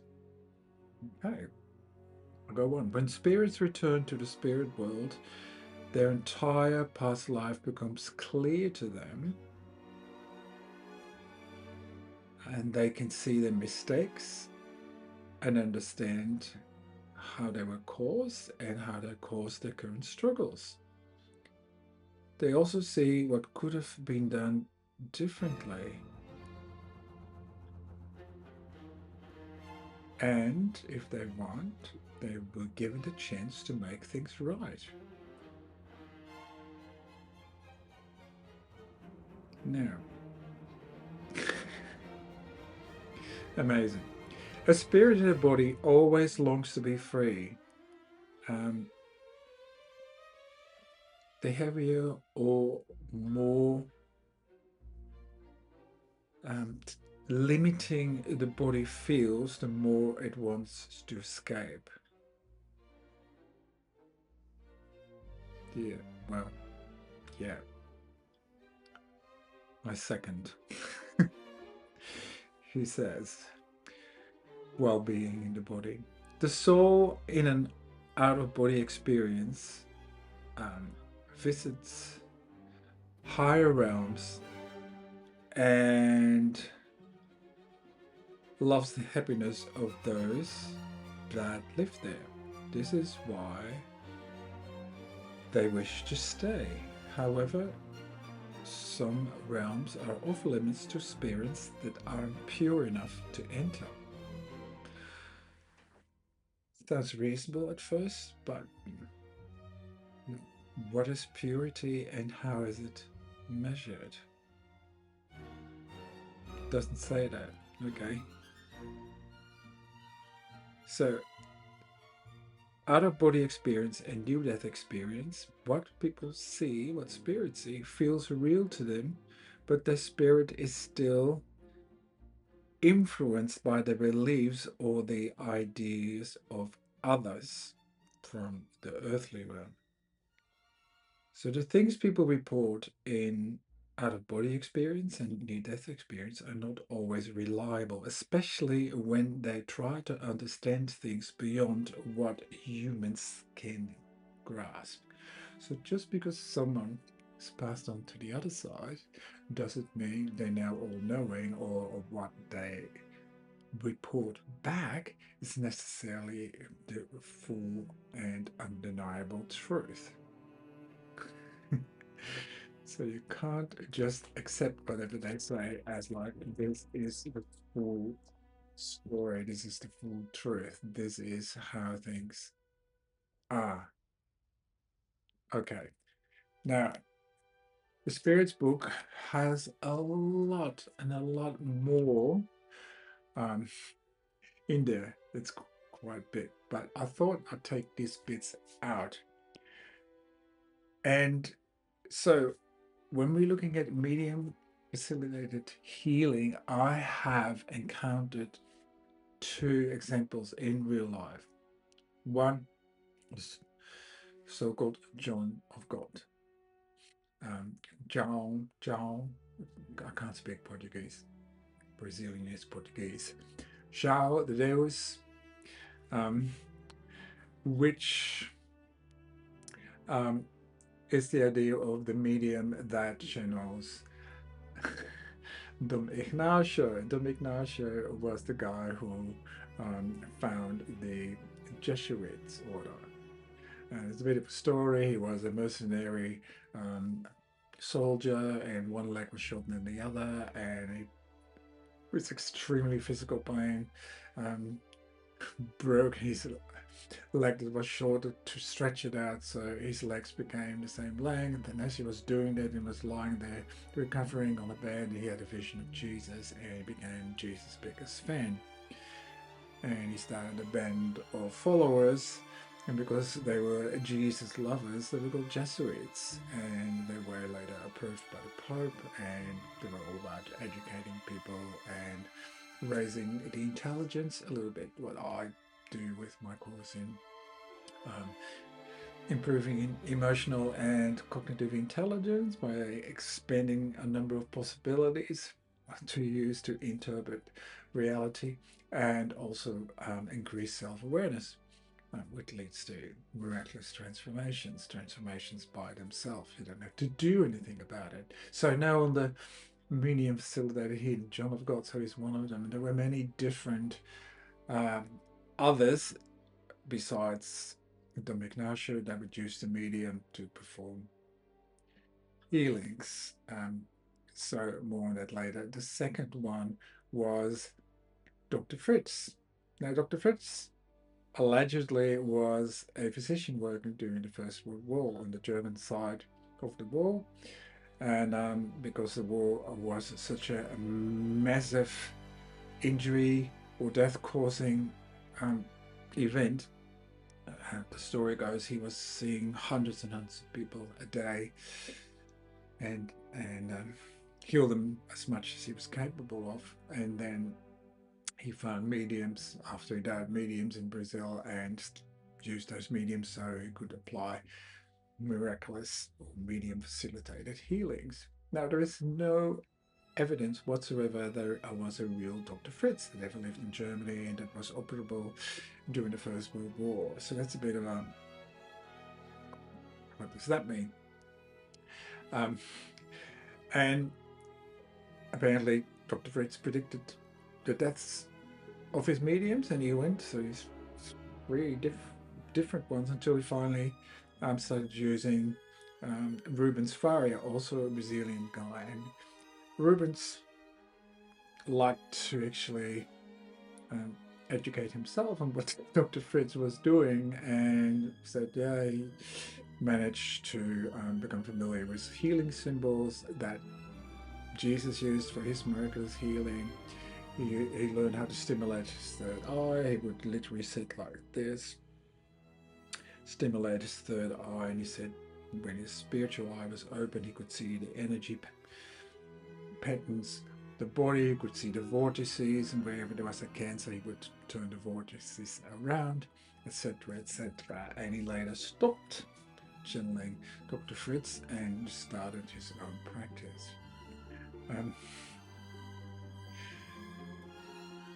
So, my honest opinions about John of God, very shakeable.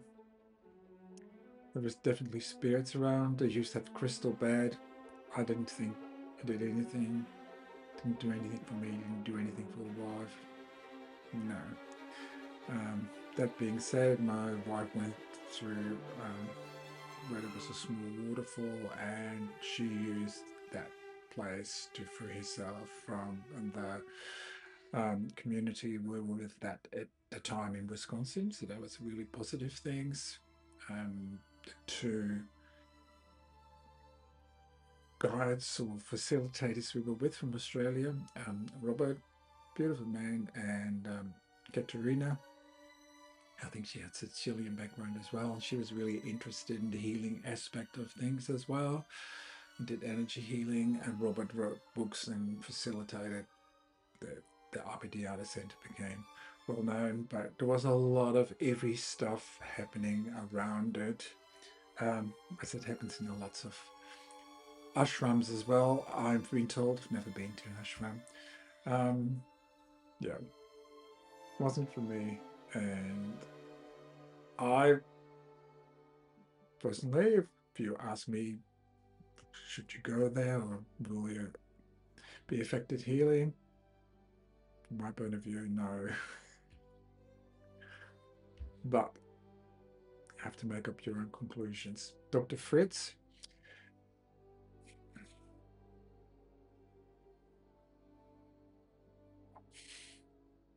No.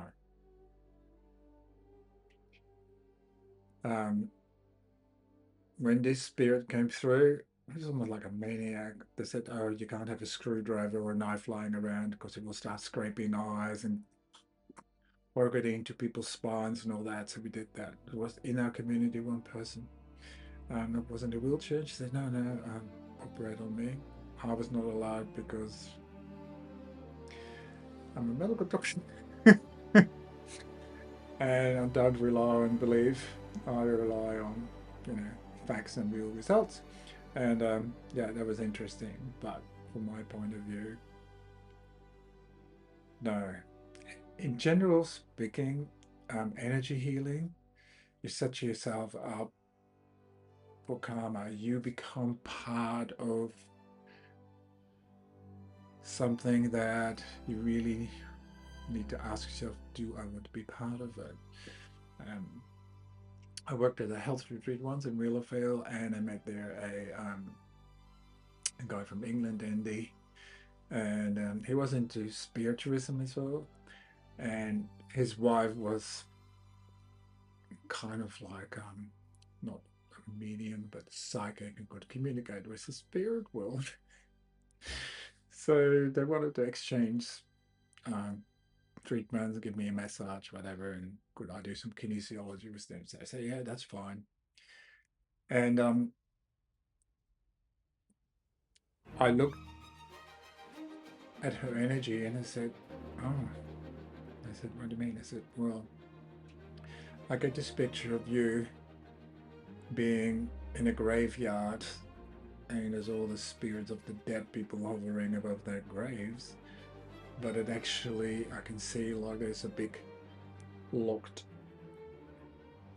circle with a chain around it with a heavy bull, which I believe to be symbolic. You karmically weighted down by all of these ghostly energies. is that really your point of what you want to do?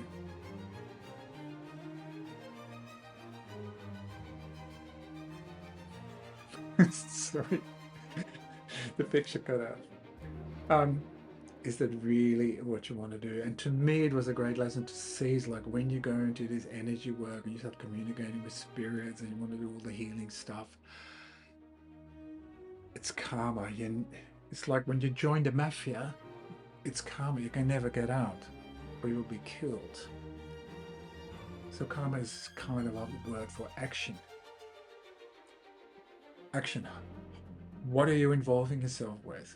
So if you're involving yourself with this energy healing naturally, it's karma. You get involved with all these peoples and their sicknesses and their problems and their weight down on us. And if for example, going to read about the near-death experience of Dante Alighieri in the 1300s, when it was, he saw people in purgatory. They were just sitting there all bound together and trying to undo all of the heaviness and the negativity and everything else. And like we just read from Allan Kardec, people who have a lot of weight with them, burdens with them, droves, they often pass over, but there's no welcome committee. There's just the others that are like them, stuck. I think there was a movie for They Will Come, something like that, don't know the exact name. It was full of colours, but it was about a woman who committed suicide and literally found herself stuck in her depression when she moved on. So, the best thing I can recommend is, okay, if you really want to become involved in energy healing, please think it through. If it's for you and that's what you want to live out, go for it. But there is no bigger force stopping you. There is just energy and information in the universe, and you are free to choose what you want to indulge in. So if it's energy healing, what is the karma? What is the action? Yeah, so medium facilitated healing, in my personal view, it was, I'm so glad I experienced it, but not for me. So with that then, I want to show you some things on sound. And there is this idea, there's a word for it. Well, can't find it. Yeah. It comes from the sound to each other. And it says that sound was first, and it was sound that created the universe. And it's a little bit ingenuous, the word of God, so God speaking sound. So because of that, people now see, it says it in the book, in the Ayurvedas, yeah, it's all in there. And therefore sound and frequencies, they'll heal you. And then we have solfeggios now, and I've got all these different frequencies, and I want you to show this stuff. And plus cymatics, which is interesting, because certain sound frequencies, if you put them on a plate and you've centered it, they create beautiful geometric mandala kind of shapes. But it's only with certain frequencies. And there's no evidence to suggest that these particular frequencies also cause healing. So anyway, enjoy watching it. I'm going to share with you 4 pages and 3 lessons from the workbook and a part of a chapter. So the Course in Miracles has 365 lessons in it. It's claimed to be written by Jesus, the Jesus from the Bible, Jesus Christ. I personally think there's lots of different contributors.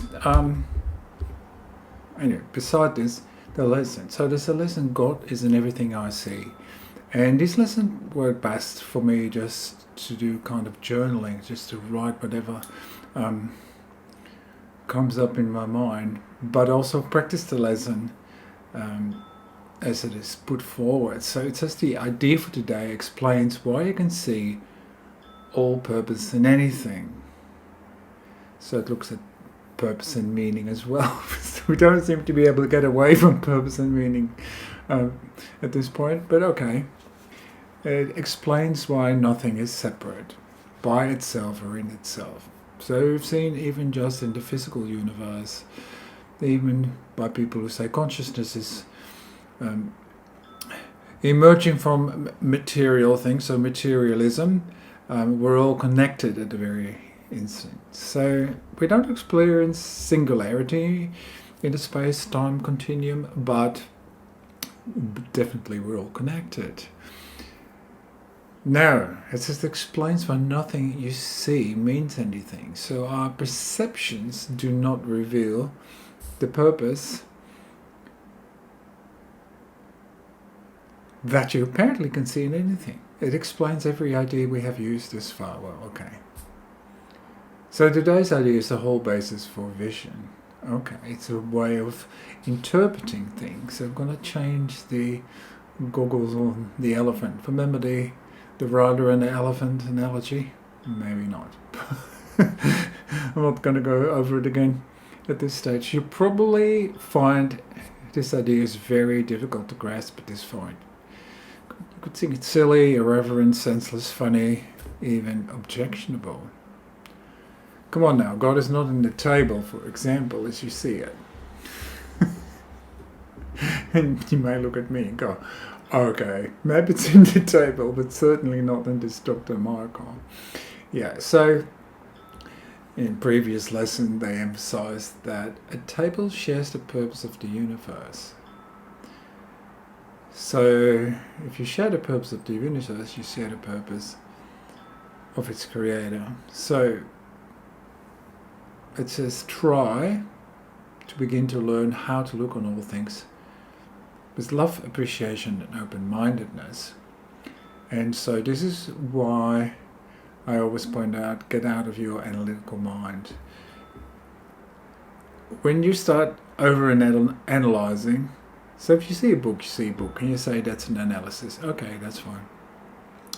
But if you start over-analyzing, all analyzation will lead to death. There's always something wrong, and it's not you, it's everything else around you. Have your pick. Someone is wrong, the environment is wrong, politics is wrong, Trump is wrong. It goes on and on and on and on. But love and appreciation means that you have a natural sense of curiosity. And that's why I like science, because science is all about curiosity. Not to discard things that come to us, but let's be open-minded, let's be curious to see if there's a way to explain it. Yeah, it's a... Now we've learned that gravity is not a force, but it is a warping of space. It makes perfect sense to me, at least. And so this warping of space is the main determinant of how space and time is organized. Incredible. So, learn how to look on all things with love, but means you include it in. You don't discard it and go like, oh yeah, that's like, be skeptical. And when we looked at being creative with Anne Lukov, we saw the different types of avoidance of love, appreciation and open-mindedness. So you include it in, you appreciate it, so you don't go like, hey, this is stupid. Find out what's really happening with it and be open-minded, so you can be curious and you can expand your range of possibilities, you can expand your intelligence. So, you do not see them now. Nothing is as it appears to you. Its holy purpose stands beyond your little range. When vision has shown you the holiness that lights up the world, you will understand today's idea perfectly, and you will not understand how you could ever have found it difficult. So, it doesn't say, oh well, it's all just a controlled hallucination, you see nothing as it is. It says, yes, we know, you see nothing as it is. Hence, it is important to mold, create, work, generate a vision. It should be flexible, you should be able to adjust it as new experiences and insights come in, but you have to have a vision. So, this is a workbook, so you do an exercise. God is in this coat hanger, magazine, finger lamp, but it doesn't make a difference. It's in everything that I see. So quickly go back and see what... Okay, above all else I want to see things differently. Yeah. So, the third paragraph here says, when you want to see all things differently, or like this table, you are making a commitment to withdraw your preconceived ideas about the table and open your mind to what it is and what it is for. Yeah, so you're not going to use the past terms. You're asking what it is rather than telling what it is. So now you become creative and you're becoming open and you're connecting and you're open to being shown what that is. I had this naturally, just open, meaningfully focus and connect on something or someone and start actually even have telepathic communications. Okay, so that was that lesson. My mind is part of God's mind. I'm very holy. Now, holy is not a particular word that resonates with me, but this is of course in miracles, this sort of Christian religion, if you ask me. But okay, my mind is part of God's. So this is the idea of like, well, where does mind begin and where does it stop? Or is it part of a big continuum of communication? So we'll come to that in a minute. But today's idea does not describe the way you see yourself now. However, it describes what a vision will show you. It is difficult for anyone who thinks he is in this world to believe this of himself. Yet the reason he thinks he is in this world is because he does not believe it. Okay, so you have to have a vision about what it means to be in this world. And that is the world that you have made up through your learning, through your mind training, through the story of you, the narration of you, which I pointed out is called ego. Yeah, so when you're born, your mind seems to be blank and you learn stuff, and this is what happens. But we've also seen that we have a astral realm where you can still see, you can still hear, but you don't have the limits imposed on you that are imposed on you because you now believe you are body identity and you're living that belief. And you will believe that you are part of where you think you are, and you can't really do anything about that. So, third paragraph. The idea for today presents a very different view of yourself. By establishing your source, it establishes your identity. So if you can dissolve the narration of yourself, the story of you and the world and everything goes with it, then what's left is pure consciousness. And so it's consciousness which is shared with everything and everyone. So if God is the original source, because we think deterministic, I didn't create myself, so I must have been created by something or someone, or I must have a source. That's why I like the word source. It's just both male, female, whatever. We don't have to go into all that sort of philosophizing. It establishes your true identity and it describes you as you must really be in truth. And consciousness is also about communication. Okay, we will use a somewhat different kind of application of today's idea, okay? So, here you might start, I see myself as imposed on depressed, failing, and dangerous, helpless, victorious, losing out charitable virtues. So that's all the story of you in the world. Yeah, so you should not think of these terms in an abstract way. They will occur to you as various situations, personalities, events, whatever. It is a story of you. So that seems to be the contents of your mind, the contents of your consciousness. But my mind is part of God's. I am very holy. So there is a different level of consciousness which is truly you. It's truly me. It's truly us.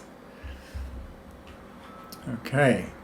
And where does it come from? Well, that's what we call God.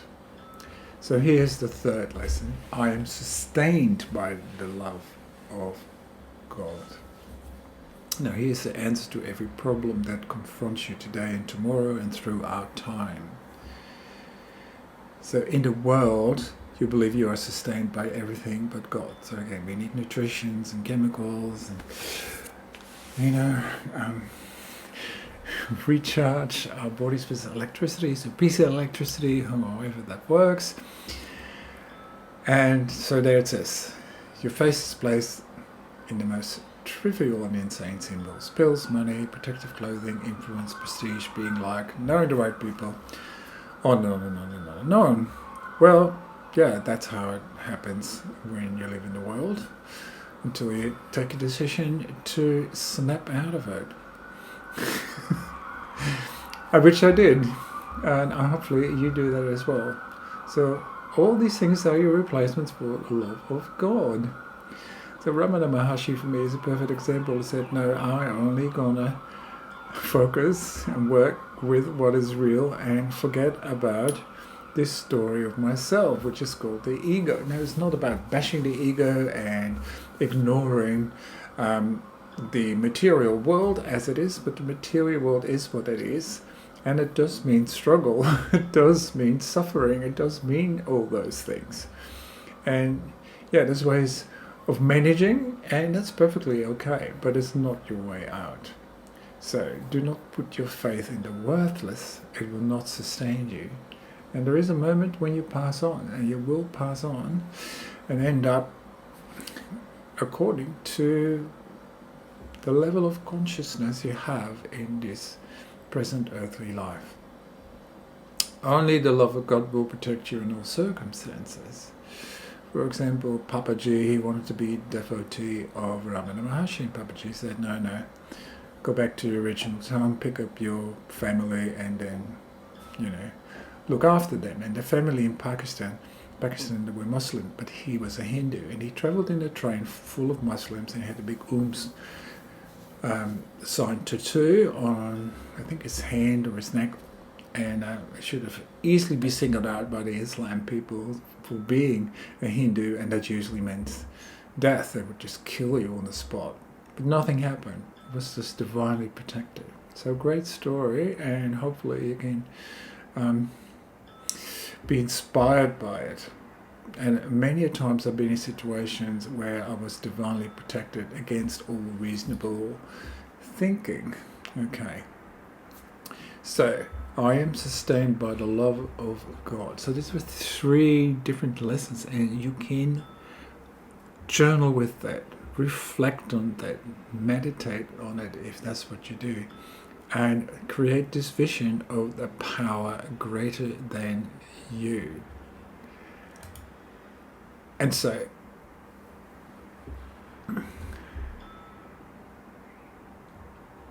I'm just going to highlight a few things in this. So, God created every mind by communicating his mind to it, thus establishing it forever as a channel for the reception of his mind and will.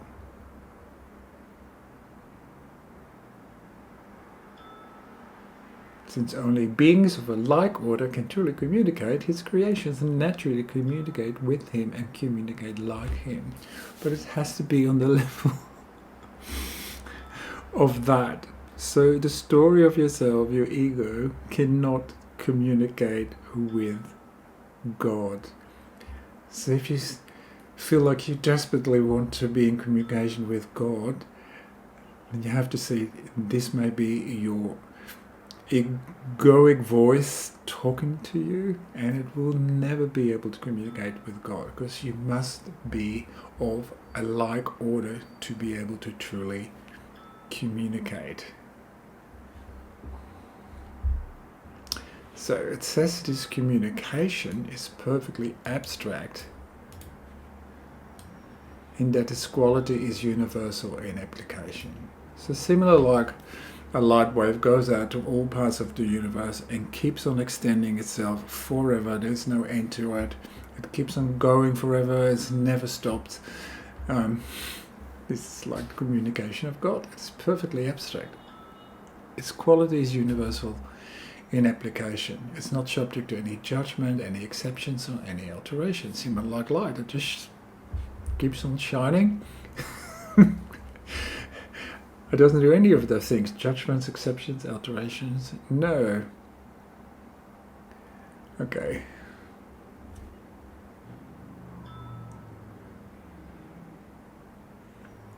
Okay, now the next thing.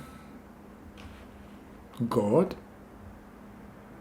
encompasses all being. Yeah, so here. The constant going out of his love is blocked when his channels are closed, and he is lonely when the minds he created do not communicate fully with him. Okay. So, we're looking here about creation and communication being the same thing. Let me highlight it here. Creation and communication are synonymous. So if a light ray goes out in the entire universe and it can be loaded with unlimited amounts of information, is it then creative? Well, yes, it is. This universe, mostly plasma, full of electrical filaments that do seem to at least be capable of communicating between all things that there are in the universe, then is that creative? Yes, it is. Is space and time intertwined and they cannot be separated out? And is it all encompassing? Yes, it is. There's no place where one bit of space-time continuum stops and another bit of space-time continuum starts. It's all encompassing, and we call that an abstraction. So the love of God is an all-encompassing idea, and creation is communication, and therefore it's all about consciousness. So, if you ask me now, is consciousness equal to the love of God? It is a sound yes. So, this whole idea of God and what creation is can now be put into a vision, and that's your job. You need to create your own vision. My vision is very clear. Okay, it's obvious that determination is true, and all free will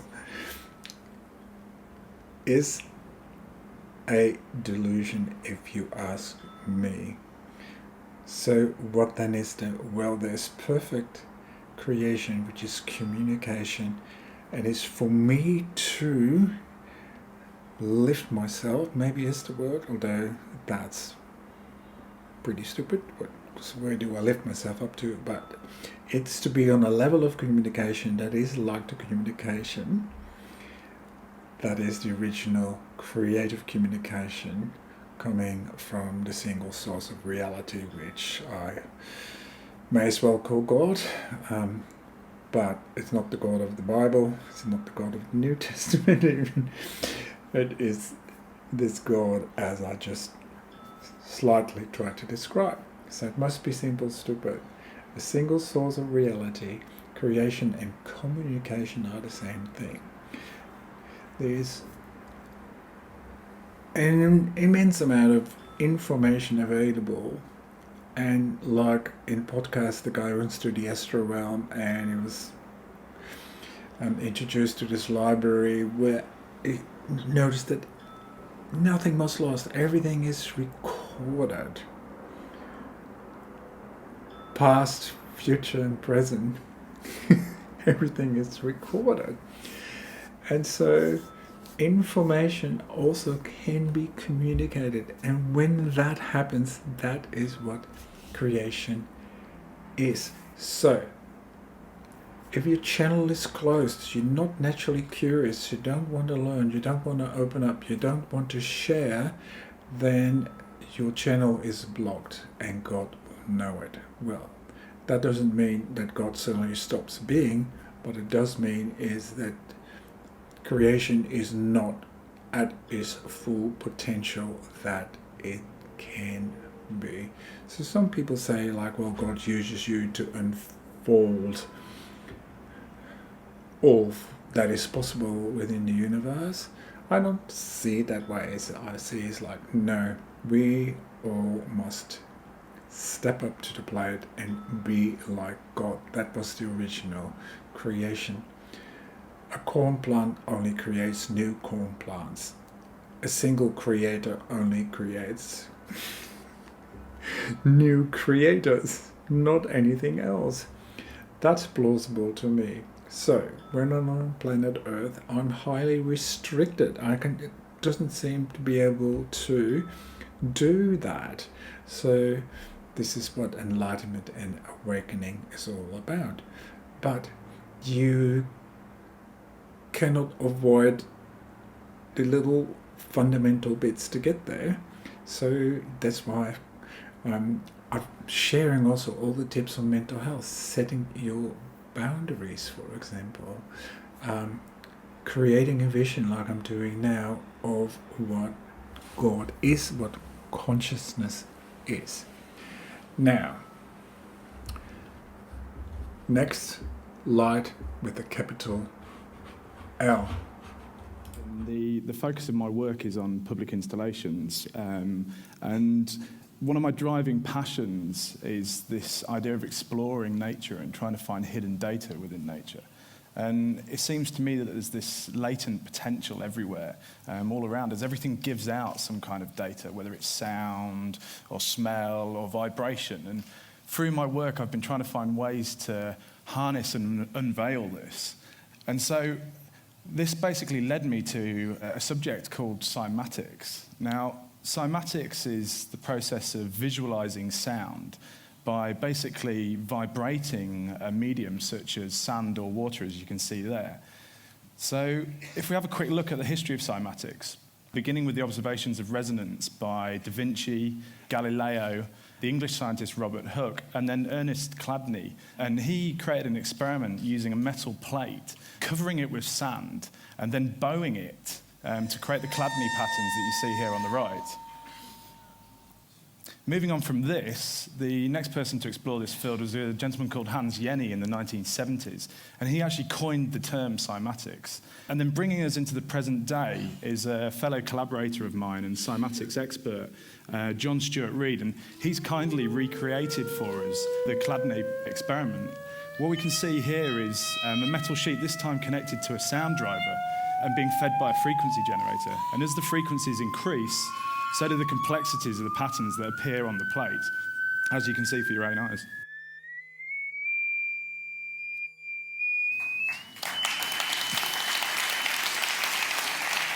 So, what excites me about cymatics? Well, for me, cymatics is an almost magical tool. It's like a looking glass into a hidden world, and through the numerous ways that we can apply cymatics, we can actually start to unveil the substance of things not seen.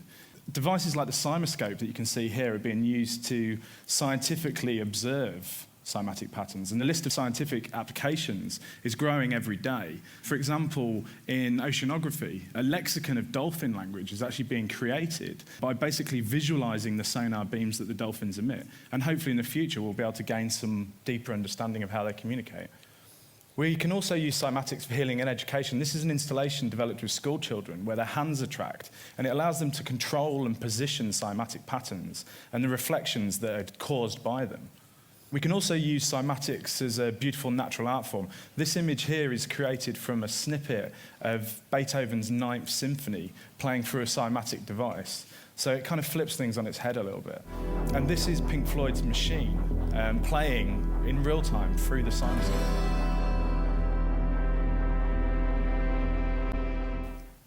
We can also use cymatics as a looking glass into nature, and we can actually recreate the archetypal forms of nature. So, for example, here on the left, we can see a snowflake as it would appear in nature, and then on the right, we can see a cymatically created snowflake. And here's a starfish and a cymatic starfish, and there's thousands of these. So what does this all mean? Well, there's still a lot to explore, and it's early days, and there's not many people working in this field.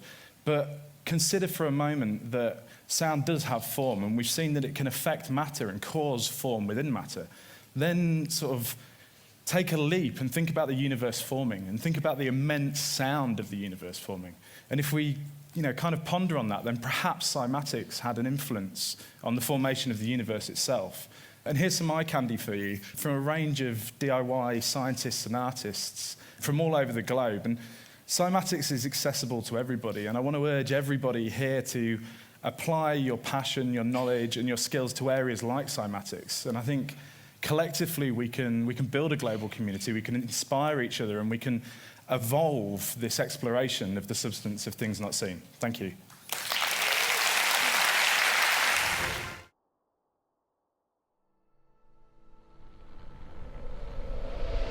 The film you're about to see has no characters.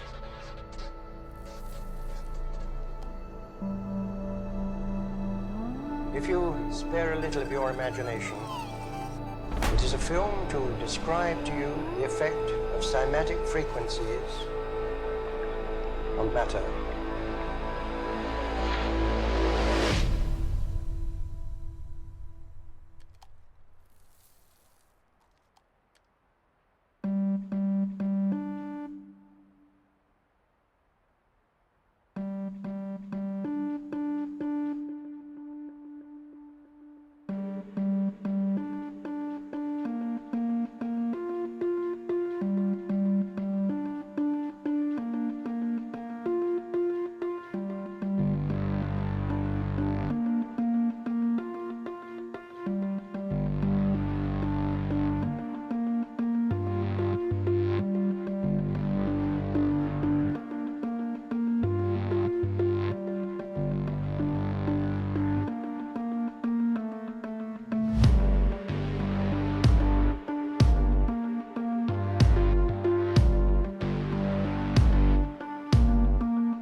Everything owes its existence solely and completely to sound.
comes down to this. Solfeggio was a method for learning the tones on a piano, on a scale. Do, re, mi, fa, sol, la, si, do. It was developed in the 11th century during Gregorian chants by Guido di Arezzo.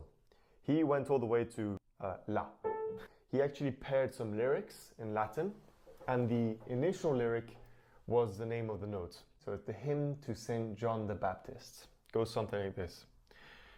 Ut geant laxis resonare fibris mi rages tororum faigum sole omnibilae Johannes. So it was ut, re, mi, fa, sol, la. So it was invented by Guido di Arezzo, the composer of this song I kind of sung. And do was called ut, and it was changed in the 1600s in Italy to do. Later, there was the addition of the seventh note, si, or B, do, re, mi, fa, sol, la. It was there, 1900s. And Sarah Glover in Britain called it T.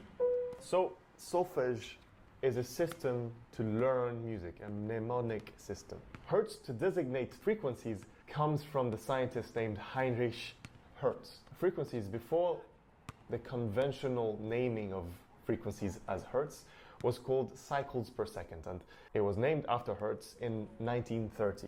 So the association with specific hertz and healing aspects is a very recent aspect. Well, actually in the 1990s, Joseph Puleo and Leonard Horowitz used numerology, a sort of astrology with numbers that I'm not too familiar with, developed the patterns of the solfeggio tones by creating steps of 111 hertz. So 111, 222, 333, etc. I know, that's not it.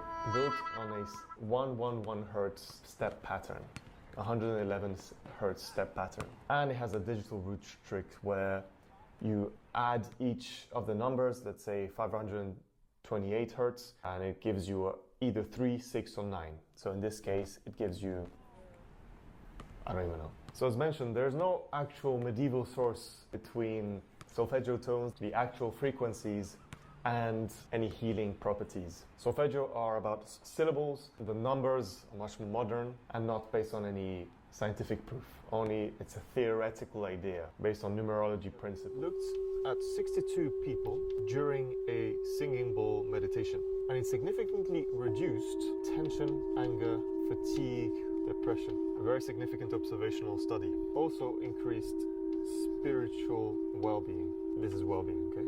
It seems that these effects were more pronounced for newcomers compared to more experienced meditators. Based on a systematic review by Lin et al. In 14 studies on Tibetan singing bowls interventions concluded that most studies reported lower anxiety and depression, improved mood and quality of life, lowered heart rate, and even increased heart rate variability, which is a marker of longevity and health. There were also increases in theta and delta brainwaves, which are associated with deeper relaxation. However, these studies lack a rigorous control group, which make these results not as strong. However, it shows a promising influence of Tibetan frequency that has been shown to be beneficial are called binaural beats. And we have one frequency that goes into one ear, let's say the left ear, and another frequency that goes into the other ear. And the difference between both frequencies entrains your brain to that one. So here would be 6 hertz. Actually, you're listening to that example right now. If you have headphones on, it will work. So this has been shown to have positive effects on insomnia, on anxiety, reducing tension, depression, improving mood, and it's quite effective for sleeping. For instance, to go to sleep, we want our brain to enter theta or delta waves. So delta brain waves are 1 to 4 hertz, and theta are from, let's say, 4 to 8 hertz. And so in our previous example, we were training to 6 hertz, which is, if done long enough, we'll put our brain into theta prominent brainwave state, meaning we're more relaxed. So it's been shown that 1 to 2 weeks at bedtime with a headphone, you can improve your sleep with binaural beats. There are some free resources on YouTube, for instance, where there are music plus binaural beats. So it gives a more pleasurable experience. Thanks to having me. I'm showing you now a few articles, 3 to be exact, on Schumann frequencies and also on the 40 Hertz frequency. The 40 Hertz frequency has been well researched, and particularly in prevention of Alzheimer's disease. But first, the article that's on the screen, basically what it says, these ELF EMFs. So ELF stands for extremely low frequency, and then EMF, electromagnetic field. So I won't go into the abstract because it's quite technical, but the heading says it all. It enhances mitochondrial energy production in certain cybrids. NARP stands for neuropathy, ataxia, and retinitis pigmentosa. So I don't want to go into that as well. So the Schumann frequencies of about 7.85 Hertz are ELF EMFs, and it says here it enhances mitochondrial energy production. And energy is everything. For tissues to fully be operational, repair themselves, or whatever is needed, they need energy. And mitochondria are the chemical energy factories that each and every cell has within them. Okay, so that's what mitochondrial energy production refers to. Okay, now the second article here is called Exploring the Influence of Schumann Resonance and Electromagnetic Fields on Bioelectricity and Human Health. So we've seen earlier in the podcast information on bioelectricity, so I don't want to go into that further. Now, here's the abstract. You may be able to understand that, but to be generous to all of us, here's a plain language summary. So it says this study looks at how VLF EMF, especially the Schumann resonance, which is 7.83 Hertz, may affect your health. Now, the lowest sound frequency that your human ear can sense and would produce as a very low bass sound is 20 Hertz. So 7.83 Hertz is not audible with our ears and brains and so forth.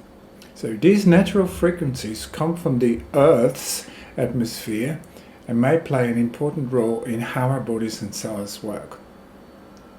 The research explores how these signals could influence the electrical activity inside our cells, including how ions like calcium move in and out.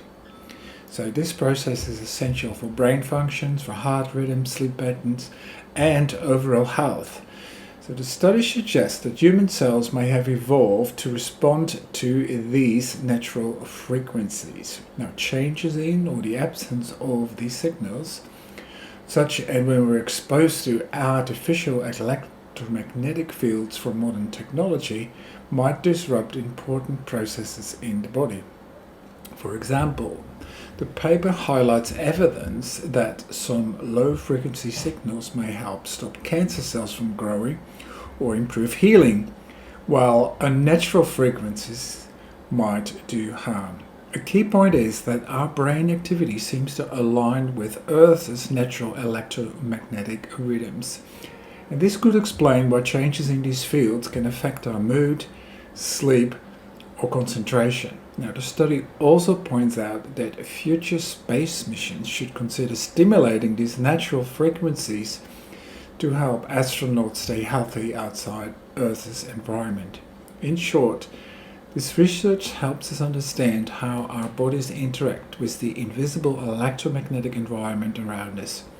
And I should say, inaudible electromagnetic environment around us as well, and how both natural and man-made signals could influence our health in powerful ways. And in earlier podcast briefings, I brought forward that perturbations of the Earth biomagnetic field, like what happens with aurora borealis, increases the frequency of epileptic insults and also people going lunatic. So, yeah, this is not nonsense, this is science. And then here is the final article, University of Queensland. Multisensory gamma stimulation promotes lymphatic clearance of amyloid. So, gamma brain waves relate to the highest frequency of brain waves, and 40 hertz is in the range of this gamma stimulation. Delta is the lowest, and then theta, and then we go up the scales with alpha and beta, and finally gamma. So let's just read the abstract. The lymphatic movement of fluid through the brain removes metabolic waste. So non-invasive 40 Hz stimulation promotes 40 Hz neural activity in multiple brain regions and attenuates pathology in mouse models of Alzheimer's disease. So in this article we show that multisensory gamma stimulation promotes the influx of cerebrospinal fluid and the efflux of interstitial fluid in the cortex of mouse models of Alzheimer's disease. So influx of this cerebrospinal fluid was associated with increased aquaporin-4 polarization along astrocyte end feet and dilated meningeal lymphatic vessels. So that might be too technical for you. But inhibiting lymphatic clearance abolished the removal of amyloid by multisensory stimulation. So amyloid is the plaque, and the plaque on your nerve cells and extensions like dendrites and axons causes Alzheimer's disease. So using chemogenetic manipulation and a genetically encoded sensor for neuropeptide signaling, we found that vasoactive intestinal peptide interneurons facilitate lymphatic clearance by regulating arterial pulsatility. So, in a nutshell, our findings establish novel mechanisms that recruit the lymphatic system to remove brain amyloid. So I think, for example, the MIT,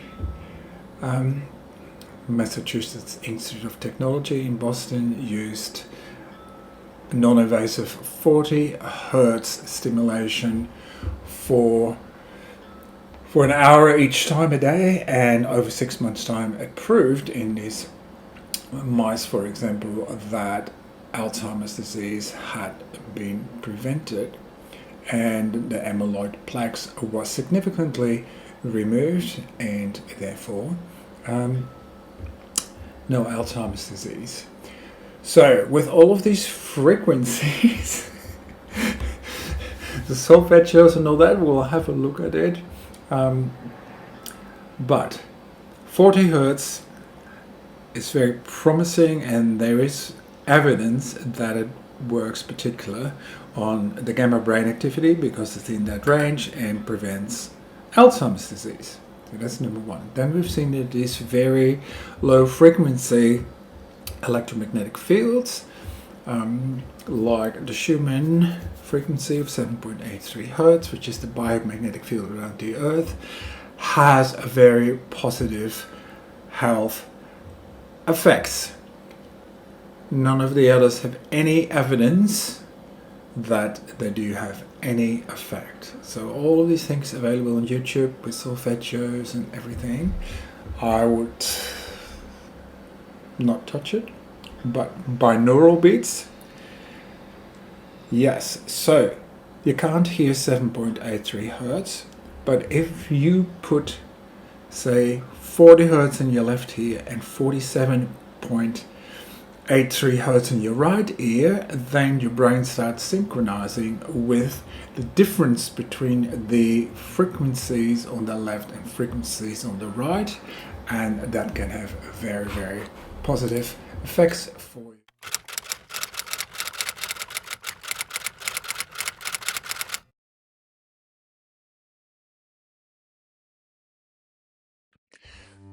I kept the best for last, or the best for last. So this podcast concerned a power greater than my sense of self. And the topic is light with a capital L. So I'm not talking about visible light, but I'm more talking about the energy, the Holy Spirit, or this is very Christian, of course, Holy Spirit. An energy that's described in religious terms, usually in the English language, traditionally with light, but light with a capital L. So for me, when I experienced this light, it was like all my problems were solved. I was home. I could call off the search. I remembered who I truly was. All of those kinds of things. And of course, there's this honeymoon phase. Yay! I'm back in the light. But then, of course, you need to start using what do I use the light for. So I just want to focus on the light per se. And I want to take you to the website of Alex Gray, who is an artist. He paints beautiful pictorials. And he's got displays called the Sacred Mirrors. And to give you sort of a visual glimpse of what it is like to be in light, I want to take you there. But of course, I wish that you too will have this experience of the light. I did design a course that hopefully will trigger that off, but that's a paid-for course. I gave up everything that I owned, literally, to be in this experience. So I think it's only fair that I'll charge you a fee for this course. So I too can have a roof above my head and something to eat and all of that sort of marketing ploy. So enough of that. Let's go to the website of Alex Gray.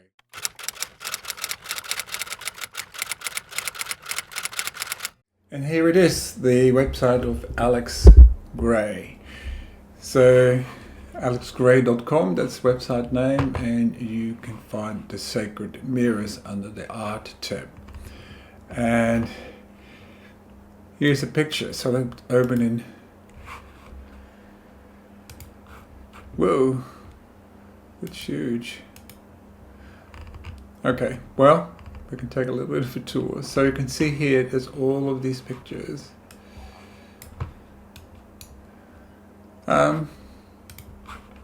All of these. I'm going to look at these three, but you can see there's more pictures here as well. Beautiful display. Beautiful display. So I'm going to look at three pictures, and here's the first one. And I'm going to show you a larger version of that. But if you look at here, you see this top here. It's like an arch of light. For example, in the Course in Miracles, there's the mentioning of a golden arch, and as far as I am concerned, because when you're in light, you start becoming psychic, and this is called the psychic image of a human form. You can see this golden arch, or someone that I knew called it the McDonald's sign, because it's like this one side of an M of McDonald's. It sort of takes this holiness away, I suppose. You can also see the chakras are enlightened in there, in the acupuncture meridians. So let's just have a look at the bigger version of that. Yeah, so you can see this arch. You can see the crown chakra being open, the acupuncture meridians. So that's the start of the bladder meridian. the start of the gallbladder meridian. This is where the large intestine finishes, the start of the stomach meridian. Yeah.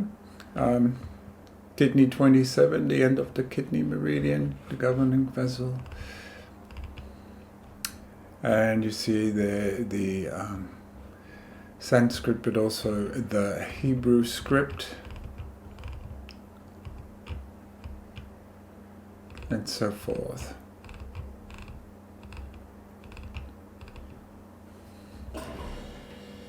Yeah, and there's an aura glow around the body. So that's real.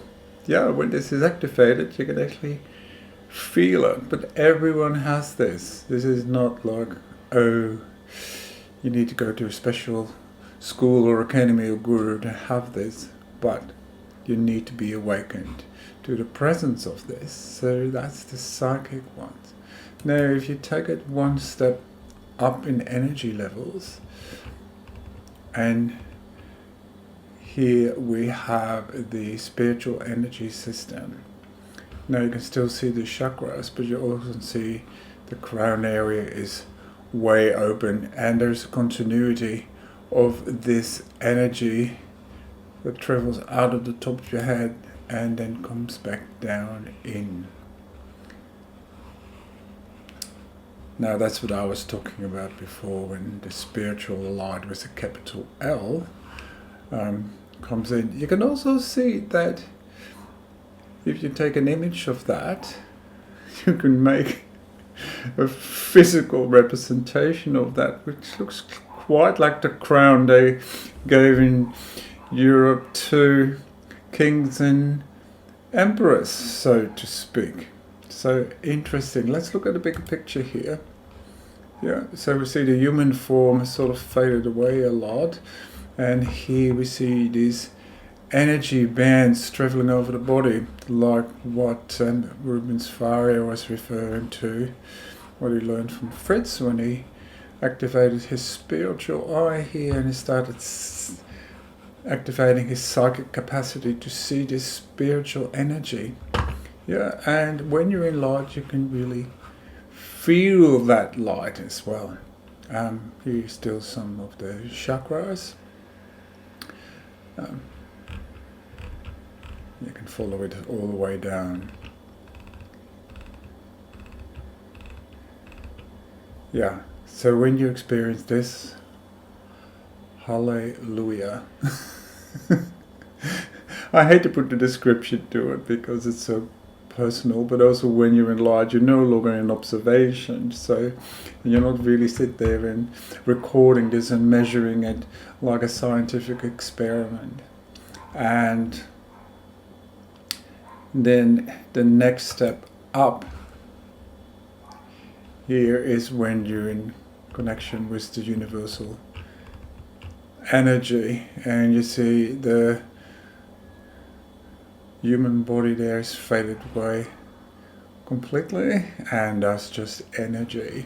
So here is the larger picture of it, and you see there is just like energy. Now this is not electrical energy, this is not magnetic energy, this is light with a capital L.